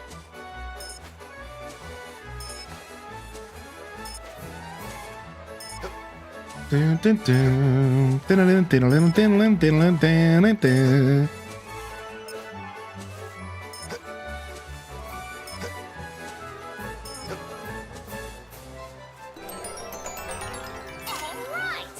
I learned that trick from you in Demo Plays Games, such a time saver. It really matters, dude. It might sound ridiculous to some of you that maybe are not even playing the game, but it actually matters so much.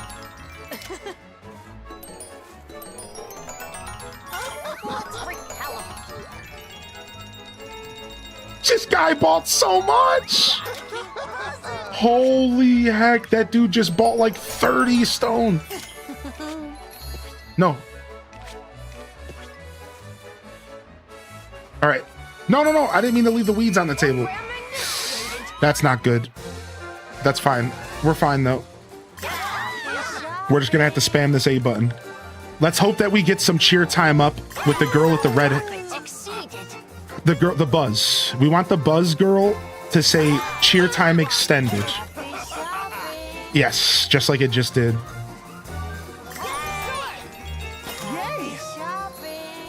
All right, we wasted a little bit of time on accident, but we're okay. More to look at that. Look at all that time we wasted on weeds. All right, we're good though. Now we're getting to the money. Look at that, dude. 1,500 plus 400 for each one. Look at the top of the screen.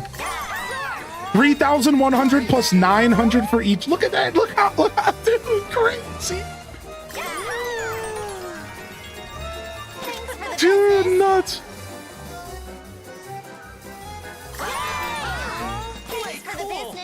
All right, we need some more cheer time up. Come on. Yes, cheer time extended. Let's go. We need more of that.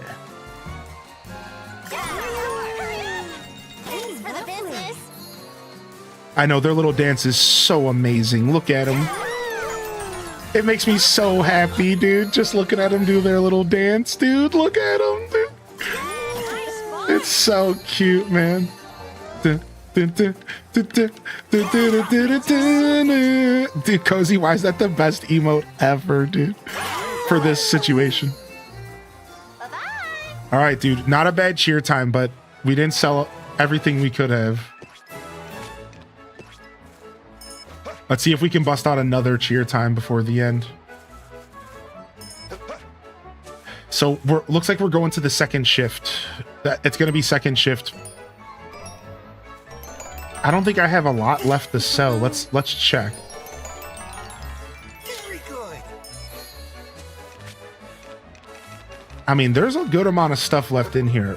We're going to go for another level 5 cheer time. So the cheer time passes into the next shift. So we're just going to sell all the rest of these weeds. Then we're going to go to the next shift. And we're going to start fresh from there, but we'll have already level 2 if you look up above. Why are you only putting a few items out? So it has to do with my strategy.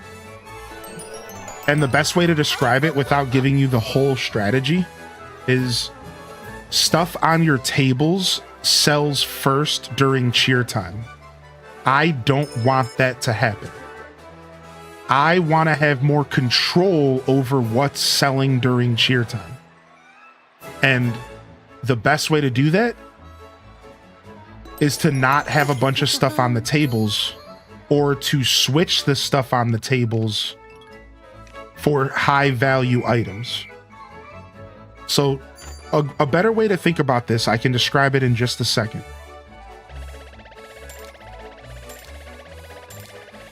You see that cheer bonus?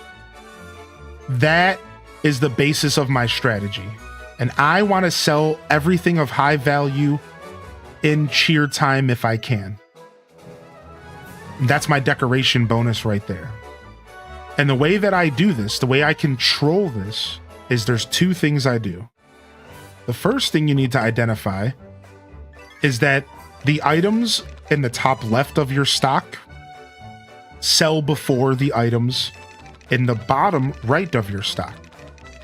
So number 24 is going to sell last during cheer time, but number 1 is going to sell first, except for your tables. So when I first started the game, just like most of you, I was filling up my tables with everything, trying to sell everything. But then I started realizing that this was giving me less control overall. Once cheer time activated, it was selling through all that table stuff first, and it was wasting a majority of my cheer time before it got to my goodies, the good stuff, the juicy stuff. So we devised a strategy around this. And the strategy's core focus is getting cheer time level 5 as fast as possible. Once you do that, you switch the stuff on the tables, if there's anything left at all, with the goodies, and then you activate cheer time. Your goal is to sell your best stuff during cheer time. That's what your goal should be for everybody. Because if you sell something during cheer time, it's worth more. Did you just see the cheer bonus? I just made 95,000 extra gold during cheer time. And that was money that I would not have had otherwise. Free money, basically, 100,000 gold on top of everything because I sold during cheer time. So the tables should only be for building your cheer time up. So you don't want to put your really good stuff out on the tables. Even if the people are asking for it, you want to ignore those requests. And you just want to sell stuff on the tables that's low value, whether it's a bunch of extra milk, whether it's a bunch of crops, whatever it is, because crops aren't worth that much unprocessed. Right? So you just want to put on your tables low value stuff, high quantity. What I used to call this mission, I used to call this style quantity quality. You start off by selling high quantity items on the table that are low value. Once you activate cheer time, you want to switch to selling your high value items, quality. That's how you want to think about the Bazaar. And if you start to really figure this system out, you'll quickly realize just how powerful cheer time is. And here's the thing that I haven't said because I wasn't planning on going too far into details. Your decorations. Remember, I had 75,000 bonus dollars because of decoration bonus. Well, what's that? Take a look. All items bulk sale. That means when they come and buy something off the table or during cheer time, they buy 6 extra items every time. Level 6 bulk sale. So every single time somebody walks up to my table, they buy 6 extra items. Every time they walk up to my cheer time, they buy 6 extra items. Price up, level 9. Everything is worth 9 levels more. I don't even know what that means, but it's price up means it's worth more. Big spenders means more rich people show up.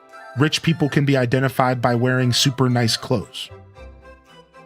Freshness up speaks for itself. Quality up speaks for itself. So decorations are actually probably the most important system in the game when it comes to Bazaar sales. Next to cheer time. Cheer time is the second most important thing that you need to be focusing on. It's pretty cool. This game has a lot of depth. It's a lot of information to take in. If you want more details, you're welcome to ask. I did skim over some details because I wasn't going to do the full explanation, but I gave you a pretty good explanation there. So, is there anything in this game that you would change if you could? Sure, being able to cook from storage. So right now you have to have the items in your inventory to cook, and it sucks. And as a modern gamer, I don't ever want to ever have to have items in my inventory to craft in any video game ever again for the rest of history. Because there's no justification for that whatsoever. Even in a survival game, don't make me carry the items from the chest to the crafting table. That's dumb. That's a waste of my time. And every single video game could adapt this and it wouldn't change anything at all in the base value of the game. Don't make me craft from my inventory. Let me craft from storage. So that's probably my only complaint for this game, to be honest. Let me craft from storage. It's dumb. I hate it. I think every game needs to change this for the rest of history. Gamers don't need to be wasting their time grabbing items to go craft. It's so dumb. It's just so counterintuitive. It's literally a waste of time. Can we cook anywhere else? Nope. You can only cook in your house and you cannot cook from storage, which means, again, cooking or crafting from storage just means if you want to craft an item, you have to have the items in your inventory. That's what we're talking about specifically. So if I want to cook up some bread, I have to go to my storage, I have to grab some flour, I have to go to the table, and I have to cook it. I would prefer the game to just identify the flour in my storage and just let me craft the bread, right? That would be such a nice quality of life feature, dude. They need to figure it out. Because it's really obnoxious, dude. It's just so obnoxious. Like, you'll notice I sit in this game. I sit in the inventories in this game a lot, don't I? If you've watched my playthroughs, you'll notice now a lot of times it's because I'm talking to chat and this is a way to pause the game because the time doesn't move while you're in storage, just like Stardew. But the truth is that I spend a huge chunk of time staring at my storage in this game, and that can be resolved partially by just letting me craft from storage. Like, it's so, like, it's not really my favorite system in gaming, and I really hope more games adapt it, dude.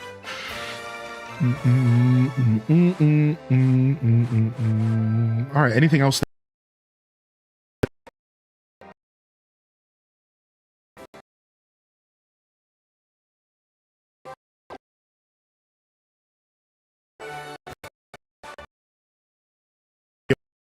Welcome, man. All right, let's go buy some as well. Welcome.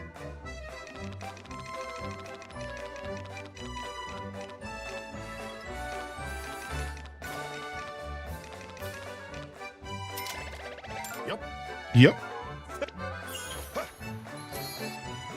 Having a lazy Sunday, barely getting up to make some tea, dude. That's the best. I'm honestly in a lazy Sunday mindset as well, but I did manage to get out of bed. That's why I'm here.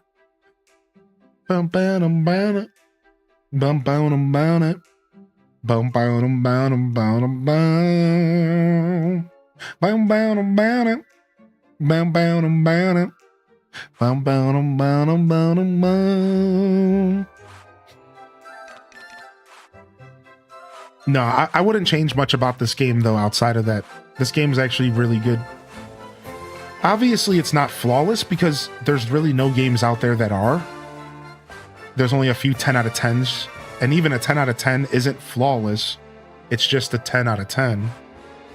You can always find a flaw in a game. But I will say that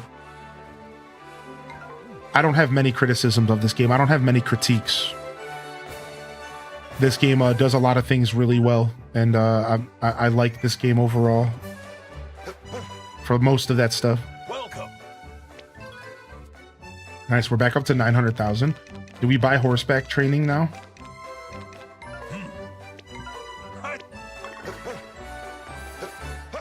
Yeah, I agree with that, Doomed.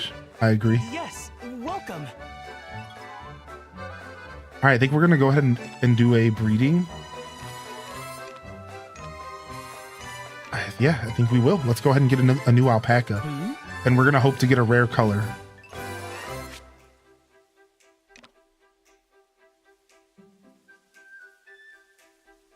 Yeah, let's do it.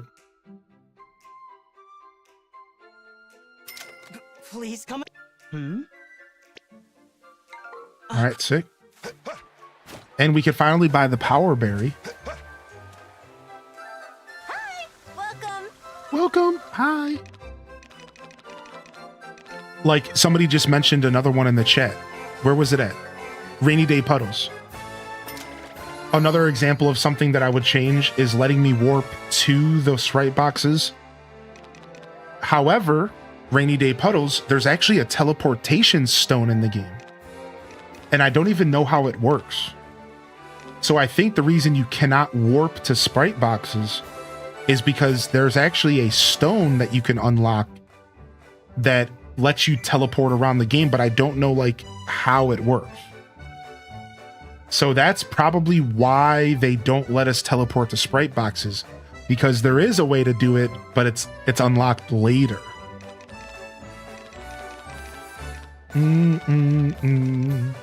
Speaking of, let's buy that. You can only do so 10 times though, so after you're basically just sell them for 10k at the bazaar. Wait, are you talking about the power berry or are you talking about the teleport stone?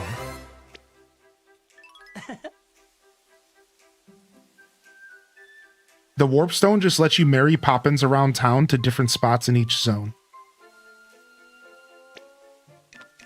Wait. I'm going to guess the glider is unlocked via the nature sprites. I don't remember how that all works. It's been so long.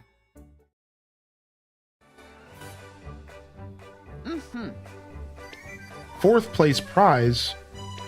They gave me a medal. Dude, that sucks. Wait. What the heck, man? First bazaar with nature sprites gives you the glider. Thank you, Sammy. Wait. Dude, this raffle's a scam. This is a scam full.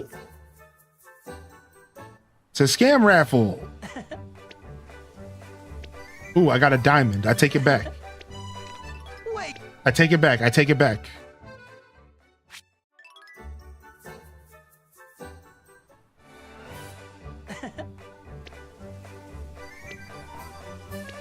All right, so mushroom spores. Wait. Insults the raffle, gets a diamond. What can I say? I know how to play the game. I know how to play the game.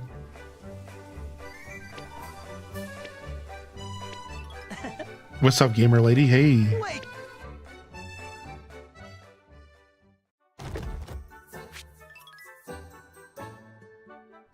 Oh, wow. Kuma, I had no idea. I just thought they were another batch of casual spores. All right, we're done here. Do do do do do do do. Please take a look. All right, we can buy the wind jewel now. Oh, I forgot to go and upgrade the bazaar rating this week. Dang it. I completely forgot to upgrade my bazaar rating this week. I was going to go to rank 9 before we got here to see if there was new stuff on sale. Well, Oops. Well, we'll go up to rank 9 this next week. Should I save medals?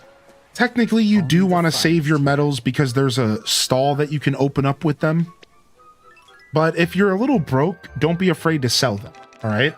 That's my strategy. Sell them if you're broke, but save them if you can, because there is some stuff you're going to need with them later. Yeah. Thanks. Sorry.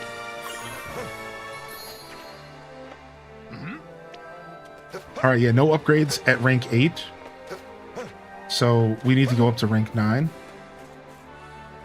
Welcome, welcome.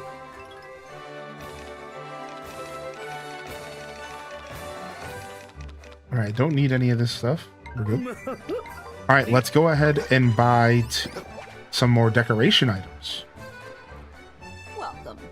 We're buying the farming set. We're buying the farming set. We already bought level 3 farming set.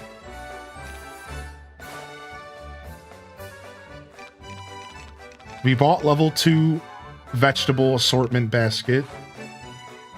We bought the level 3 farmer's cart. So we gotta get the counters.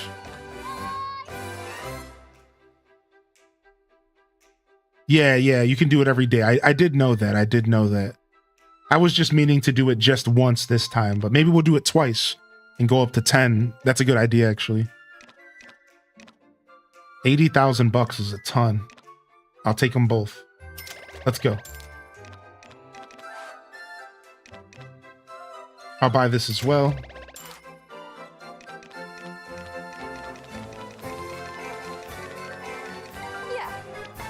Yeah, no, you're okay. I still appreciate the advice, man. Thank you so much for helping out.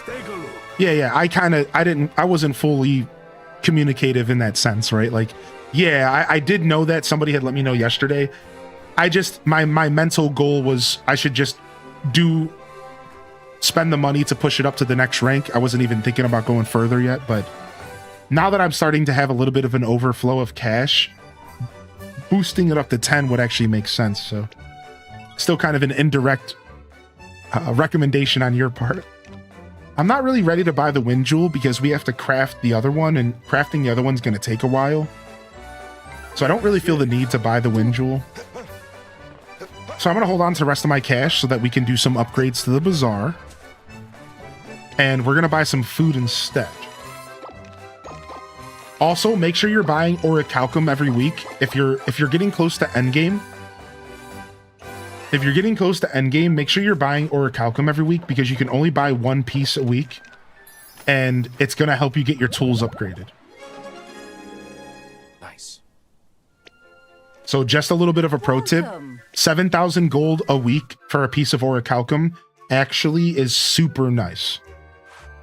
And consider buying it because otherwise it's going to maybe take you forever to get your final tool upgrades. So if you have, and that's not even the final tool upgrades, but the second to last tool upgrades. So yeah, buy that orichalcum once a week. I started too late. I'm just now starting to do it and I'm so behind. So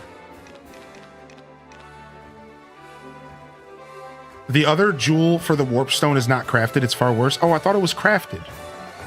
Oh no, it's the recycling stuff. It's the recycling stuff. Thank you, Ali Mo. That's why I'm saving recycling stuff. Yes. It's far worse. It's far worse. Yes.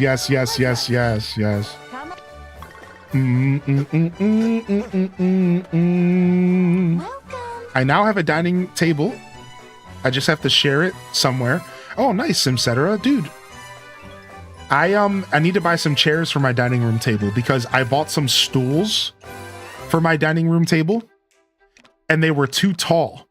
But now I just bought a new counter height table for my kitchen and I have these two stools that are going to fit perfectly under it. And now I need to get some actual chairs for my dining room table. So that's my current journey. Just like 2 chairs would do me super nice. Bum bum bum bum bum bum bum bum bum bum bum bum. Dang, I just bought a whole cake. I just bought a whole cake recipe.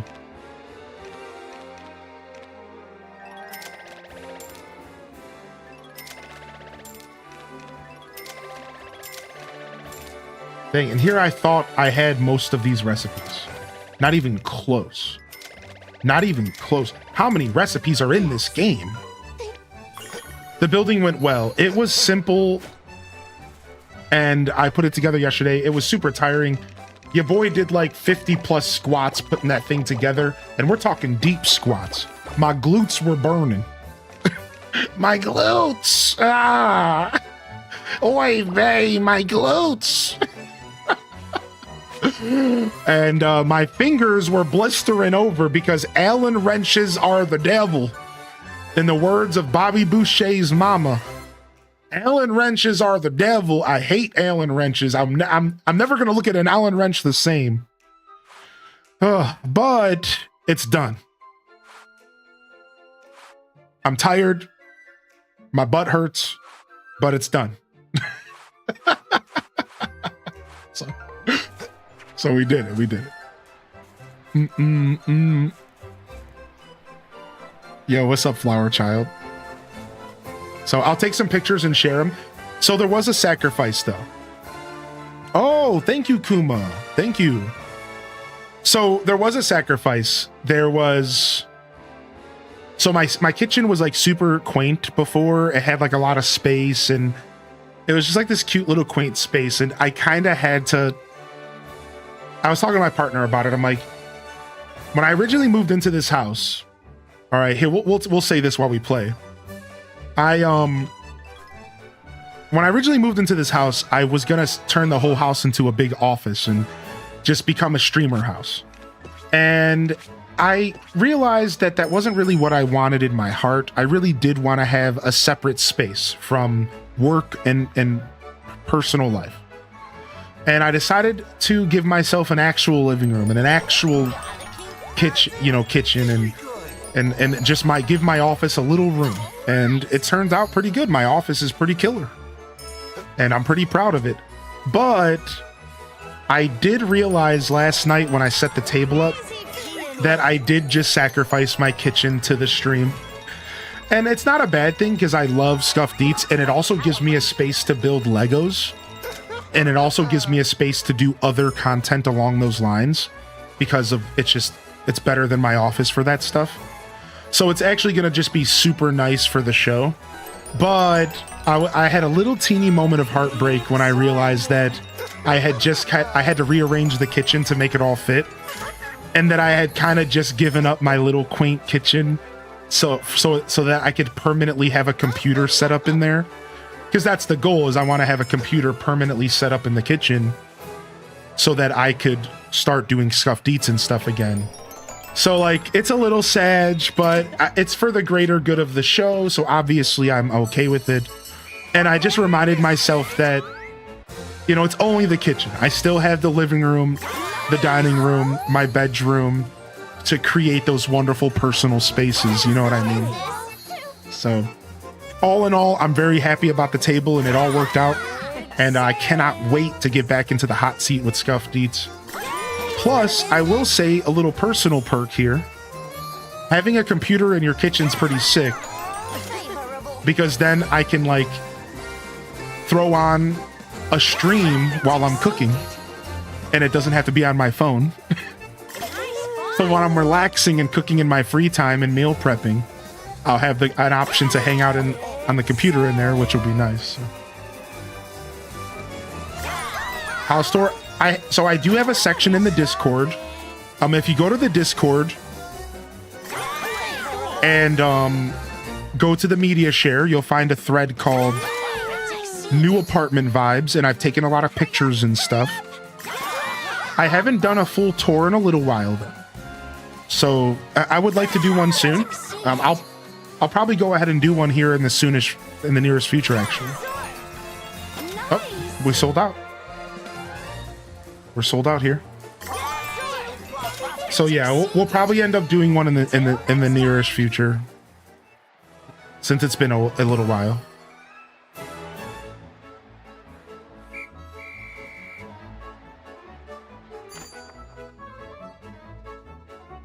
And boom. A nice little 600,000 Bazaar day. Not too bad, not too bad. My average is about 700,000, it seems. I don't really go for too much more than that because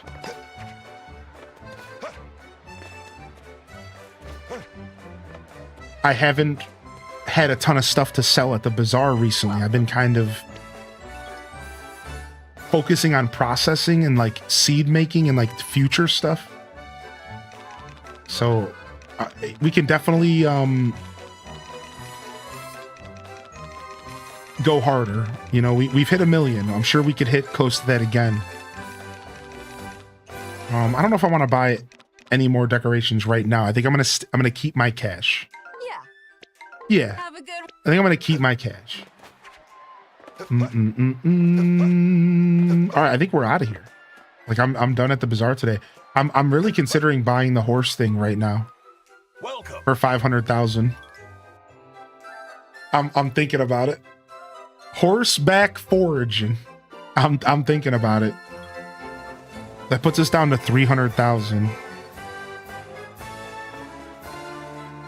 I bought it and used it once. Yeah, like I'm gonna regret buying this, I think. Especially when they like hit me with another massive sale of something that cost millions of dollars, and I'm gonna be like,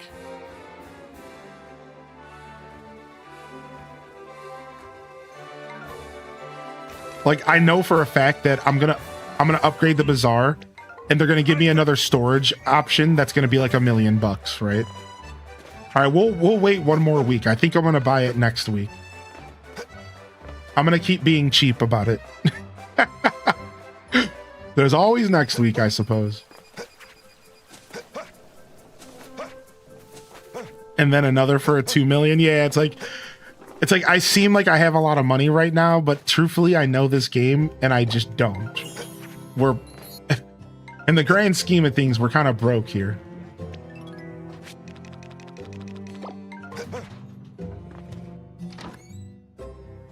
All right, let's go. Speaking of, can we buy an upgrade right now? Done.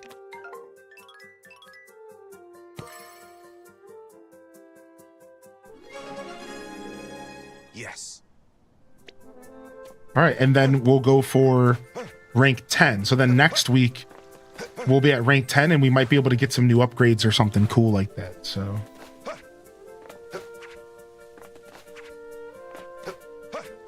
yeah, I agree, Kuma, especially with the glider system. I think most days outside of super low wind days, I'm completely content, right? Just like walking. I found that only on the lowest of wind days do I care about having my horse. Gotcha.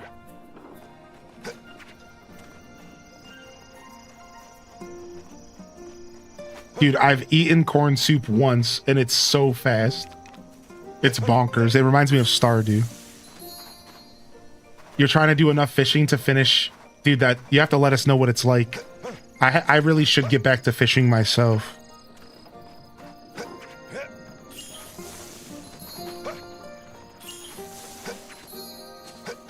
I thought you meant in real life corn soup. I don't know. I'm not a big fan of corn as a vegetable. Anybody else? I don't know. I think corn's the weakest of the vegetables. Like, I like corn, and I like corn on the cob. I'll eat it, dude. But over my life, I've started, like, losing appreciation for corn. Like, I think it's...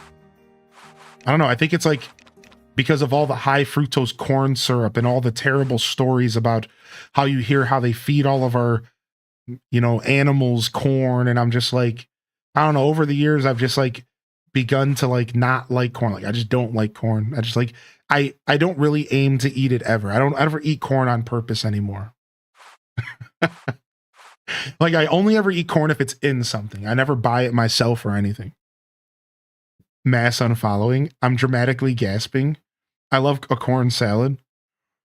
Yeah, like if it's like corn in something, sure, but I don't like aim to eat it. Maze be bussin'. I've fallen off. You're watching a streamer who's fallen off from his corn ways. What am I doing in my storage right now? I was just putting stuff away. I've heard of elote. I don't know what it is, but I've heard of it.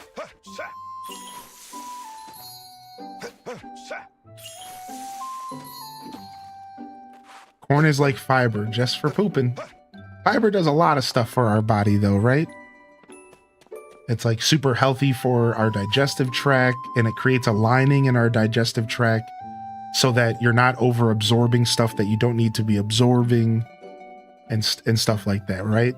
I don't know if corn has all the same. I've always just felt like corn goes in and goes out.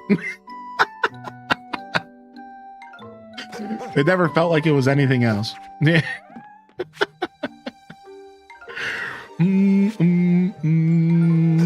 All right, let's take care of our animals.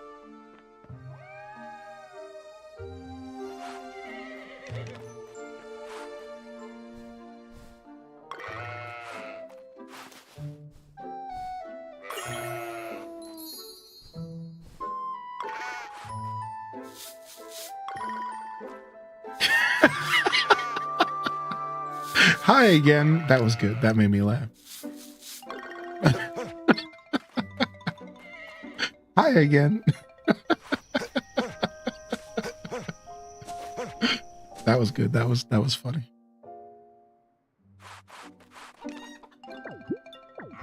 Like, what even is this chat? Yeah, welcome to the show, man.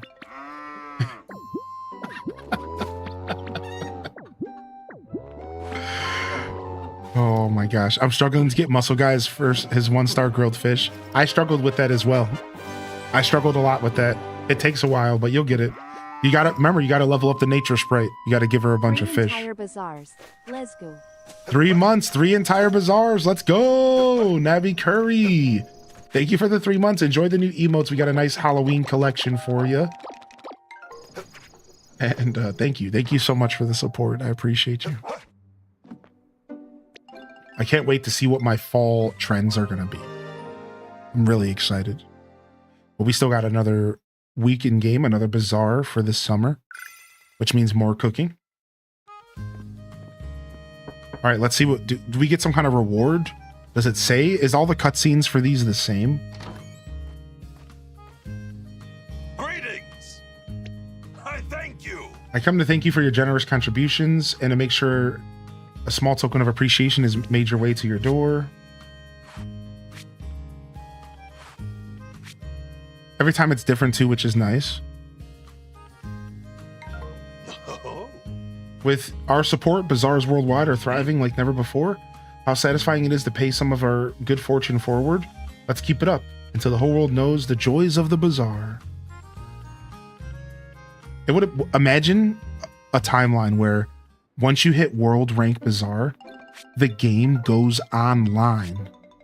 And from there, you start to interact with other players and their bazaars.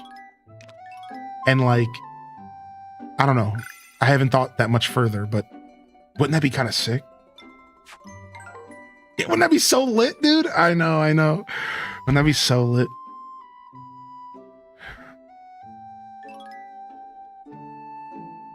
Grilled or boiled corn slathered with creamy mixture of mayo and sometimes sour cream or crema. Yeah. Okay, so it is exactly what I thought it was. Exhaustion. Thank you for actually explaining, because I had a feeling I knew what it was, like visually. And I've heard nothing but wonderful things. Like I said, I'm not going to lie, this conversation has actually got me in the mood for a nice buttery cob of corn. Just going at it like a typewriter. Honestly, like, so it's like, it's not like I don't like corn. I over the years, I just stopped eating it. Like, I couldn't even tell you right now the last time I ate corn. I had baby corn maybe about 6 months ago in a stir fry. But that's not even like the same thing, right? And then I had corn like in a burrito. But it's just been a long time, you know? The typewriter comment got me out of a lurk. Yeah, dude, that's how you eat corn, right? That's how you eat corn, man. You gotta go typewriter on it. All right, yo, we're game switching. Yo, if you were here for just Grand Bazaar, hold your horses and hit that follow button. And if you're over on YouTube, subscribe or like or both or dislike or whatever you want to do. Thank you, regardless. And we're going to go ahead and jump over here for just a second because we're going to play some Animal Crossing GameCube, some retro crossing today. And I'm stoked because we haven't played in a couple days here. I know we played last week, I think, at some point, or the week before. How do I... Hello?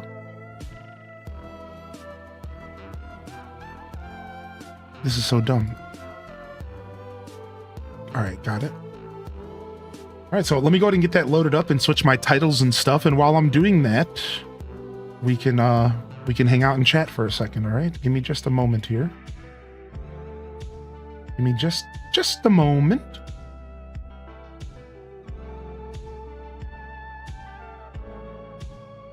Do do do do do do do do. All right, we're in. Animal Crossing GameCube locked in, and then like I said, I just need to switch my titles and stuff, all right? I understood that reference. Yo, what's up, Kyler? Hey, dude. Welcome in, welcome in. Yeah, hope you all enjoyed the Story of Seasons today. We'll be playing Grand Bazaar 1 or 2 days a week, all right? I don't normally talk too much about this stuff, but I think I should maybe set some expectations. And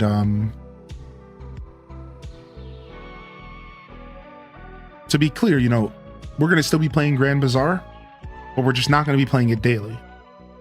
And I talked about this in the past, so it'll be something we play 1 or 2 days a week as we go into October and November. And otherwise, I will be kind of mixing in some variety, but I do consider Grand Bazaar to be my main farming sim right now. It will be our main farming sim. And that we showcase on the channel until we potentially bust out Stardew Expanded, or I got some other plans for some stuff we're going to check out, but you know, as far as our main farming sim, this will be what we're focusing on for now. So I hope y'all are here for it. Let me go ahead and refresh this page real quick. Go get some chili, dude. I love me some chili. All right, cool. Stream's good on YouTube. I know it was bugging out for a second on me. All right, we made it to rank 9 out of 99. Only 90 ranks to go, chat. Only 90 ranks to go.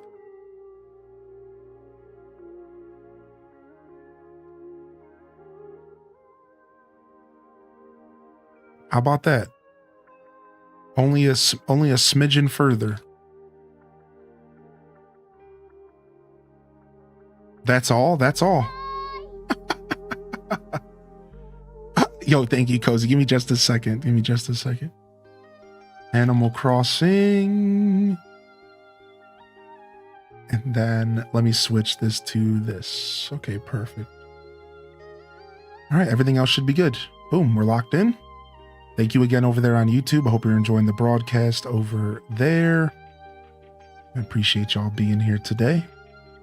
And we can jump over so people don't think we're ending. Because if I sit on the screen for too long in the middle of the day, people will be like, oh, I missed the stream. Yo, be honest. Anybody out there look over and think the show was ending? Be honest. We can't stay here for too long. Definitely chilly weather. It's definitely chilly weather. Yes, yes. See, dude, it happens all the time. It's like, no. We're not done yet. We're not done yet.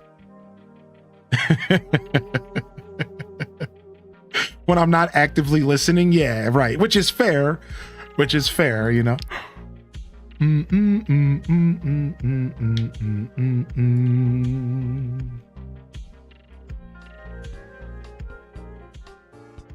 Started a new file on Stardew. You already have the big coop and 5 chickens. Oh wow. In the first spring. Nintendo.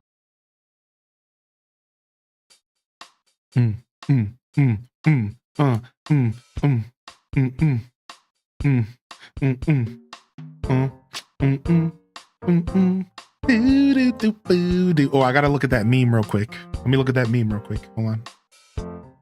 Let's not let it slip away.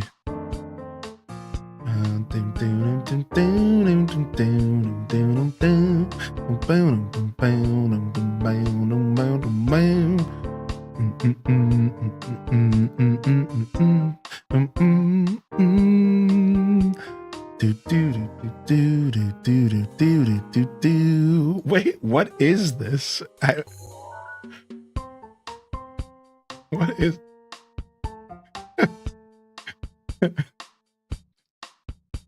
that? Exactly. That is how you eat corn. There's no other way to eat corn. Exactly. Nintendo. Oh, do I need the sound? Do I? Okay. All right. If you're saying I need the sound, we'll do it with the sound. I didn't think I needed it. I thought it was just going to be a visual representation. All right. If we need the sound, I will do it. We'll put the sound on. Give it up for the woodchucks! Hey, the woodchucks! Woodchucks!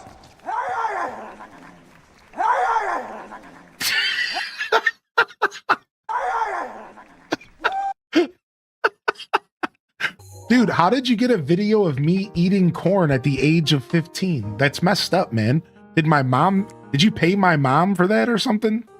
Why would you do that? What? Dun, dun, dun. All right, we're in.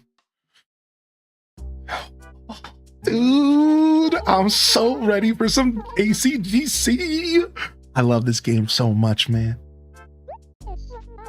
113, yeah, we're good. We're locked in. It's time to start collecting candy for Jack. HDes Jack's in the chat. It's time to start collecting candy for Jack, dude. This game has the best Halloween event in all of Animal Crossing. Don't even try to tell me otherwise. Let me just give you a quick explanation. In this game, on Hallows Eve, on Halloween, all of the folks in town dress up like Jack as well. All right. But in this time, they attack you. They run at you. They attack you. And if they get you, they force you to give them a piece of candy. And if you don't give them, wait, what is going on my screen? Hold on a second. This is all, let me just explain this. If you don't give them all of the candy, then they take one of the items in your inventory and transform it into a trick or a trick item. There's like 4 items you can get: a pair of clothing, a Jack-in-the-Box, and something else. And I'm talking any item in your inventory. I'm pretty sure I lost my golden axe one year to being tricked by the villagers. So the way the event works is that you have to have candy on you. You have to have candy on you. You need candy on you, or you're going to get attacked by them. And the whole time you're looking for the real Jack. And the only difference between the real HDes Jack and the villagers is that Jack doesn't chase you. So as you walk around town, you have to like dodge and duck and dive the villagers until you find a version of Jack where he's just standing there, and you talk to him. You give him a piece of candy, he gives you a piece of furniture, and then he runs away, and then the whole game resets, and then you do it again. And you can spend your whole freaking night just grinding out the pumpkin items in the Halloween set. But if you don't have enough candy, you'll lose out on your items. Now, you can game the system. You can just not have any items in your inventory, and you can just not have any candy in your inventory, and you can just put it all in your letters, and then you can just say, screw you, villagers, and just get yourself a bunch of furniture. It is very gameable, but I just want you to understand that the event itself and the concept of the event is super, super cool. And I'm going to go so far as I actually have a little treat for y'all. So real quick, and then I promise you I'll get to the chat here. I created content before I was a content creator on Twitch. And I started my content creation journey actually as a Tumblr content creator. So what I did is I would create GIFs and pictures and stuff of Animal Crossing and my favorite games. And here I have for you a whole list of a lot of this is like original content that I created myself over years. I used to create all sorts of content, and a lot of it was just literally would be like a picture, right? So it would be like a picture of Pudge. All right. And then I would caption it. What's up, cool legendary? And I would caption it. And it's been a good year. I've been good this year. So I'll probably get something really tasty. And I would caption it. But then I started going further than this. It was like 2016, 2017. And I started making GIF content. And let me give you one of my favorites right here. This is actually still to this day on Tumblr, one of my most popular posts ever made. Over 10,000 dudes. And it's super popular. And people still share it to this day. You could probably find this getting shared during in the Animal Crossing communities to this day. And I made this one myself, and I have a bunch of them that I made over the years. I even went through a series And I actually did this series on Twitter during the release of New Horizons, where I would go into the villagers' houses and I would show off the original villagers' houses via GIF. Because at the time, New Leaf was the only game, and I felt like nobody was hip to New Leaf or to these older games. So I would go in here and I would make GIFs of the villagers' houses, and then I would comment and I would say, this is Tangy's house, Animal Crossing GameCube, and I would give some kind of tip or like some kind of piece of lore to go with it. Well, during this whole era, I took all sorts of screenshots and pictures, and what I wanted to share with you all really quick was a snapshot of Halloween in this game. So here's a quick shot of Jack saying, how did you know I was the true Jack, King of Halloween? So this is if you find him outside of the villagers and you're going to get your candy. But I just have a quick picture I want to show you, because the picture that I'm about to show you represents Halloween in this game perfectly. So let me see if I can find it really quick. It might not be in this list here. I might have to go and open up a different folder, but it might be around here. And I've shared this over the years. Here it is. I dubbed this picture Out of Candy. That's 3 villagers staring me down, chasing me down. They had already changed my outfit into a patchwork outfit, all hunting me for candy. And if this doesn't get you excited, this is the best Halloween event in Animal Crossing franchise. I dubbed this Out of Candy. It's terrifying, right? Isn't it super sick? Isn't it like really good, dude? Isn't it really good? So I just wanted to share that with you all because I'm super proud of my old cheeky content that I used to make. Hold on, let me fix this edit com real quick.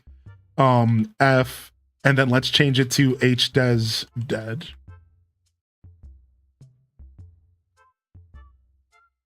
Oh, happy early birthday, dude. Okay, there we go. Now we fixed the F real quick. Your letter pockets won't be safe. Consider it my trick or treat for Halloween. Kyler, what have you done? What have you done, dude? What have you done, dude? Oh my gosh, dude, nothing is sacred, nothing is safe. All right, let me go ahead and get my mail. So guess what? I just noticed something. First off, is there a different version of this song playing? Secondly, there are leaves floating on my screen?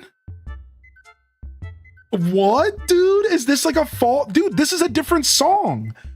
This is like the equivalent to like maybe the song that plays during spring or something.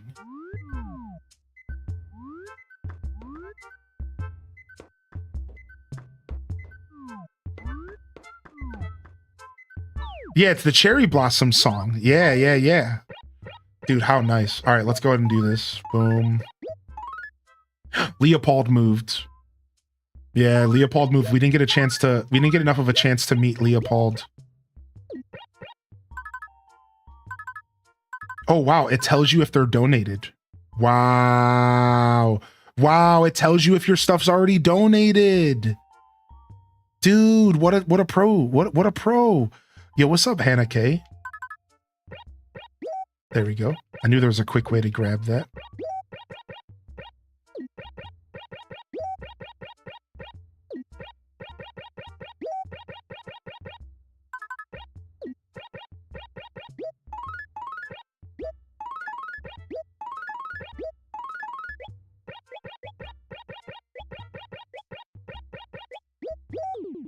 All right, grab this.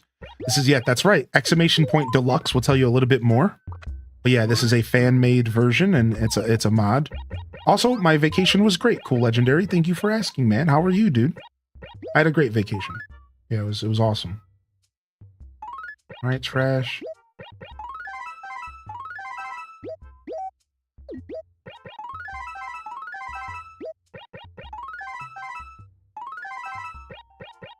right, let's open these bad boys up.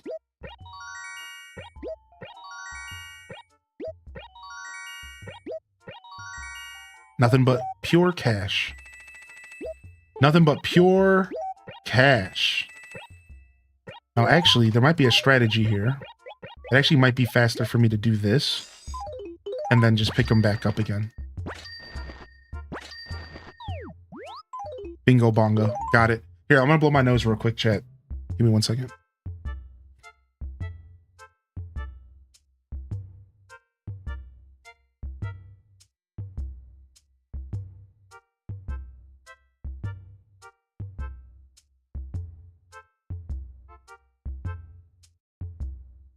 All right, thank you very much. Trying to avoid itching my nose so much. What's up, Cushy Bear? Oh, I gotta click back into the game here. Dude, I love this version of this song, man. I love that it says what acre you're in now, by the way. You know, this always ends up becoming a gush session, which is maybe not the best phrase, but I gotta say, your hard work is just always so appreciated, Kyler. Yeah, like the fact that the acre on the corner of the screen is so smart, because then it helps you better identify what acre you're in for all sorts of reasons, right? Like, that is such a quality of life. Message of the week. So here's one of the updates we talked about on the last episode, but you know, we talk about a lot, so let's go over it again. So in Wild World, there was a message of the week. If y'all remember, if you played Wild World, there was like a message every day or every week where they would just like say something silly, and it really made the world feel more alive. And that system was actually brought from Wild World and City Folk to this game. So for example, on September 22nd, message of the week, do not pick at the scab. Don't do it. For anybody who needed to hear that. Right? So like, this is cool. This is where Wild World really did start fleshing the game out further from Animal Crossing GameCube. As much as I love GameCube, it was very simple in a charming way. And seeing some of the improvements from Wild World and City Folk get brought into this game it makes so much sense, because really those systems weren't game changing. They were almost just additions that could have potentially even been in this game if they had more time to develop or whatever, you know? So here's our message of the week. I overheard Pete talking about Pelly again. Doesn't he know that Phyllis Gal is crazy about him? Guy's denser than a sack of turnips. Oh, also, yes, Jacob ladders are in the game, and they work the same way, Dazabound. They signify that your town is perfect. So I'm pretty sure. So they don't start spawning until you have a perfect town, similar to later Animal Crossing. So that's like a nice feature that was added to this game. And a really nice way to know if you have a perfect town, right? Considering it's a little bit harder in this game to gauge that stuff, right? All right, let's see. Let's see who moved in versus Leopold. Who the f is Poco? What? What?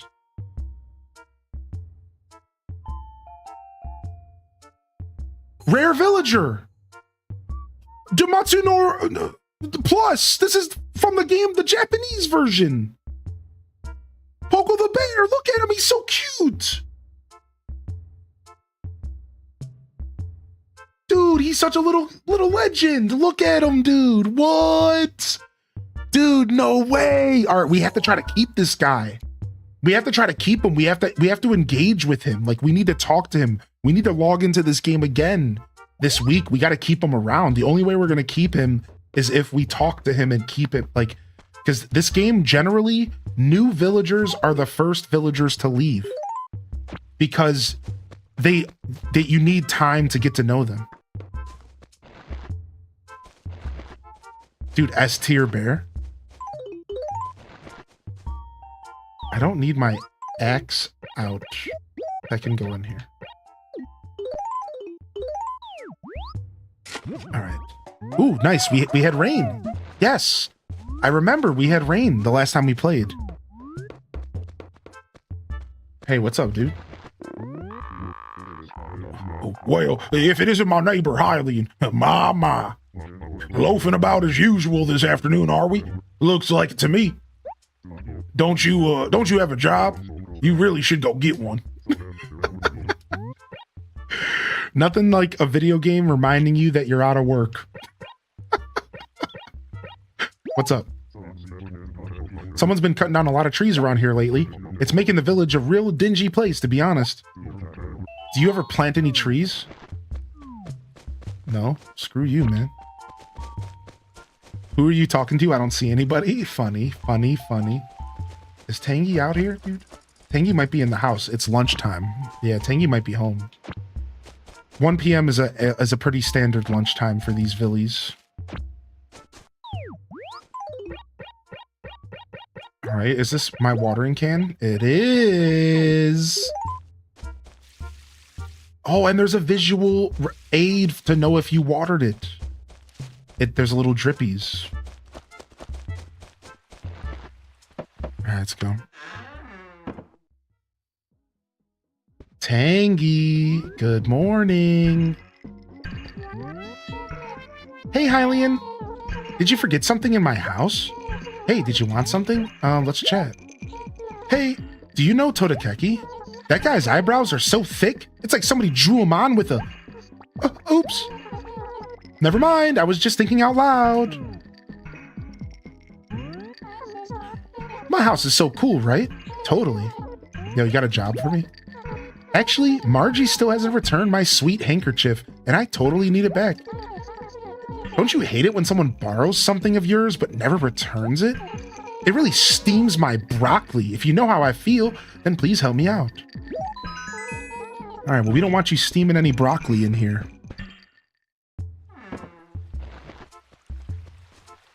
So let's go. Let's make sure we take care of her. No broccoli shall be steamed on my watch.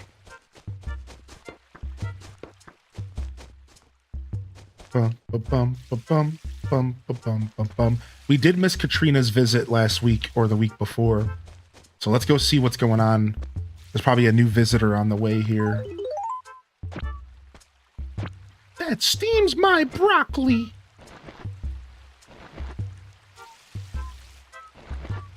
Oh wait, did I accidentally put the... Oops, I didn't mean to do that. Do. Hey, Fo. Hey, welcome back today.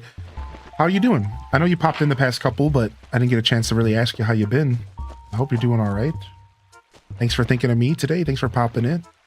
An unexpected lady, good morning as well. Pastel Gongju's in the house. What's up? Check out the new emotes, Pastel. Look at my new Halloween emotes.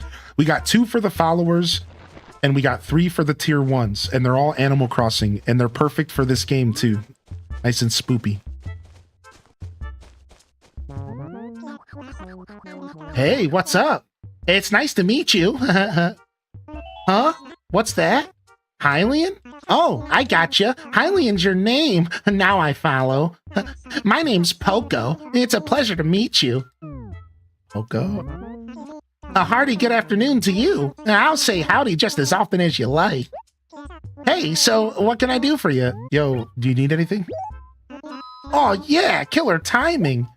Tangy borrowed my picture book and won't give it back. I ought to give that fool the old Bama. So anyways, I'm sick of dealing with it, so I want you to go to Tangy's place and get it back, okay? Sure. So that's that. I'm waiting on you. All right, let's talk to him and just see how he's doing real quick. I can't believe, is that a Mega Fizzoid you got there? Dude, I'm not selling you this Mega Fizzoid. Dude, you are not trying to buy my Gyroid, dude. You're lucky I don't like the Fizzoids.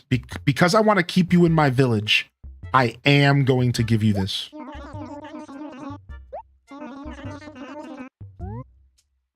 But I rarely give my Gyroids up because I'm a Gyroid collector in these games.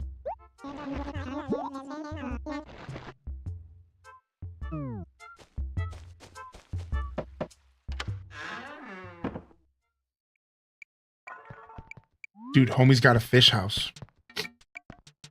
He is a bear after all. Do do do do do. Homie's chilling. Do do do do do do do do do do do. Dude, I know Rio. We need that on the Switch too. I changed my name again. What's up, Gummy Zombie Gaming? Welcome back in here. Hey.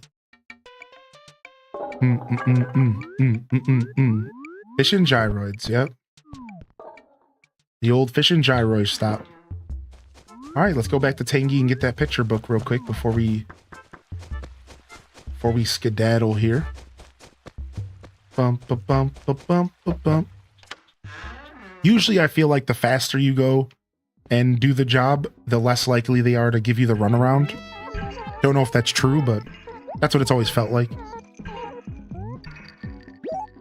Pick it up. Don't you forget to take this picture book back to Poco. Nice, got it. A lot of times, Shalump, I think they got rid of villagers because there was just too many similar villagers. Does that make sense? I think that's a lot of times the villagers that got whacked were just because there was another bear that was maybe a little similar to them, and they were like, whoa, do we need this many bear cubs? Let's go ahead and cut one of them, right?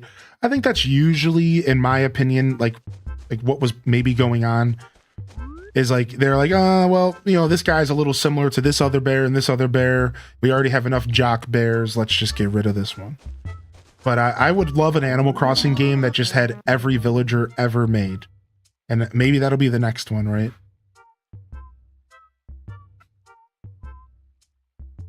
Yeah, Nosegay got the cut. Nosegays house was a trip. It was just a bunch of paintings. He's one of the villagers I made a gif of in the past. Yo, what's up, Runic? Dude, welcome in, man. How you doing, man? What you been up to this weekend? All right, we got some clothes. They're apparently like a massage for our skin.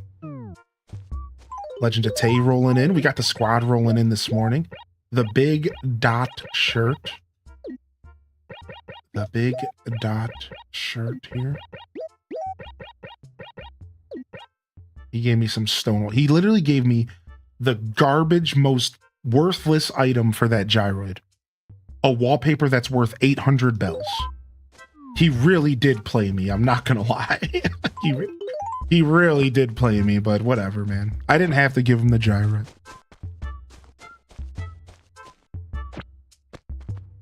Weekend full of work, but I'm off for the whole week. Dude, what are you gonna do with all your off time? That's a lot of time off. As a guy who just got back from time off.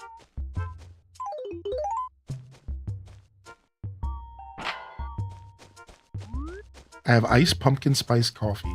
It is that time of year.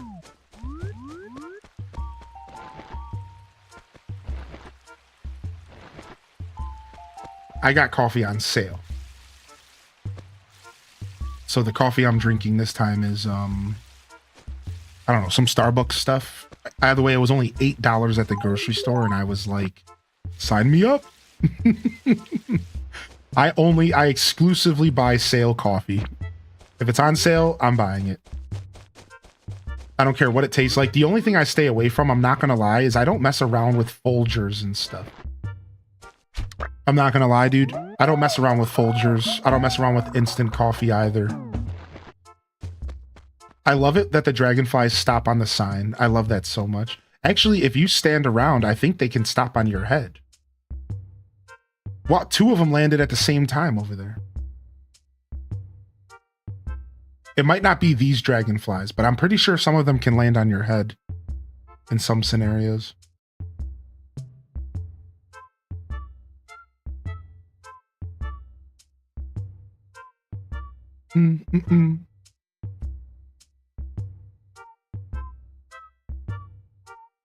But the best part of waking up is Folgers in your cup. Nah.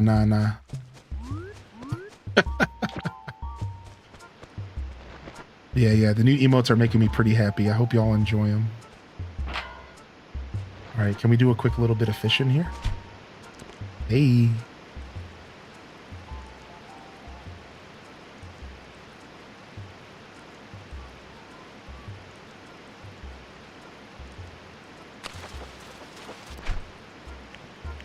That might be a new catch. Nice. New season, we got some new catches. Hey, we got a hybrid. Du-du-du-du-du. That was from the rainy day.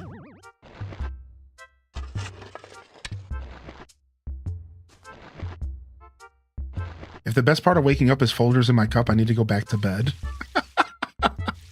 What's up, Yum Springer? Well said. It's not like I won't drink Folgers, you know, I'm not too good for it. But I just don't buy it.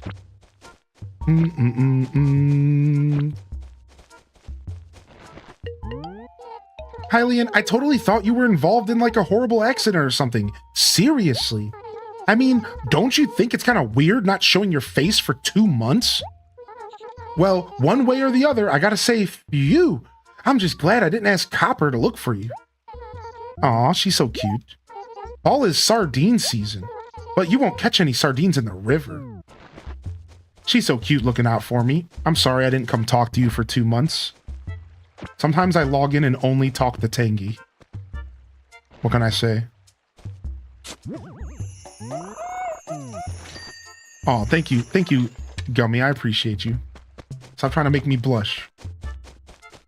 All right, what's up, Officer Copper? What you got for us, dude? What you got for us, Copper?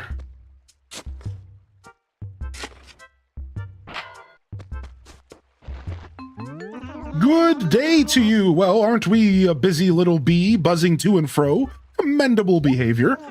Tell me, how can Officer Copper be of assistance? Anything going on? You ask about going-ons?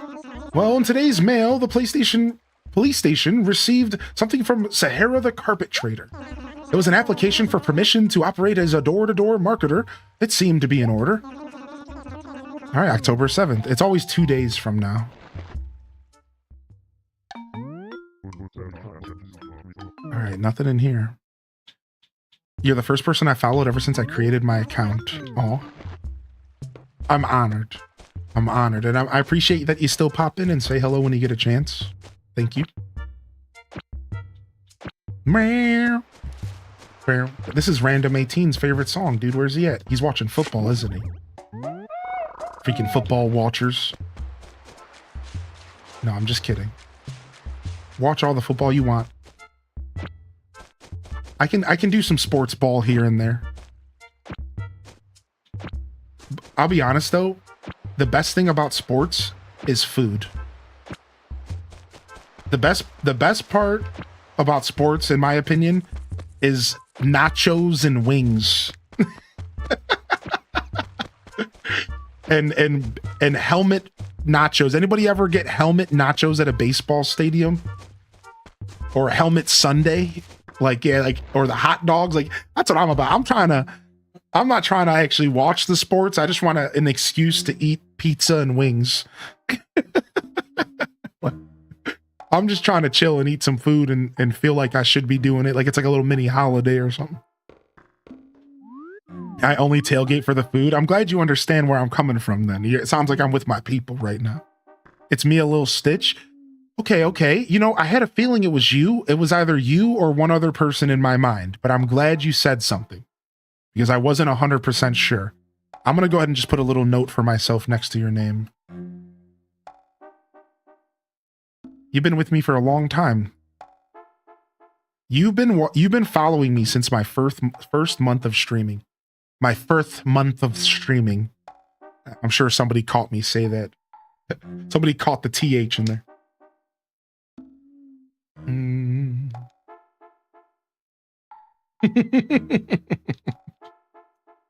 Now, Kith. All right, my favorite version of Blathers. I present to you all big-headed baby Blathers. Helmet nachos. So what they'll do at a baseball stadium is they'll make like a bowl of nachos out of a plastic baseball helmet. And then after you eat the nachos, you get to keep the helmet that's covered in nacho cheese and sauce. And then you have to take it home and wash it. And they do the same thing with big sundaes. So you can get a helmet full of ice cream and chocolate and whipped cream, and then you have to take this mess home and clean it, and you bought a helmet as well for like $5 extra. So like it's mostly for the kids, right? You give a kid a big helmet of nachos and then they get to take the souvenir with them, and it's like a really sweet thing. But in all reality, it's kind of gross. Like in all reality, I don't necessarily like eating my food out of plastic helmets, but sure, it's not much different than a plastic bowl, I suppose. What time is it? I'm so very sleepy. Oh dear me, 1,000 pardons. So terribly sorry. I'm afraid I'm a bit of a night. Ow. Yes? Yes, well, by the by, might there be something with which I can assist you? Ooh, I say, splendid! What no doubt priceless item might you have for us today? Well, I got a red dragonfly.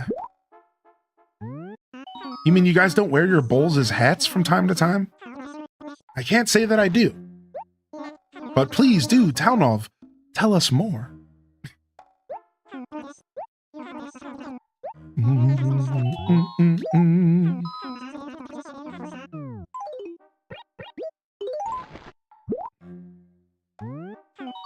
Or even better, post a picture in Discord.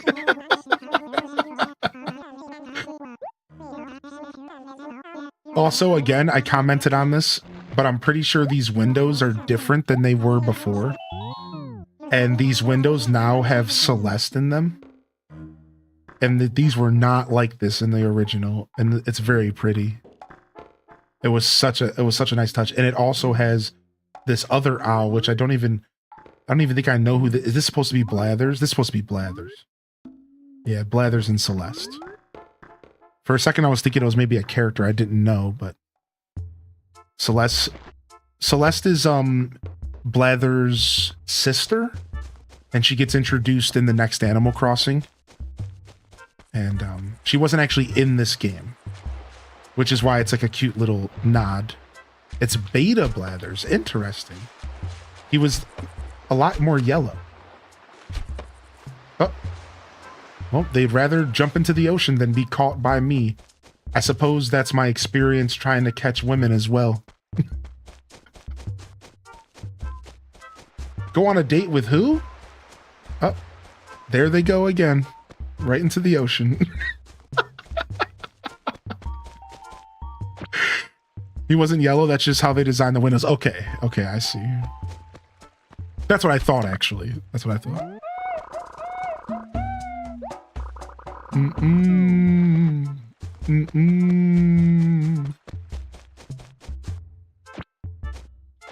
Bum bum bum bum bum.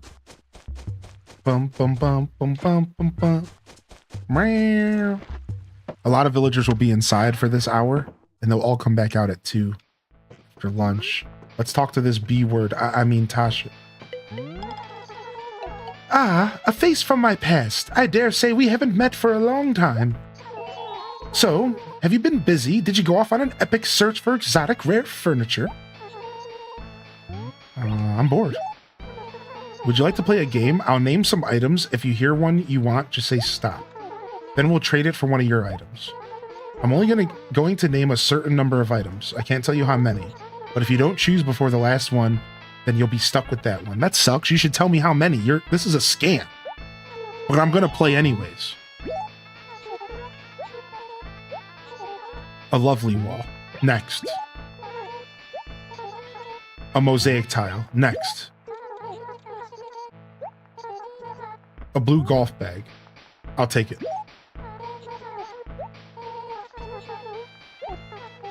She said, eeny, meeny, miny, mo.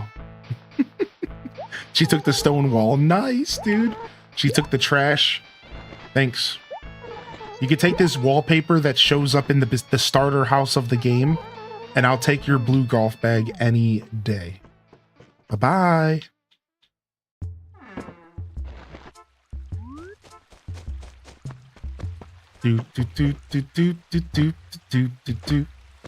Scam game. Oh yeah, they try to scam you in this game all the time. If you're not careful, they will scam you in this game. No fricks at all given.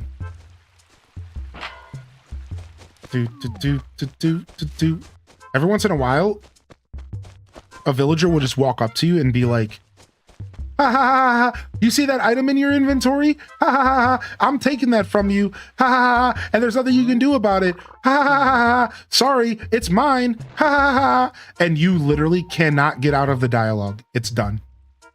The only thing you could do in that situation is turn the game off and deal with Rossetti.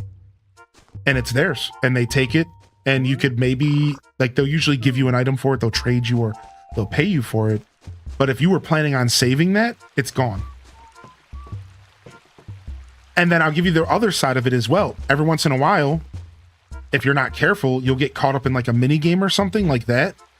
But they won't tell you is that the mini game is actually for every dollar in your inventory.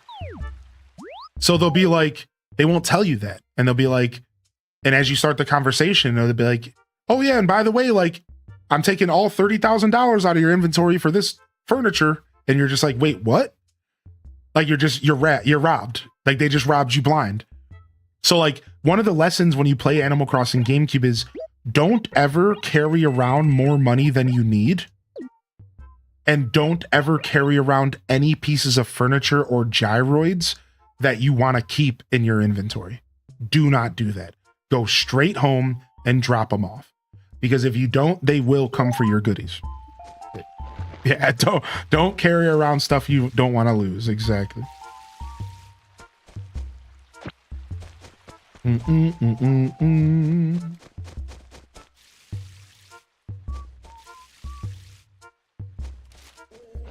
Do not pass go. Do not collect $200. Who is this? Tabby. Oh, Gonzo, what's up, dude? Well, Hylian. So you're still alive after all. I hadn't seen you for so long, I figured you just kicked the bucket. Oh my god. So, why are you even talking to me? You care to chat? Do you have any idea how much old Tom Nook will pay for a giant stag beetle? Do you, mate? Now I'll never have to work again. All I have to do is catch bugs. It's my ticket to the good life.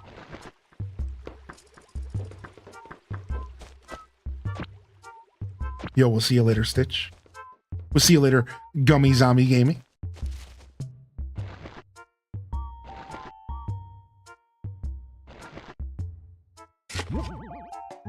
You have some super cute villagers. We actually have such a dope town. Yeah, we really do, actually.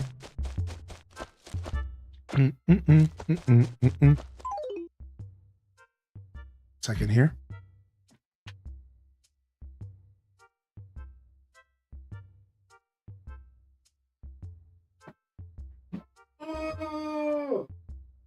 Sorry.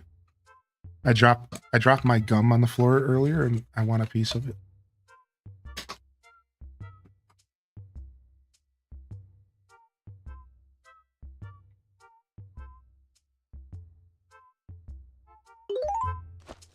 Oh, dude, I really do love this game.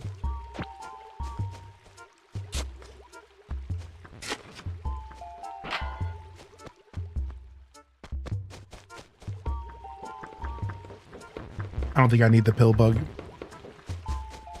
I should check, but I'm lazy. I'm a lazy gamer.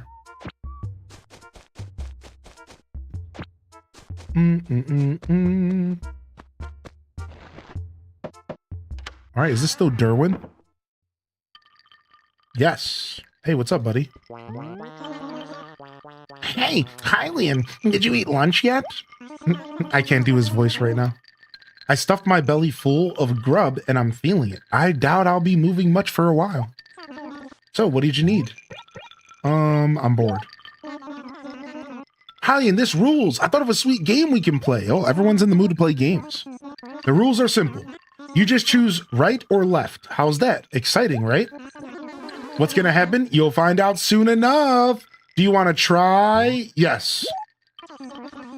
All right, I choose left. Left? Haha! Looks like you're buying a modern tile for $3,000. Oh, frick. Well, you win some and you lose some.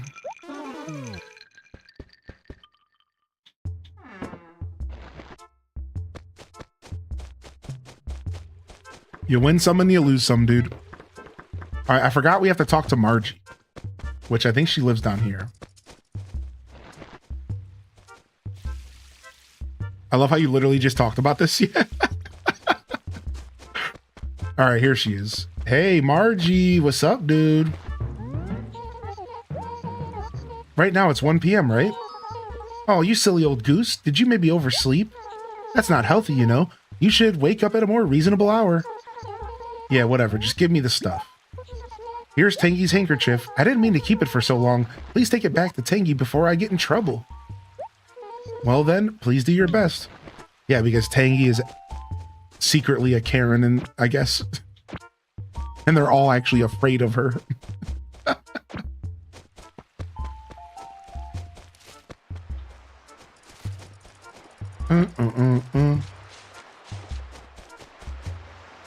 Bum, bum, bum, bum. Don't look at me, punk. Oh yeah, we were cutting this tree down and trying to get a super cool pattern here. Let's try again.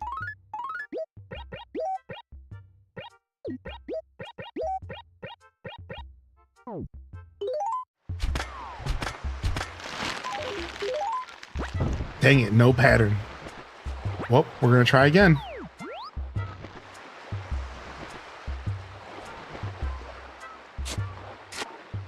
You're lurking while you play Story of Seasons? Dude, nice.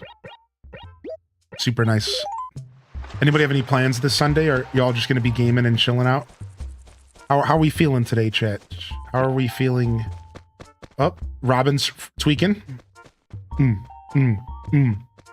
Every once in a while, the villagers get stuck outside of their house, and they just tweak hard. Look at her. Robin's tweaking. She must be getting into her own supply. Look at her, dude. She's tweaking hard, dude. Look at her. No, I could help her. I could help her. Or we could just let her tweak. What do y'all think?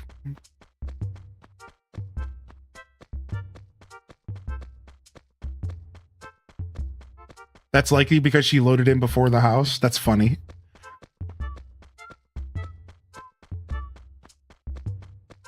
Yeah, I mean, this is something I've seen in Animal Crossing my whole life, so that would be sick to try to fix, yeah.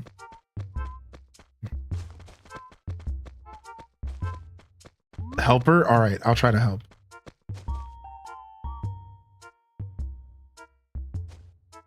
Yo, chill. Yeah, look at, she's actually...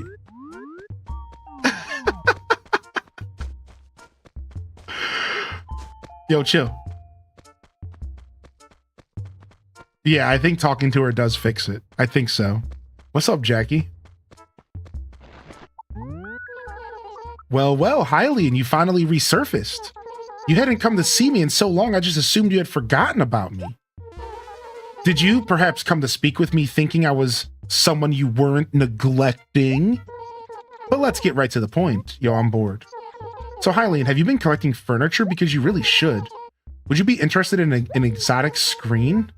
I'd happy to give you mine, but nothing in life is free. I'm just saying that's a nice blue golf bag you got there. And we could maybe arrange a little trade. Nah, can't do that. What? Don't you know who I am? How dare you? Well, fine. I hope you go through your whole boring life with your same drab furniture. You know what? I'm gonna leave you there. You're nothing but a stuck hoe.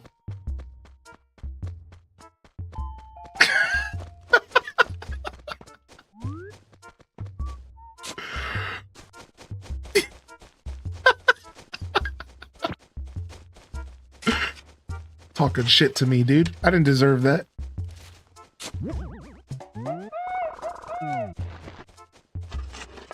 Yeah, exactly, meta, dude. They don't even care in this game. Ooh. Why is the bird mean? I don't know, man. She woke up on the wrong side of the bed. Dang, we would have got the money if this tree wasn't here. I would have actually got an extra bag because the rock moved, which would have been sick, but that's okay. What's up, man? What? You're looking at me like I should know you, but... Oh, this is embarrassing. I can't quite remember.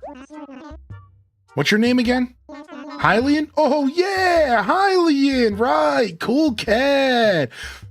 But, you know, I don't like to have this conversation too much because, again, I don't like to badger New Horizons because a lot of us, it's our first Animal Crossing, but, like, this interaction is so night and day from New Horizons in my memory. Like, in New Horizons, they're like, oh my gosh, where have you been? We've been waiting for you. The Dragonborn has returned. And this game, they didn't even remember my name. They're like, who the f are you, dude? Oh, Hylian. Oh, Hylian.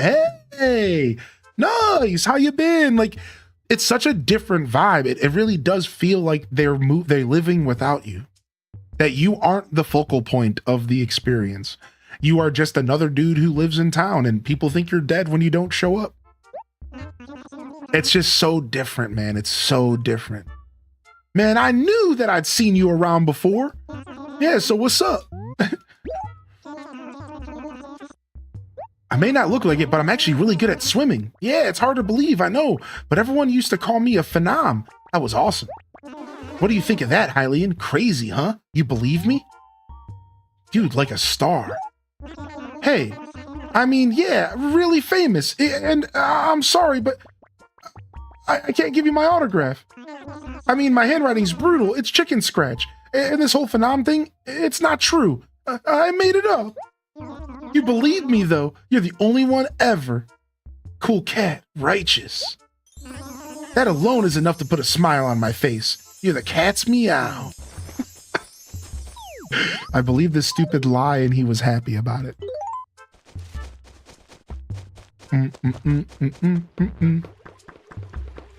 It's the whole you're not the protagonist of our lives kind of feeling. And I mean, I prefer most games with that vibe, to be fair.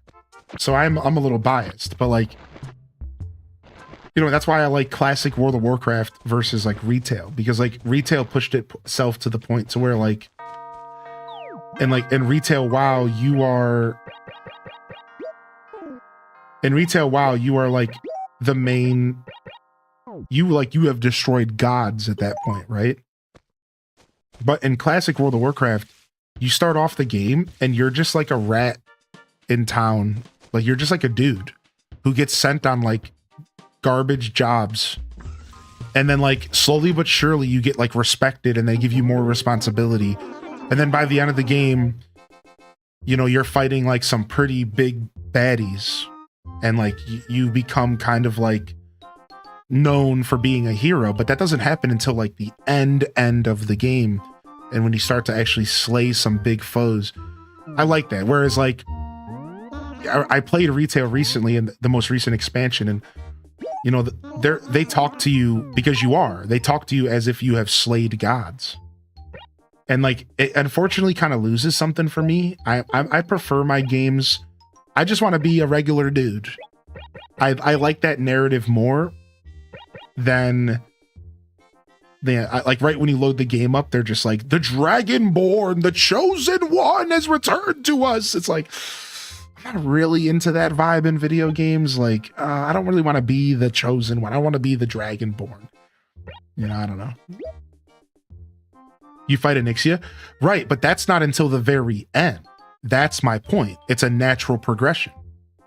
You have to spend months leveling your character doing kind of nothing. You're kind of just like a punk in WoW all the way up until level 60. And then once you get to level 60, you start getting real responsibilities. And one of the biggest things you do is you end up slaying Onyxia. And at that point, you start to feel like a hero amongst other heroes in the story. But it takes a long time to get there, right? But like when I loaded up retail, they're at the point in the story now where no matter what, you're a god slayer. Because that's just the progression of the story. Like that's just like where it's at this point. Like you are a god slayer. And like you have done the unthinkable. You've killed titans. And it's just like, I don't know. It's like it started losing its gusto for me. Whereas like, I'll be honest, World of Warcraft really ended after we killed the Lich King. Like, that really should have been the end of the story, and they should have moved on and like hit the reset button. Like, let's be real. Anything after that, I think, was just too much. I just think it started losing the effect of being, you know what I mean? Like, at that point, that was like the pinnacle. That was like, you slayed the Lich King. Like, it was over. Like, that was about as far as it really ever needed to go, I think. Yeah, exactly, Hannah K. Like, I like there to be like a progression in the system of like notoriety in a video game. Right. Yeah, right. In Vanilla WoW, you're kind of just like a soldier. Exactly. Like, you really are kind of just like a dude. All right, where's Tangy at? Yeah, exactly. Yeah, exactly, meta. It's not going anywhere. I think they're going to make a mobile WoW next for retail because Final Fantasy's doing it.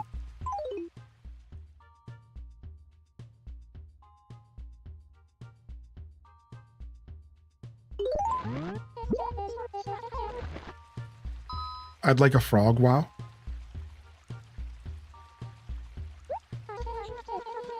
All right, nice. Take your dirty handkerchief. Give me some stationery.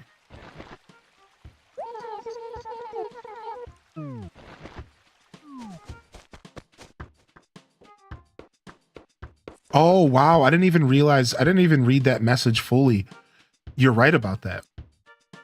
You're right about that, Townov. That's so funny. In the lore, you actually aren't the person who kills Anixia. It's Varian and Jaina. You're right about that. That's so interesting that you don't actually even get the recognition for doing that in WoW Classic. And I'm pretty sure it's the same thing for Molten Core. I think the way that Molten Core wraps up, it's not necessarily you, the individual, because there's like a whole event and there's like other people with you. And yeah, I think so. I think there's a lot of that. That's actually super interesting that I never even thought of that, actually. All right, what are we doing with these red tulips? Let's put them right here. Dude, I like the music. It's super nice. Dude, Golden Fawn, we all want that so bad. Nintendo bringing this game to the Switch 2 is just so smart. And the worst part is unless they shadow drop it, we have to wait until they release all the games they've already announced. Like, how whack is that? So they've already announced a bunch of games and they've only released like 2 or 3 of them, and there's like 5 or 6 waiting.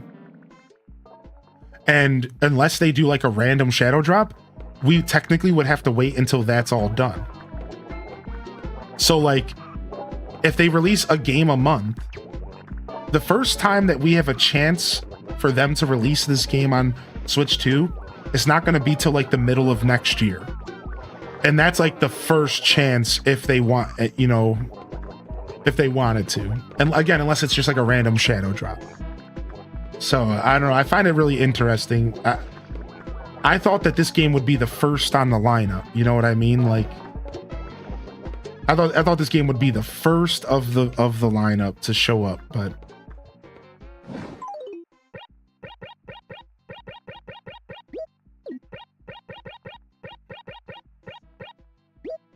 like, we don't even have Luigi's Mansion 1 and it's in October.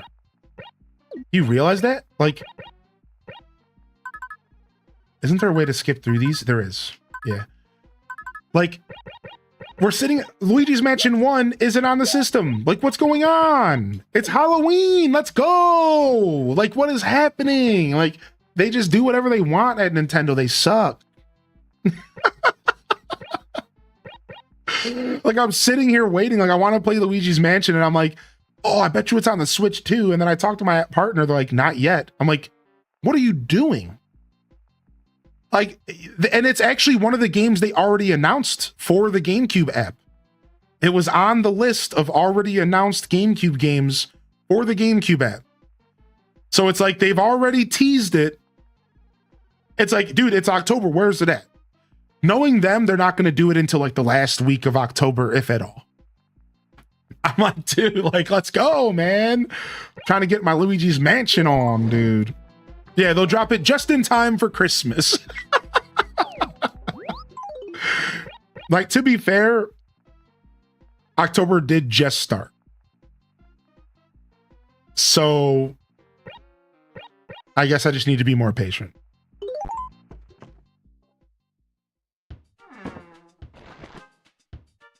Did we even get a GameCube game in September? Does anybody know? Did we even get a GameCube game on the app in September, or did they just completely ignore September?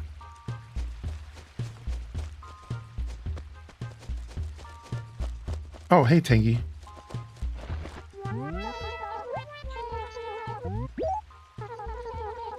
Oh, she's trying to sell me a carpet. Yeah, Chibi Robo, I think, was August, right? Yeah, Chibi was August, I thought. That's why I'm like, now that I think about it, we didn't even get a GameCube game in September. I swear we didn't.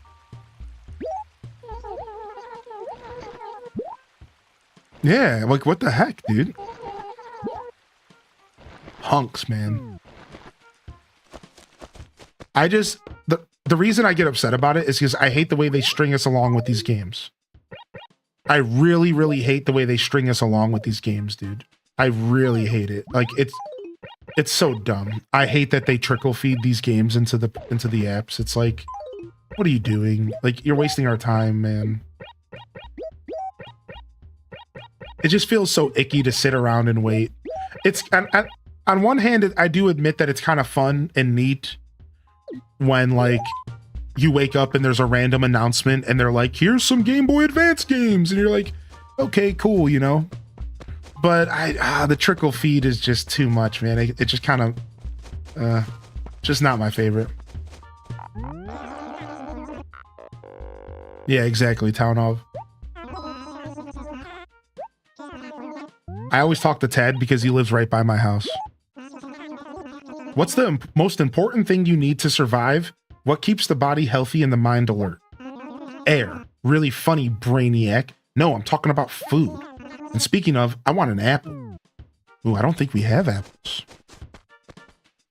All right, I would like to write a letter, maybe welcoming Poco to the town. Because I want to keep Poco around. Let's go look and see if we have any apples anywhere.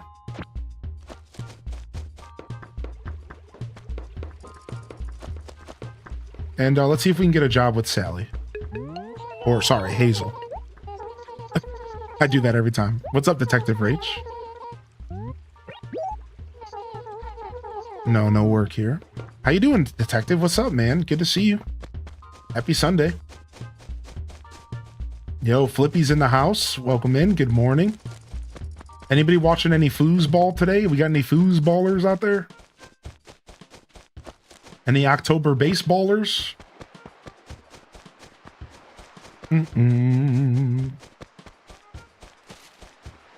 Yo, I appreciate y'all welcoming the fam in. That really goes a long way. Thank you. I got 3 games on. Nice. Do you have it like split screen on your TV? Are you all fancied out like that commercial with the dudes from Wedding Crashers? I'm a fantasy footballer and an October baseballer. Foosball was yesterday. College football for the win. Dude, I love college football. Yeah. I actually am a fan of college football. Go Cubbies. Yeah, so honestly, we should expect a GameCube drop maybe within the next week or 2. And I'm thinking it's going to be Luigi's Mansion for Halloween, but who knows? Nintendo doesn't even know what they're doing. So how do we know? They don't even know. 3 monitors and the iPad going. Let's go, dude. Homie is locked in for foosball season. All right, we could sell fruit today if we wanted to, so we can make some cash. But we'll see how I feel about that. We should shake the trees at least and get the fruit process going, which I will do that. So let's go ahead and do some tree shaking. I think we watered all of our little flowers arrangements. Give me Coliseum and XD finally. I know, we were just talking about that. Quit teasing us, man. Quit teasing us. I think those are going to be saved for Pokemon Day in February. I think so. I have a prediction that we're going to see those games get dropped on Pokemon Day in February, and they're going to make us wait a little longer. Yo, Pessimosaurus! Hey, thank you for 32 months. How are you today?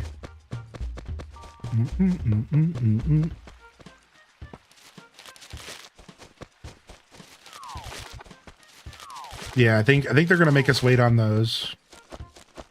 The February drop. We'll see though, you never know. Tired today? That's some high quality entertainment viewing. They did already announce Luigi's Mansion was coming, right? Yeah, exactly. So it is on the list of games. I'm thinking they'll drop it this month. It makes the most sense, right? I'm thinking that's what they'll do. Now, I own the game on GameCube. Ew. Tangy's got fleas. Nasty. Huh? I have no idea what you're talking about. I didn't do that. Did you hear that? I'm scared.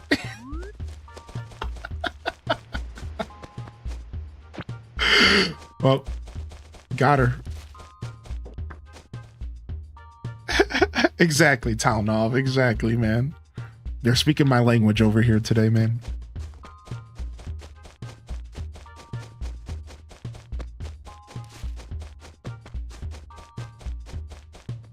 Guys, and I didn't do that. All right, we got our 3 fossils. Let's put this away. You're nasty. You're nasty. Take a bath.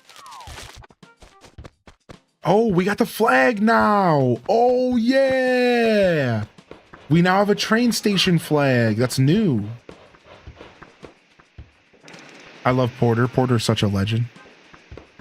When did Tangy swap places with Stinky? For some reason, my brain instantly went... I know Stinky the villager, but you know where my brain went? Was Hey Arnold. And Stinky the character with the big nose. I don't know why. That's where my brain went, though. Ooh, a loot. We found some loot. A loot. I'll never forget how he talked. Yeah, I love the episode, the Yoo-Hoo episode that he does.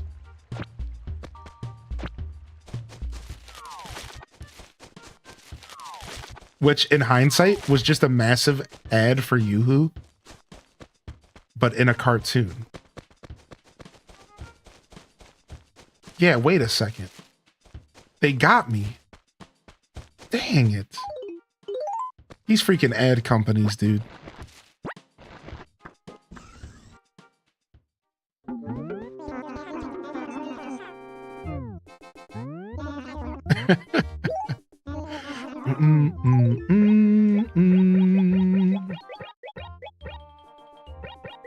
I'm gonna sell the loot. I don't want it.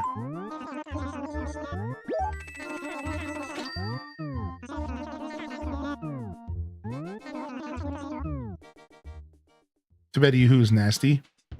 I have a weird relationship with it because I kind of like it actually, but I also agree it's kind of nasty. I don't know, man. I have a weird relationship with Yoo-Hoo.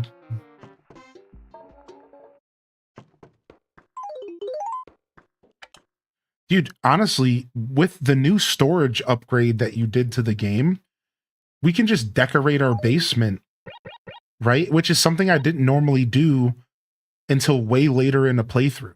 Like, usually the way that I played this game, way later in the playthrough, I would eventually... Ooh, the sweets floor. What? Wait a second. This wasn't in this game normally. Hey. Nice. Wait, also, I don't think you can normally change the wallpaper and flooring in the basement. That wasn't an option at all to do in this game. That's Deluxe Edition, baby.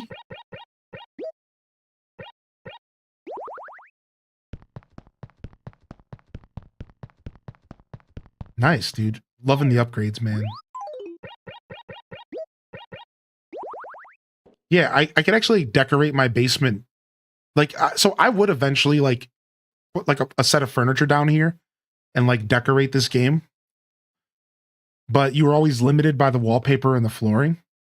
But otherwise, it was still nice to, like, kind of, like, set up and do. But now I have more of a reason to do that than ever because...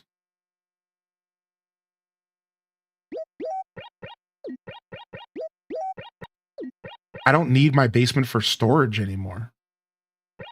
It's actually very interesting. Actually going to be pretty nice. And then we don't have anything going on upstairs yet, do we? Yeah, we have upstairs empty right now. So we have to start considering that.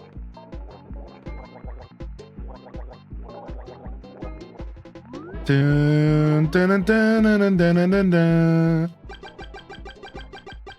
Yeah, we have to start considering that. We might want to actually start doing some decorating in the game. We have 2 floors that we could actually start tricking out now. Oops, I left my lights on. That cannot be good. You know, let's not leave our green. You know, let's make sure we're turning off these lights.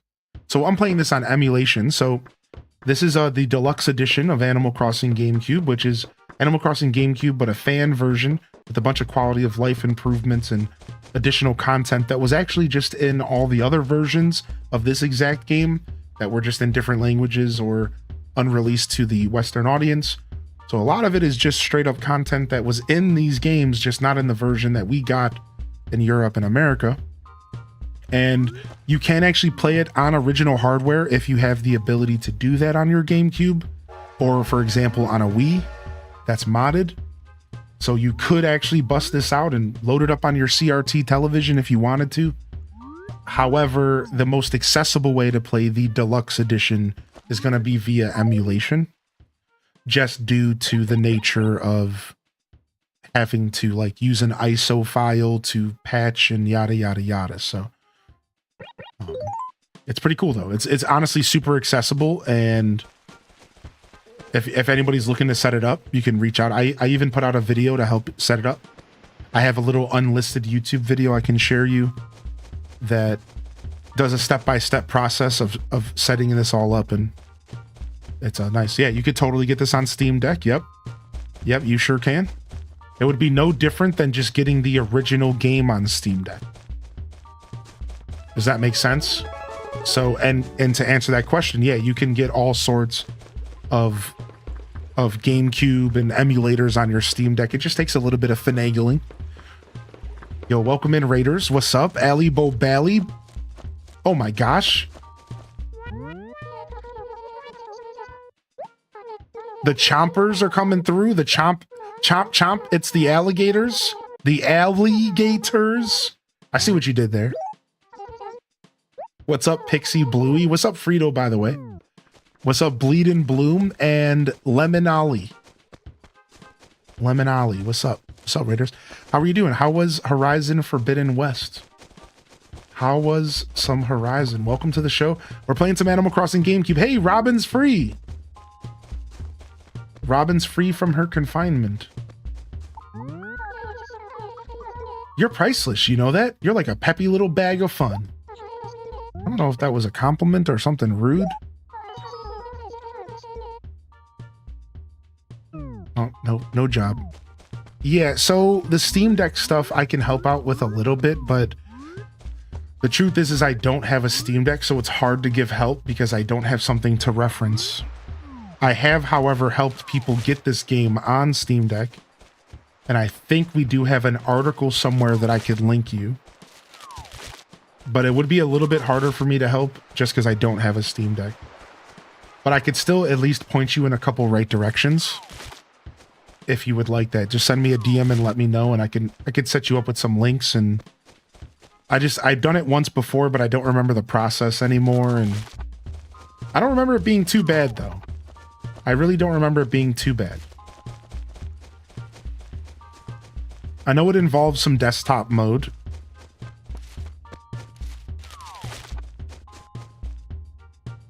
I downloaded it to my actual Wii for nostalgic purposes, and I just started yesterday. You Blake, dude, nice, man. Dude, I actually just got a modded Wii into my house, and I think I'm going to be transferring my save file to the modded Wii to play it on there. I've been thinking a lot about it, so I'll probably do that here at some point once I set up the modded Wii, so I can play off of that, because it'll be nice to do that. You message me on Discord would be better, but it doesn't really matter. It's hard to keep up with Twitch DMs because they're like not as good. Yeah, Discord's always the preference. I had to come by for some ACGC. I gotta run though because I have a show in a couple hours. Yo, Ali Bobelli, good luck. Enjoy the show, man. Thanks for the raid and welcome in, Raiders. Now that Ali's stepped away, Raiders, I expect tea. Tell me all about the show today. Tell me your favorite moment.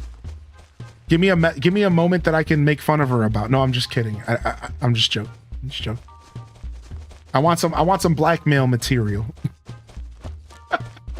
Oh wait, they're still here. I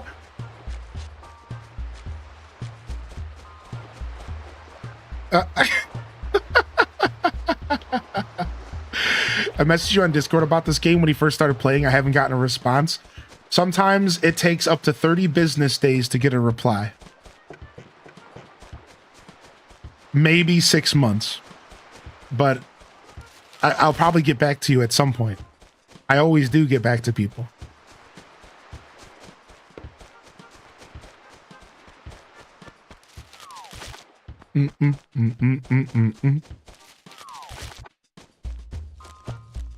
I know, don't they, Frog Rune, dude? Don't they, dude? Oh my gosh. So this wasn't even a feature in the original Animal Crossing GameCube with leaves falling like this. This was something that was added in Deluxe Edition, but I think was a feature that just wasn't enabled or something like that. I remember reading the patch notes, so like it's super interesting how like a lot of the features in Deluxe Edition were actually already in the game. Just for some reason or another, they weren't activated, or they were like canceled last minute, or all sorts of little reasons why this stuff just like, you know, isn't fully implemented. So it existed, but it was only used during the KK Slider music show. Boom, there it is. So you would have never had it just happening during your everyday walking, right? Like it was only something you would see during the concert, which now that you mention it, during the concert, it does go through all 4 seasons, right? That makes sense. So it was just such a clever use of a system that was already in the game, right? Just for just a different reason.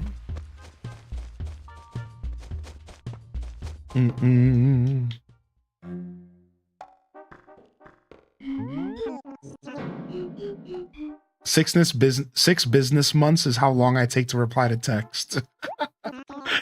Sometimes people get lost in the sauce, to be fair, but I've recently been getting back into the saddle and trying to reply to people sooner than later. So, but I do have a backlog of DMs that I have to get through for sure. I think I have about 20 of them. 20 of them in the background that are kind of hanging, and then I've been keeping up with modern ones though. So there's just the unfortunate group of people that sometimes slip through the cracks. It happens sometimes.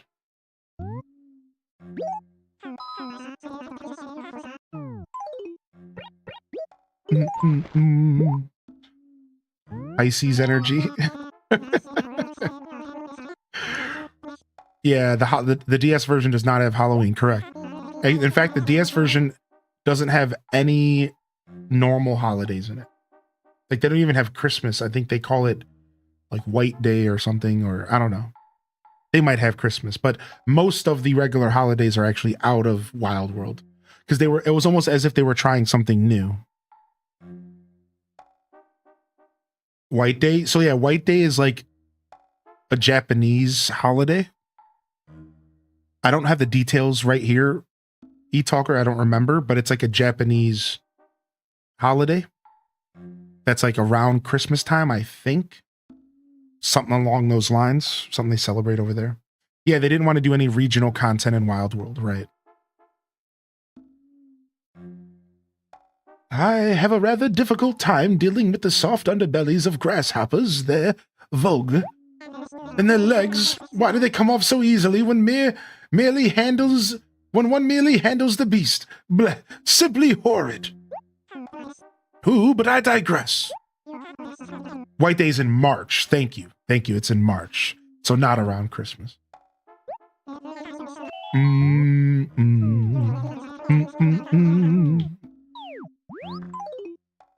Oh, we need to get these fossils identified. Does anybody know if we get costumes for Halloween like Mask in New Horizons? You do. Yeah, they all start selling at the shop in the month of October. So yeah, if you start checking out the Able Sisters now, you should be able to start buying Halloween costumes for the whole month of October, I'm pretty sure.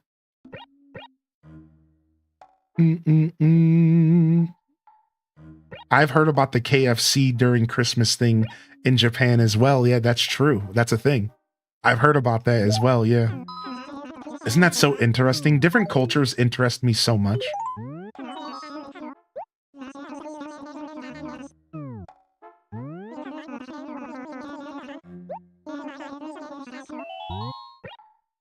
Now I want chicken but Popeyes. You know, I've never had Popeyes that was good ever once. Isn't that so sad? I guess all the Popeyes around me just suck because every time I've had Popeyes, it's always been complete trash, dude. Just like just overly greasy, or like something was just like bad about it. Like they one time they just like completely, they ignored my order and they just gave me whatever they had like left. Like I swear, one time I was like, I ordered like some tenders and some biscuits, and I literally just got 2 boxes of wings that looked like they sat under the light for 3 hours straight. And that's it. They just gave me what they felt like giving me. And I was like, what? And then like I tried again and I got sick one time from them. And I was just like, dude, I'm never ordering Popeyes again. They're bad to me, apparently. Like I'm just never going to have a good Popeyes experience. Which sucks because listen, I saw Little Nicky as a kid and I was told Popeyes was the shizniz and I was lied to. The 3 times I've had Popeyes in my life, it's always been so bad. It sucks, dude. And not like, I'm not talking like the food wasn't to my expectations. I'm talking the food was just like really badly prepared. And that's the worst part because I know it has the potential to be good. And I was just like, oh, shucks. So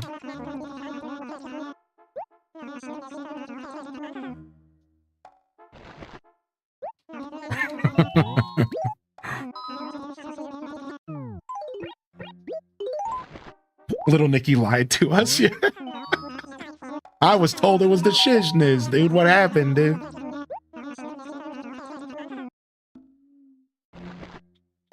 I accidentally crushed my house while putting stuff in storage right as someone walks into my house. Oh, rip. Sorry, Brittany.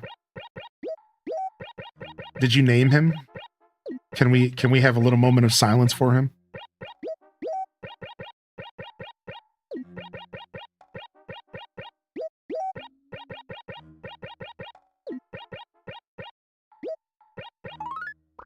All right, we actually might have another fossil laying around, but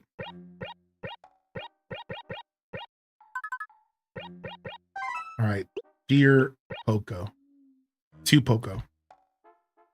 I wanted to officially, no. Let's not get too wordy on him. Let's just say, welcome to, frick, what is the name of my town in this game? Is it Twitch or is it Hyrule? Let's just put Twitch for now, and we'll come back and fix it later. Is it YouTube? I thought YouTube was something else. Did we name this one YouTube? Maybe we did. Welcome to YouTube. We'll come back and fix it if we have to.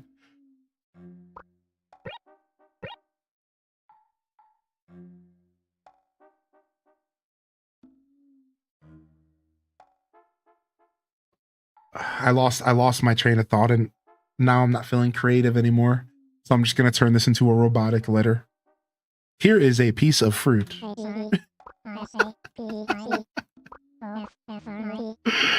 Here is a piece of fruit. Oh, is it I? It's I, right? I was checking Google real quick. I think it's I. I before E except after C or some garbage.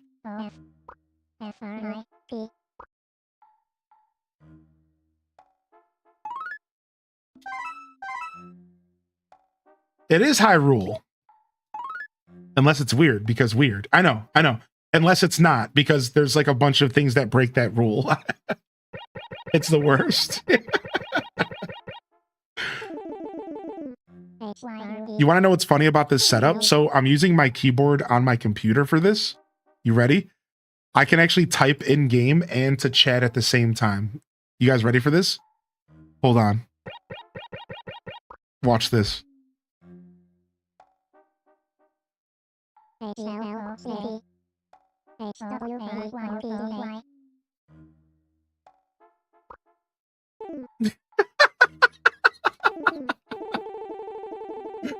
It's sick.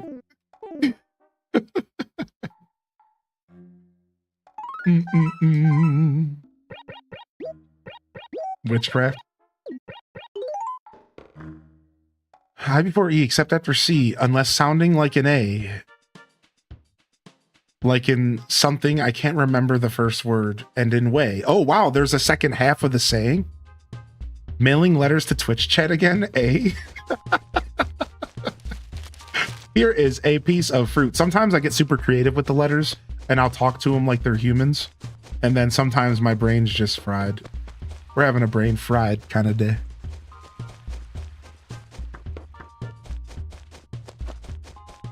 All right, I was hoping to find one more fossil, but I think we're just gonna go mail these right now.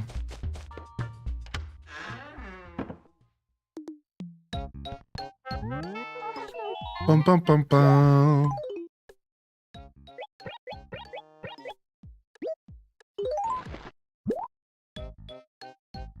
Did you see the keyboard extension that makes AC Villager sounds?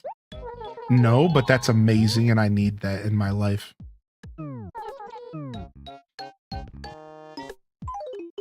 All right, what's our debt at? 700,000, right? 750,000. Oh, let's go grab the 50 G's out of our house and let's pay it off. You know, when I was a kid, I had a blind geometry teacher, which is as ridiculously cool as it sounds. And he had a device, and it sounded like Animal Crossing when he used it. And it was like, it would speak, he would like press a button, and it would be like, and then he would use it to like, it would like tell him things, and it would just speak really fast. And I guess it was like for privacy's sake or something. And I swear it sounded just like an Animal Crossing. So I remember as a kid, I was like blown away that this blind teacher had like a miniature Animalese box that he would use like during class. Like I swear it was like a real thing.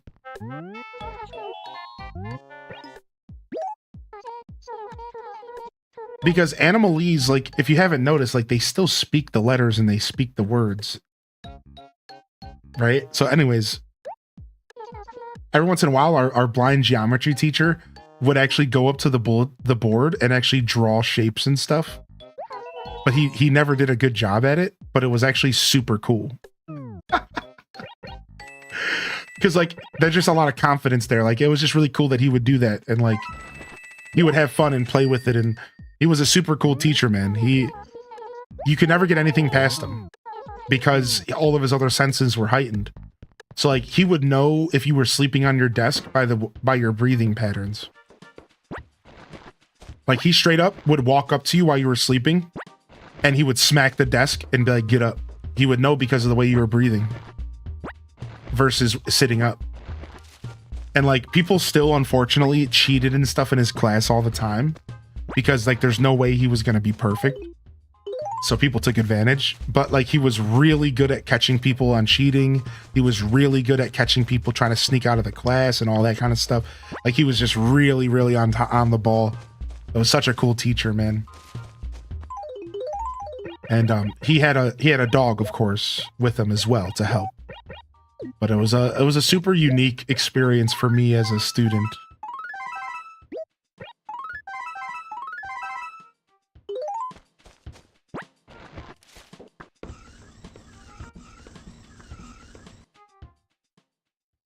I come back to check out my ACNH island, only to see myself dressed as Steve from Blue's Clues, pockets full, and I've picked up 11 wasp nests. What was I doing the last time I played?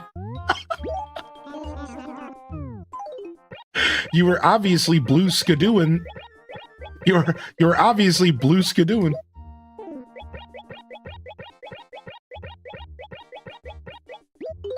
So many cherries. Yeah. So I didn't actually have to click them all there. If I have nothing but cherries, he'll buy them all if I just try to sell him the first one. So that's actually the fast way to do this.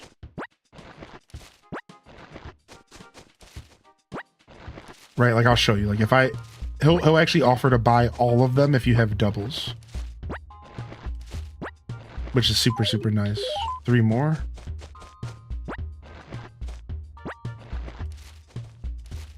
So instead of having to click on every single cherry, I should just be able to click one and he should say, do you want to sell the rest of them?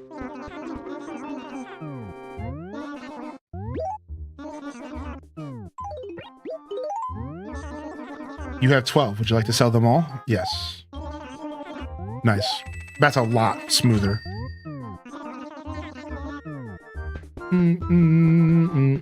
Hey, he's selling music. I forgot about this new feature. Yo, we could get new jams without having to play on Saturday all the time. Dude, that is such a nice quality of life feature. Because I'm always busy on Saturday, dude. I'm always busy, man. Do do do do do.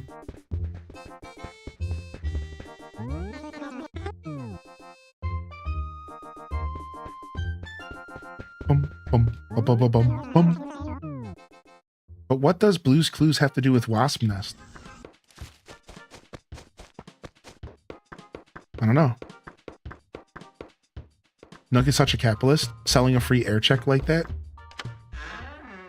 Dude, now we got Surfing KK, let's go jam. I've been sick of listening to KK Ska.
Come on, dude.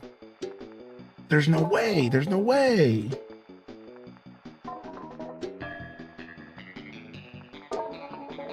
Found it.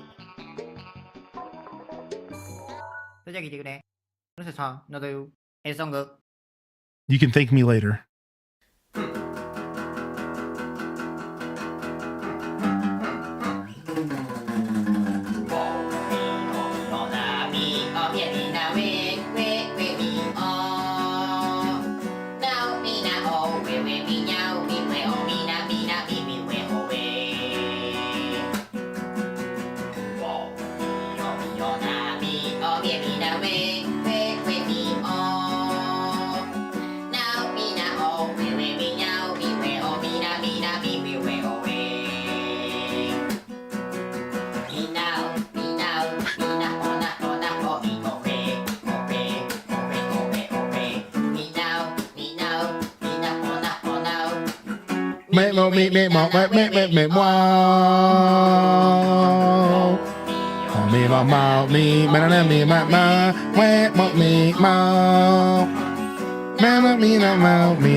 Here's that whistle solo. This is Surfin' KK.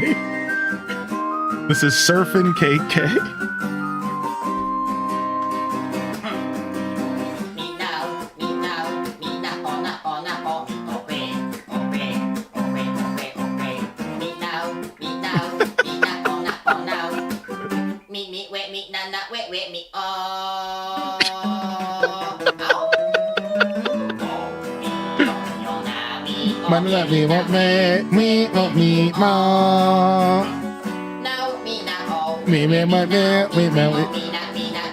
Brittany BCH said, "This is the kind of thing you do at 2 a.m. and your friend is still over at your house."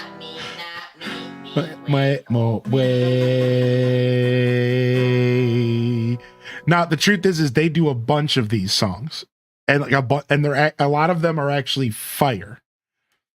But they did one that was the most cursed thing on the internet.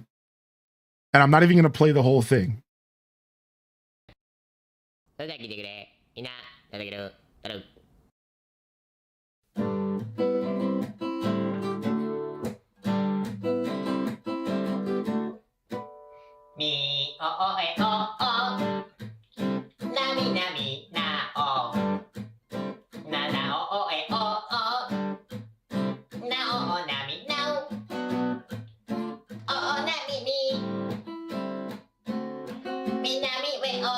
Oh, it's coming.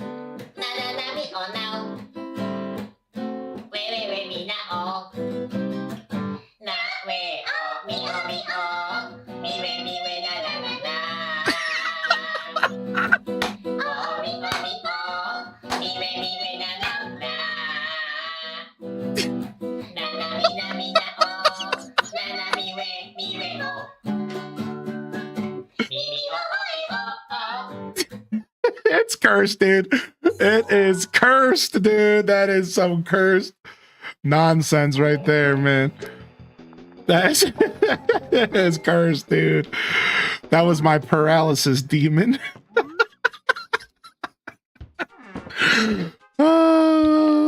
Pure art.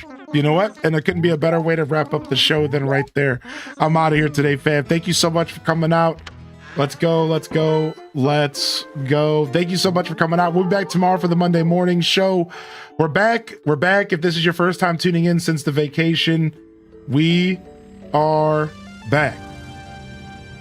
Thank you so much, fam, for being here today. Let me save my game. We'll be back here tomorrow for the Monday morning show. We have some game giveaways that we're going to be doing. So come on by for those Steam game giveaways. Otherwise, it's just going to be on the Monday morning show. The best way to start your week right here, twitch.tv/Hylian Descent. So come on by for that. Should be fun. I think we'll be doing Animal Crossing New Horizons and some decoration vibes, some chatting vibes similar to Friday that just passed. And then maybe a game switch as the day progresses.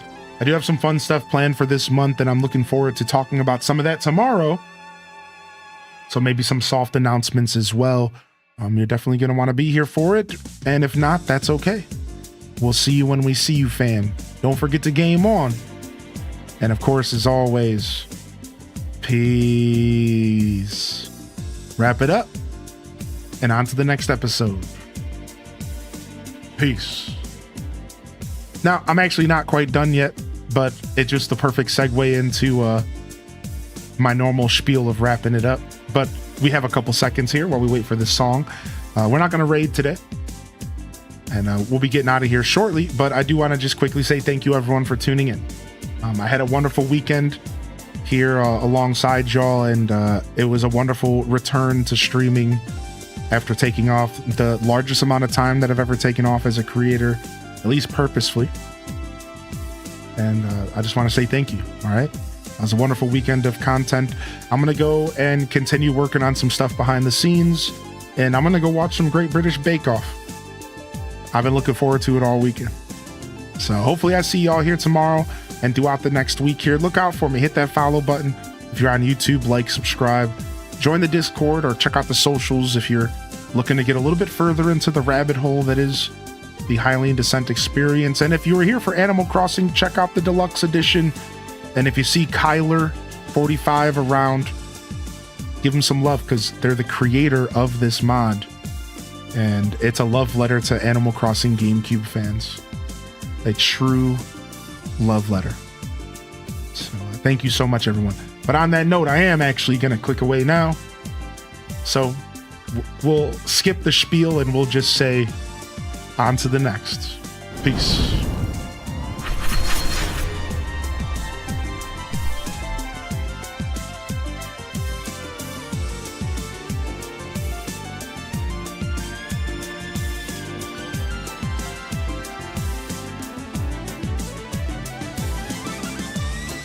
Kyler 36. I gave him an extra 9 numbers. You gotta go change that name for me, bud. I don't want to be calling you out. Yeah, appreciate y'all. Holy heck, dude. What a day. What a day. Just Jackie, UK Net, Craws, Pineapple Flow, Brittany, Pessimosaurus, Valley Vine, Quay, Pixie Rose, Pastel Pink, Garden, Deep Blue Phoenix, Kuma, thank you, Kumazoku, thank you so much, Brown Coats, thank you so much, Tima, Nembo Tavi, anybody else I missed out there, y'all. Love y'all and appreciate y'all. Honored to be a part of your daily routines, and I'm certainly honored to have you as a part of mine.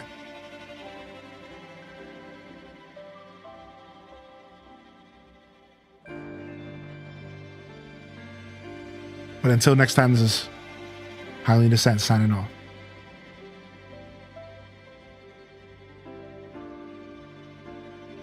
Peace. And hit them cat jams, baby. Peace. Peace.